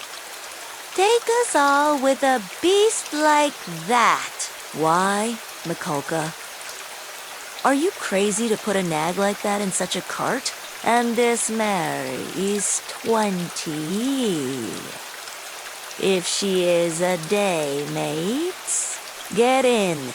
I'll take you all, Mikulka shouted again, leaping first into the cart, seizing the reins and standing straight up in front. The bay is gone with Matt B, he shouted from the cart. And this brute, mates, is just breaking my heart. I feel as if I could kill her. She's just eating her head off. Get in. I tell you, I'll make her gallop. She galloped, and he picked up the whip, preparing himself with relish to flog the little mare. Get in. Come along. The crowd laughed. Do you hear she? Gallop, gallop, indeed. She has not had a gallop in her for the last 10 years. She jog along. Don't you mind her, mates? Bring the whip, each of you. Get ready. All right, give it to her. They all clambered into Mikulka's cart, laughing and making jokes. 6 men got in, and there was still room for more. They hauled in a fat, rosy-cheeked woman. She was dressed in red cotton, in a pointed, beaded headdress and thick leather shoes. She was cracking nuts and laughing. The crowd round them was laughing too, and indeed, how could they help laughing? That wretched nag was to drag all the cartload of them at a gallop. 2 young fellows in the cart were just getting whips, ready to help with the cry of now. The mare tugged with all her might, but far from galloping, could scarcely move forward. She struggled with her legs, gasping and shrinking from the blows of the 3 whips which were showered upon her like hail. The laughter in the cart and in the crowd was redoubled, but Mikulka flew into a rage and furiously thrashed the mare, as though he supposed she really could gallop. Let me get in, too, mates, shouted a young man in the crowd whose appetite was aroused. Get in, all get in, cried Mikulka. She will draw you all. I'll beat her to death. And he thrashed and thrashed at the mare, beside himself with fury. Father, father, he cried. Father, what are they doing? Father, they are beating the poor horse. Come along, said his father. They are drunken and foolish. They are in fun. Come away.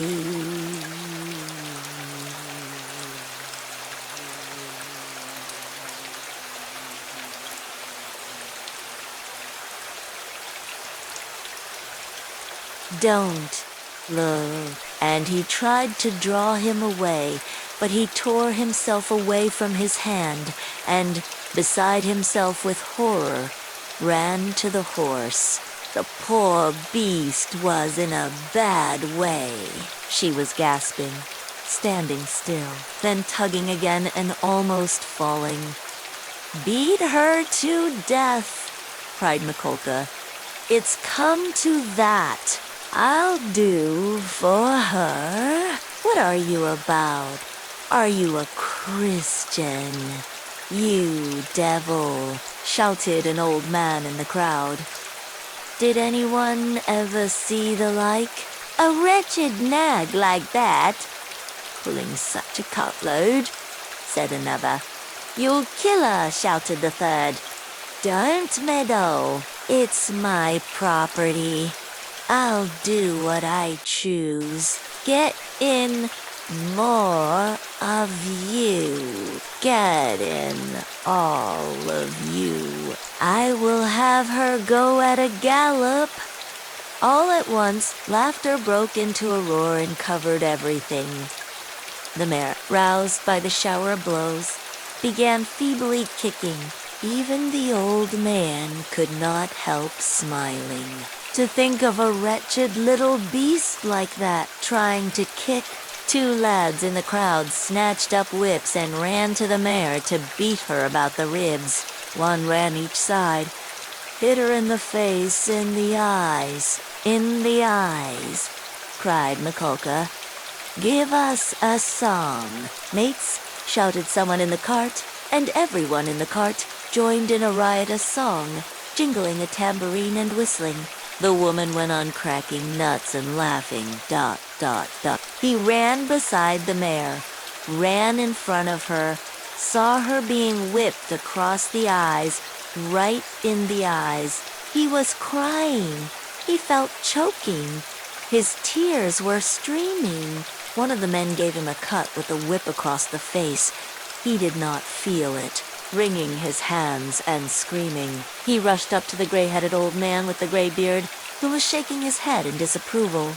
One woman seized him by the hand and would have taken him away, but he tore himself from her and ran back to the mare. She was almost at the last gasp, but began kicking once more. I'll teach you to kick, Mikulka shouted ferociously. He threw down the whip, bent forward, and picked up from the bottom of the cart a long, thick shaft. He took hold of one end with both hands and with an effort brandished it over the mare. You'll crush her, was shouted round him. He'll kill her. It's my property, shouted Mikulka, and brought the shaft down with a swinging blow. There was a sound of a heavy thud. Thrasher, Thrasher, why have you stopped? Shouted voices in the crowd. And Mikulka swung the shaft a second time, and it fell a second time on the spine of the luckless mare. She sank back on her haunches, but lurched forward and tugged forward with all her force. Tugged first on one side and then on the other, trying to move the cart. But the 6 whips were attacking her in all directions. And the shaft was raised again and fell upon her a third time, then a fourth, with heavy measured blows. Mikulka was in a fury that he could not kill her at one blow. She's a tough one, was shouted in the crowd. She'll fall in a minute. Mates, there will soon be an end of her, said an admiring spectator in the crowd. Fetch an axe to her. Finish her off, shouted a third. I'll show you. Stand off. Mikulka screamed frantically. He threw down the shaft, stooped down in the cart, and picked up an iron crowbar. Look out, he shouted, and with all his might he dealt a stunning blow at the poor mare. The blow fell. The mare staggered, sank back, tried to pull, but the bar fell again with a swinging blow on her back, and she fell on the ground like a log. Finish her off, shouted Mikulka, and he leaped beside himself out of the cart. Several young men, also flushed with drink, seized anything they could come across, sticks, poles, and ran to the dying mare. Mikulka stood on one side and began dealing random blows with the crowbar. The mare stretched out her head, drew a long breath, and died. You butchered her, someone shouted in the crowd. Why wouldn't she gallop then? My property, shouted Mikulka with bloodshot eyes, brandishing the bar in his hands. He stood as though regretting that he had nothing more to beat. No mistake about it, you are not a Christian, many voices were shouting in the crowd. But the poor boy, beside himself, made his way, screaming, through the crowd to the sorrel nag, put his arms round her bleeding dead head and kissed it, kissed the eyes, and kissed the lips. Then he jumped up and flew in a frenzy with his little fists out at At that instant, his father, who had been running after him, snatched him up and carried him out of the crowd. Come along, come, let us go home, he said to him. Father, why did they, the poor horse, he sobbed, but his voice broke and the words came in shrieks from his panting chest. They are drunk, they are brutal. It's not our business, said his father. He put his arms round his father, but he felt choked. Choked, he tried to draw a breath, to cry out, and woke up. He waked up, gasping for breath, his hair soaked with perspiration, and stood up in terror. Thank God, that was only a dream, he said, sitting down under a tree and drawing deep breaths. But what is it? Is it some fever coming on? Such a hideous dream. He felt utterly broken. Darkness and confusion were in his soul. He rested his elbows on his knees and leaned his head on his hands. Good God, he cried. Can it be that I shall really take an axe, that I shall strike her on the head, split her skull open, that I shall tread in the sticky warm blood, break the lock, steel and tremble, hide all spattered in the blood, with the axe, good God, can it be? He was shaking like a leaf as he said this. But why am I going on like this? He continued, sitting up again, as it were in profound amazement. I knew that I could never bring myself to it. So what have I been torturing myself for till now? Yesterday, when I went to make that experiment. Yesterday I realized completely that I could never bear to do it, Why am I going over it again then? Why am I hesitating? As I came down the stairs yesterday, I said myself that it was base, loathsome, vile, dot. The very thought of it made me feel sick and filled me with horror, double quotes. No, I couldn't do it. I couldn't do it. Granted, that there is no flaw in all that reasoning. That all that I have concluded this last month is clear as day, true as arithmetic. My God. Anyway, I couldn't bring myself to it. I couldn't do it. Why? Why then am I still? He rose to his feet, looked round in wonder as though surprised at finding himself in this place, and went towards the bridge. He was pale. His eyes glowed. He was exhausted in every limb, but he seemed suddenly to breathe more easily. He felt he had cast off that fearful burden that had so long been weighing upon him, and all at once there was a sense of relief and peace in his soul. Lord, he prayed, show me my pathai, renounce that dream of mine. Crossing the bridge, he gazed quietly and calmly at the Neva, at the glowing red sun setting in the glowing sky. In spite of his weakness, he was not conscious of fatigue. It was as though an abscess that had been forming for a month past in his heart had suddenly broken. Freedom. He was free from that spell, that sorcery, that obsession.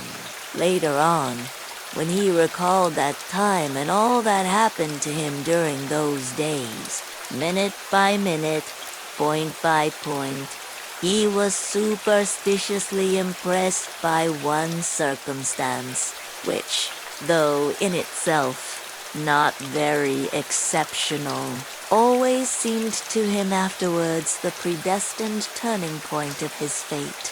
He could never understand and explain to himself why, when he was tired and worn out, when it would have been more convenient for him to go home by the shortest and most direct way, he had returned by the Haymarket, where he had no need to go. It was obviously and quite unnecessarily out of his way, though not much so. It is true that it happened to him dozens of times to return home without noticing what streets he passed through. But why? He was always asking himself, why had such an important, such a decisive, and at the same time such an absolutely chance meeting happened in the Haymarket, where he had, moreover, no reason to go at the very hour, the very minute of his life when he was just in the very mood and in the very circumstances in which that meeting was able to exert the gravest and most decisive influence on his whole destiny, as though it had been lying in wait for him on purpose. It was about 9 o'clock when he crossed the Haymarket. At the tables and the barrows, at the booths and the shops, all the market people were closing their establishments or clearing away and packing up their wares, and, like their customers, were going home. Rag pickers and costermongers of all kinds were crowding round the taverns in the dirty and stinking courtyards of the Haymarket. Raskolnikov particularly liked this place and the neighboring alleys when he wandered aimlessly in the streets. Here, his rags did not attract contemptuous attention, and one could walk about in any attire without scandalizing people. At the corner of an alley, a huckster and his wife had 2 tables set out with tapes, thread, cotton, handkerchiefs, etc. They, too, had got up to go home, but were lingering in conversation with a friend who had just come up to them. This friend was Lizaveta Ivanovna, or, as everyone called her, the younger sister of the old pawnbroker, Ariona Ivanovna, whom Raskolnikov had visited the previous date upon his watch, and make his experiment. ... He already knew all about Lizaveta, and she knew him a little too. She was a single woman of about 35, tall, clumsy, timid, submissive, and almost idiotic. She was a complete slave, and went in fear and trembling of her sister, who made her work day and night, and even beat her. She was standing with a bundle before the huckster and his wife, listening earnestly and doubtfully. They were talking of something with special warmth. The moment Raskolnikov caught sight of her, he was overcome by a strange sensation, as it were, of intense astonishment, though there was nothing astonishing about this meeting. "You could make up your mind for yourself, Lizaveta Ivanovna," the huckster was saying aloud. "Come round tomorrow about 7. They will be here too." "Tomorrow," said Lizaveta slowly and thoughtfully, as though unable to make up her mind. "Upon my word, what a fright you are in of Alona Ivanovna," babbled the huckster's wife, a lively little woman. "I look at you. You are like some little babe, and she is not your own sister either, nothing but a stepsister, and what a hand she keeps over you. But this time don't say a word to Alyona Ivanovna." Her husband interrupted. "That's my advice. But come round to us without asking. It will be worth your while. Later on, your sister herself may have a notion. Am I to come about 7 o'clock? And they will be here. You will be able to decide for yourself. And we'll have a cup of tea," added his wife. "All right, I'll come," said Lizaveta, still pondering, and she began slowly moving away. Raskolnikov had just passed and heard no more. He passed softly, unnoticed, trying not to miss a word. His first amazement was followed by a thrill of horror, like a shiver running down his spine. He had suddenly quite unexpectedly learned that the next day at 7 o'clock, Lizaveta, the old woman's sister and only companion, would be away from home, and that therefore at 7 o'clock, precisely, the old woman would be left alone. He was only a few steps from his lodging. He went in like a man condemned to death. He thought of nothing and was incapable of thinking. But he felt suddenly in his whole being that he had no more freedom of thought, no will, and that everything was suddenly and irrevocably decided. Certainly, if he had to wait whole years for a suitable opportunity, he could not reckon on a more certain step towards the success of the plan than that which had just presented itself. In any case, it would have been difficult to find out beforehand and with certainty, with greater exactness and less risk, and without dangerous inquiries and investigations. That next day, at a certain time, an old woman, on whose life an attempt was contemplated, would be at home and entirely alone.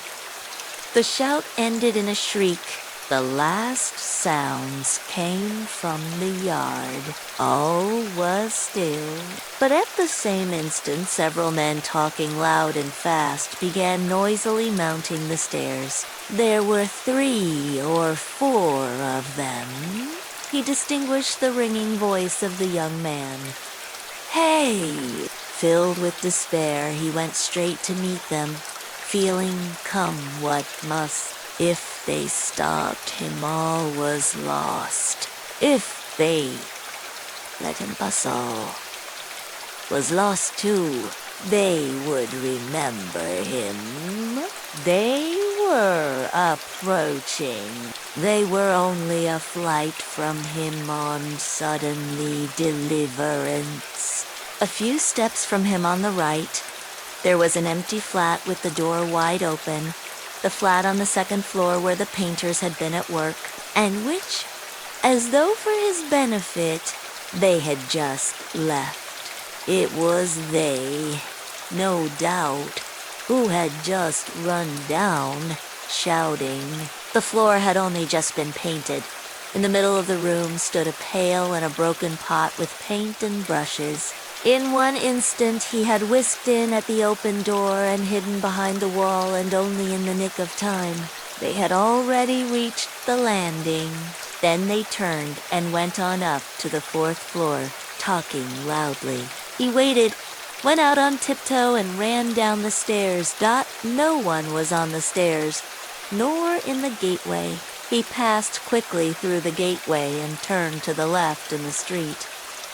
He knew perfectly well that at that moment they were at the flat, that they were greatly astonished at finding it unlocked, as the door had just been fastened, that by now they were looking at the bodies, that before another minute had passed they would guess and completely realize that the murderer had just been there, and had succeeded in hiding somewhere, slipping by them and escaping.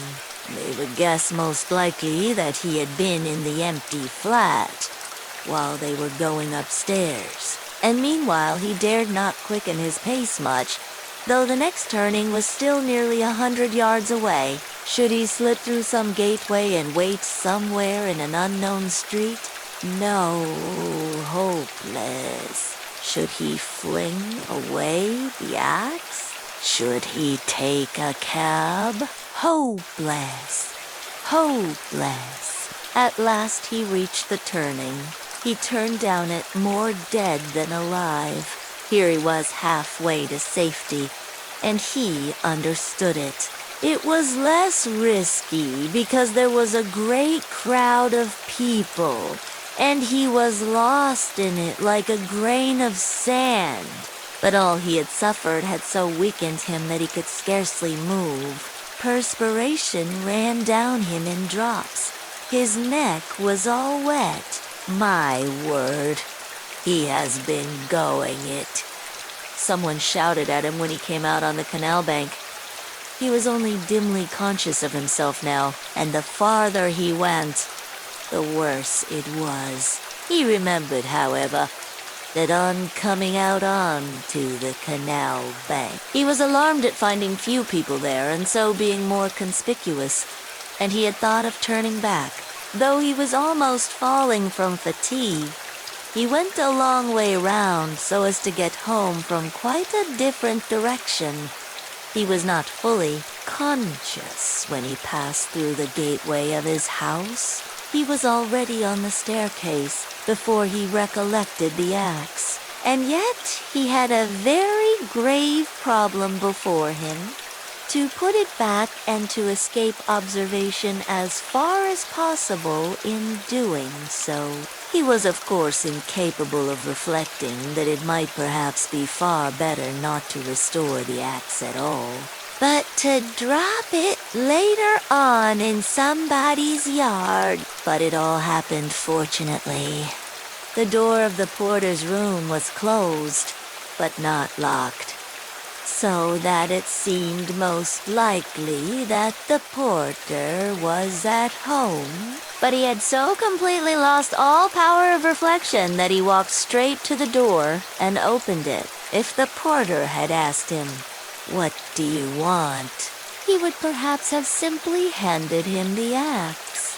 But again, the porter was not at home, and he succeeded in putting the axe back under the bench and even covering it with the chunk of wood as before. He met no one, not a soul, afterwards on the way to his room.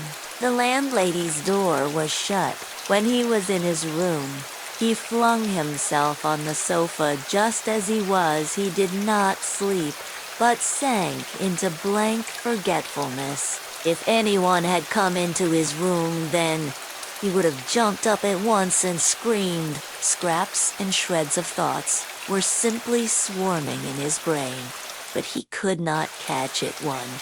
He could not rest on one. In spite of all his efforts, Chapter VI the door was as before opened a tiny crack, and again 2 sharp and suspicious eyes stared at him out of the darkness.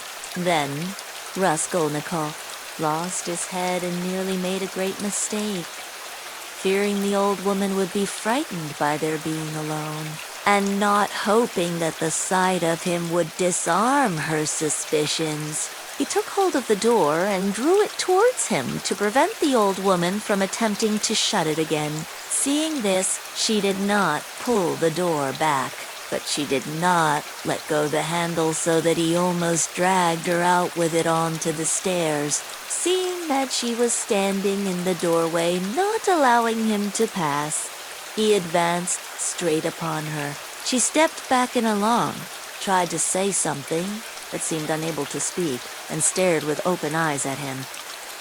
"Good evening, Alyona Ivanovna," he began, trying to speak easily, but his voice would not obey him. It broke and shook. "I have come. I have brought something, but we'd better come in to the light, ... And leaving her, he passed straight into the room uninvited. The old woman ran after him. Her tongue was unloosed. Good heavens, what it is? Who is it? What do you want? Why, Alyona Ivanovna, you know me. Here, I brought you the pledge I promised the other day, ... And he held out the pledge. The old woman glanced for a moment at the pledge, but at once stared in the eyes of her uninvited visitor. She looked intently, maliciously, and mistrustfully. A minute passed. He even fancied something like a sneer in her eyes, as though she had already guessed everything. He felt that he was losing his head, that he was almost frightened. So frightened that if she were to look like that and not say a word for another half-minute, he thought he would have run away from her. "Why do you look at me as though you did not know me?" he said suddenly, also with malice. "Take it if you like. If not, I'll go elsewhere. I am in a hurry." He had not even thought of saying this, but it was suddenly said of itself. The old woman recovered herself, and her visitor's resolute tone evidently restored her confidence. "But why, my good sir? All of a minute. ... What is it?" she asked, looking at the pledge. "The silver cigarette case. I spoke of it last time, you know." She held out her hand. "But how pale you are, to be sure. And your hands are trembling too." Have you been bathing? Or what? Fever, he answered abruptly. You can't help getting pale. If you've nothing to eat, he added, with difficulty articulating the words. His strength was failing him again, but his answer sounded like the truth. The old woman took the pledge.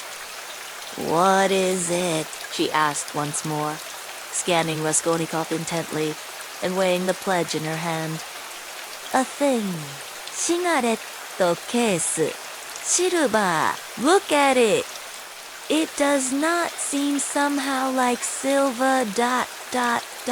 How he has wrapped it up. Trying to untie the string and turning to the window. To the light, all her windows were shut. In spite of the stifling heat, she left him altogether for some seconds and stood with her back to him. He unbuttoned his coat and freed the axe from the noose, but did not yet take it out altogether. Simply holding it in his right hand under the coat, his hands were fearfully weak. He felt them every moment growing more numb and more wooden. He was afraid he would let the axe slip and fall. A sudden giddiness came over him.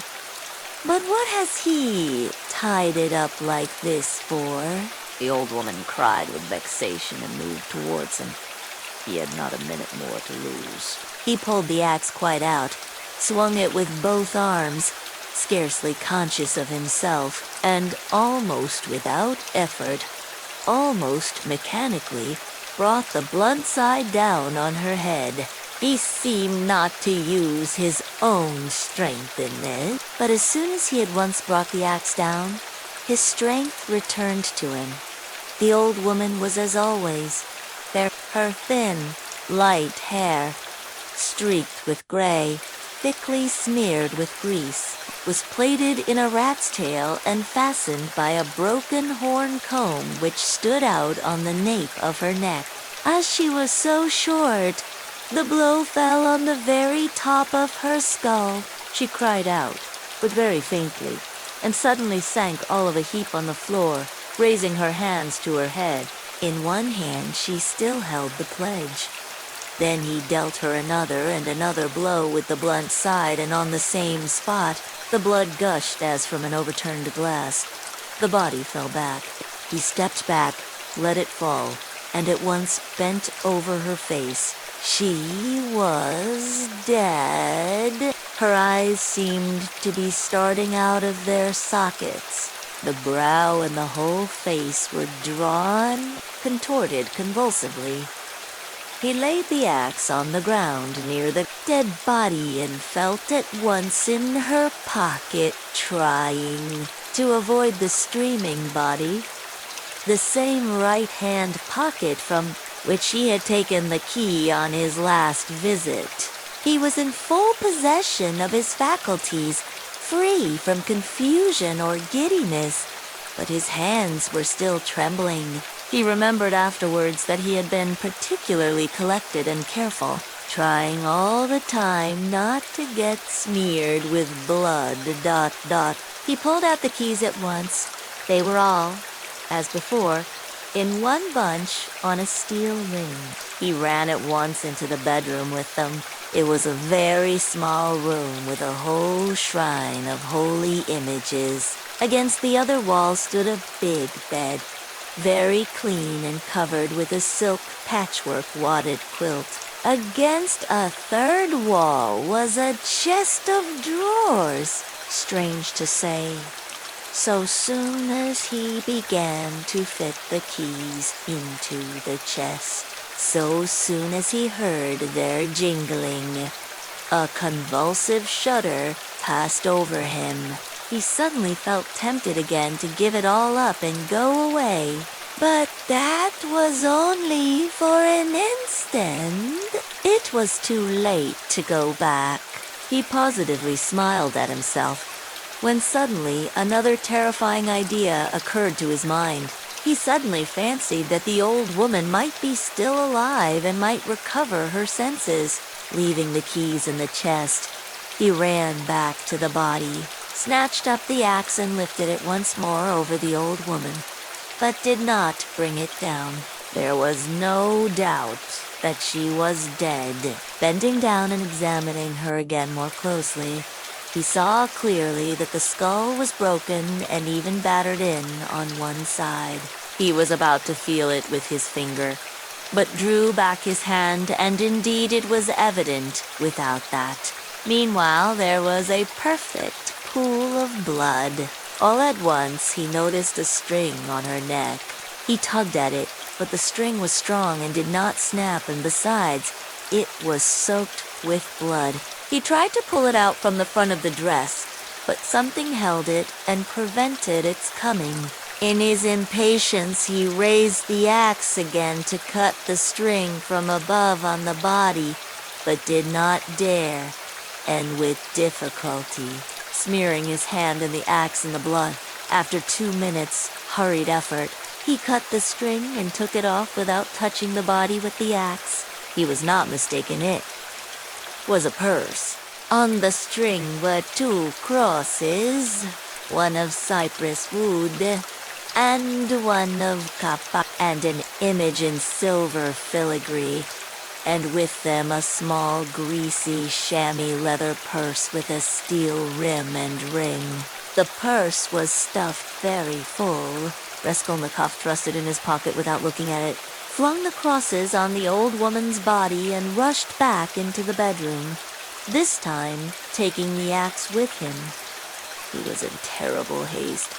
He snatched the keys and began trying them again, but he was unsuccessful. They would not fit in the locks. It was not so much that his hands were shaking, but that he kept making mistakes. Though he saw, for instance, that a key was not the right one and would not fit, still he tried to put it in. Suddenly he remembered and realized that the big key with the deep notches, which was hanging there with the small keys, could not possibly belong to the chest of drawers. On his last visit this had struck him, but to some strong box, and that everything perhaps was hidden in that box. He left the chest of drawers, and at once felt under the bedstead, knowing that old women usually keep boxers under their beds. And so it was. There was a good-sized box under the bed, at least a yard in length, with an arched lid covered with red leather and studded with steel nails. The notched key fitted at once and unlocked it. At the top, under a white sheet, was a coat of red brocade lined with hareskin. Under it was a silk dress, then a shawl, and it seemed as though there was nothing below but clothes. The first thing he did was to wipe his blood-stained hands on the red brocade. It's red, and on red blood will be less noticeable. The thought passed through his mind. Then he suddenly came to himself. Good God! Am I going out of my senses? He thought with terror. But no sooner did he touch the clothes than a gold watch slipped from under the fur coat. He made haste to turn them all over. There turned out to be various articles made of gold among the clothes, probably all pledges, unredeemed, or waiting to be redeemed. Bracelets, chains, earrings, pins, and such things. Some were in cases, others simply wrapped in newspaper, carefully and exactly folded and tied round with tape without any delay. He began filling up the pockets of his trousers and overcoat without examining or undoing the parcels and cases, but he had not time to take many ... He suddenly heard steps in the room where the old woman lay. He stopped short and was still as death. But all was quiet, so it must have been his fancy. All at once he heard distinctly a faint cry, as though someone had uttered a low, broken moan. Then again, dead silence for a minute or two. He sat squatting on his heels by the box and waited, holding his breath. Suddenly, he jumped up, seized the axe, and ran out of the bedroom. Dot in the middle of the room stood Lizaveta with a big bundle in her arms. She was gazing in stupefaction at her murdered sister, white as a sheet and seeming not to have the strength to cry out. Seeing him run out of the bedroom, she began faintly quivering all over, like a leaf. A shudder ran down her face. She lifted her hand, opened her mouth, but still did not scream. She began slowly backing away from him into the corner, staring intently, persistently at him, but still uttered no sound, as though she could not get breath to scream. He rushed at her with the axe.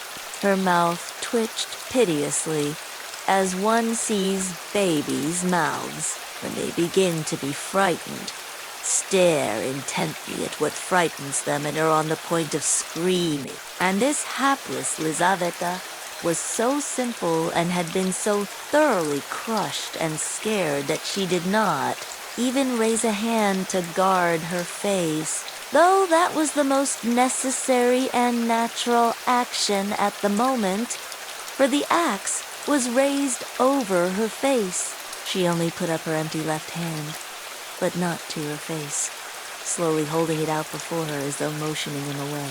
The axe fell with the sharp edge just on the skull and split at one blow all the top of the head. She fell heavily at once. Raskolnikov completely lost his head, snatching up her bundle, dropped it again, and ran into the entry. Fear gained more and more mastery over him, especially after this second, quite unexpected murder. He longed to run away from the place as fast as possible.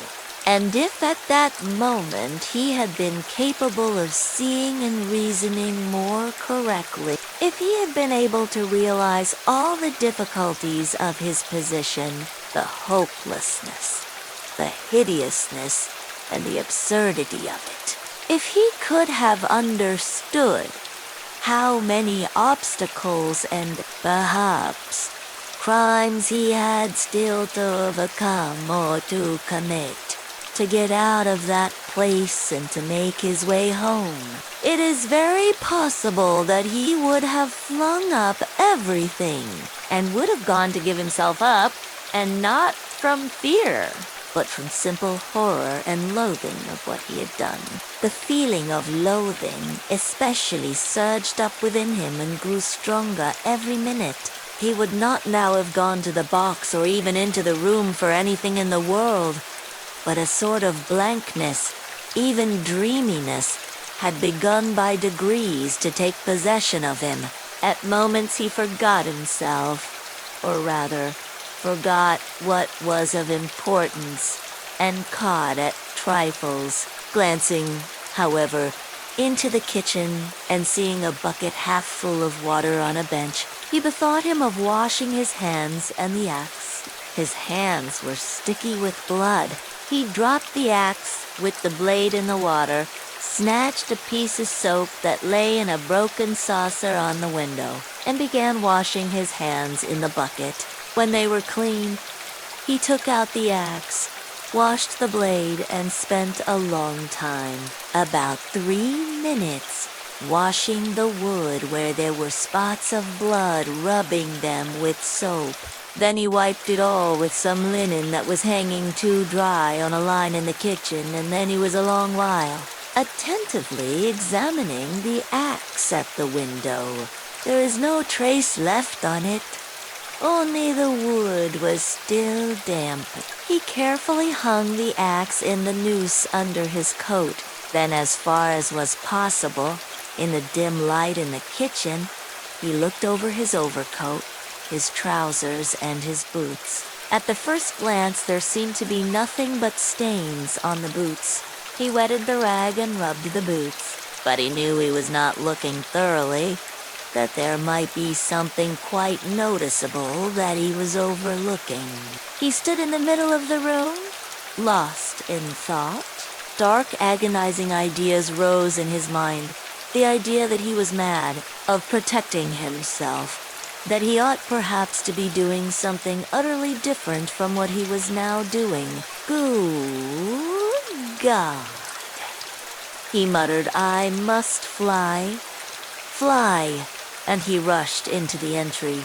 But here a shock of terror awaited him such as he had never known before. He stood and gazed and could not believe his eyes. The door, the outer door from the stairs, at which he had not long before waited and rung, was standing unfastened and at least 6 inches open. No lock, no bolt.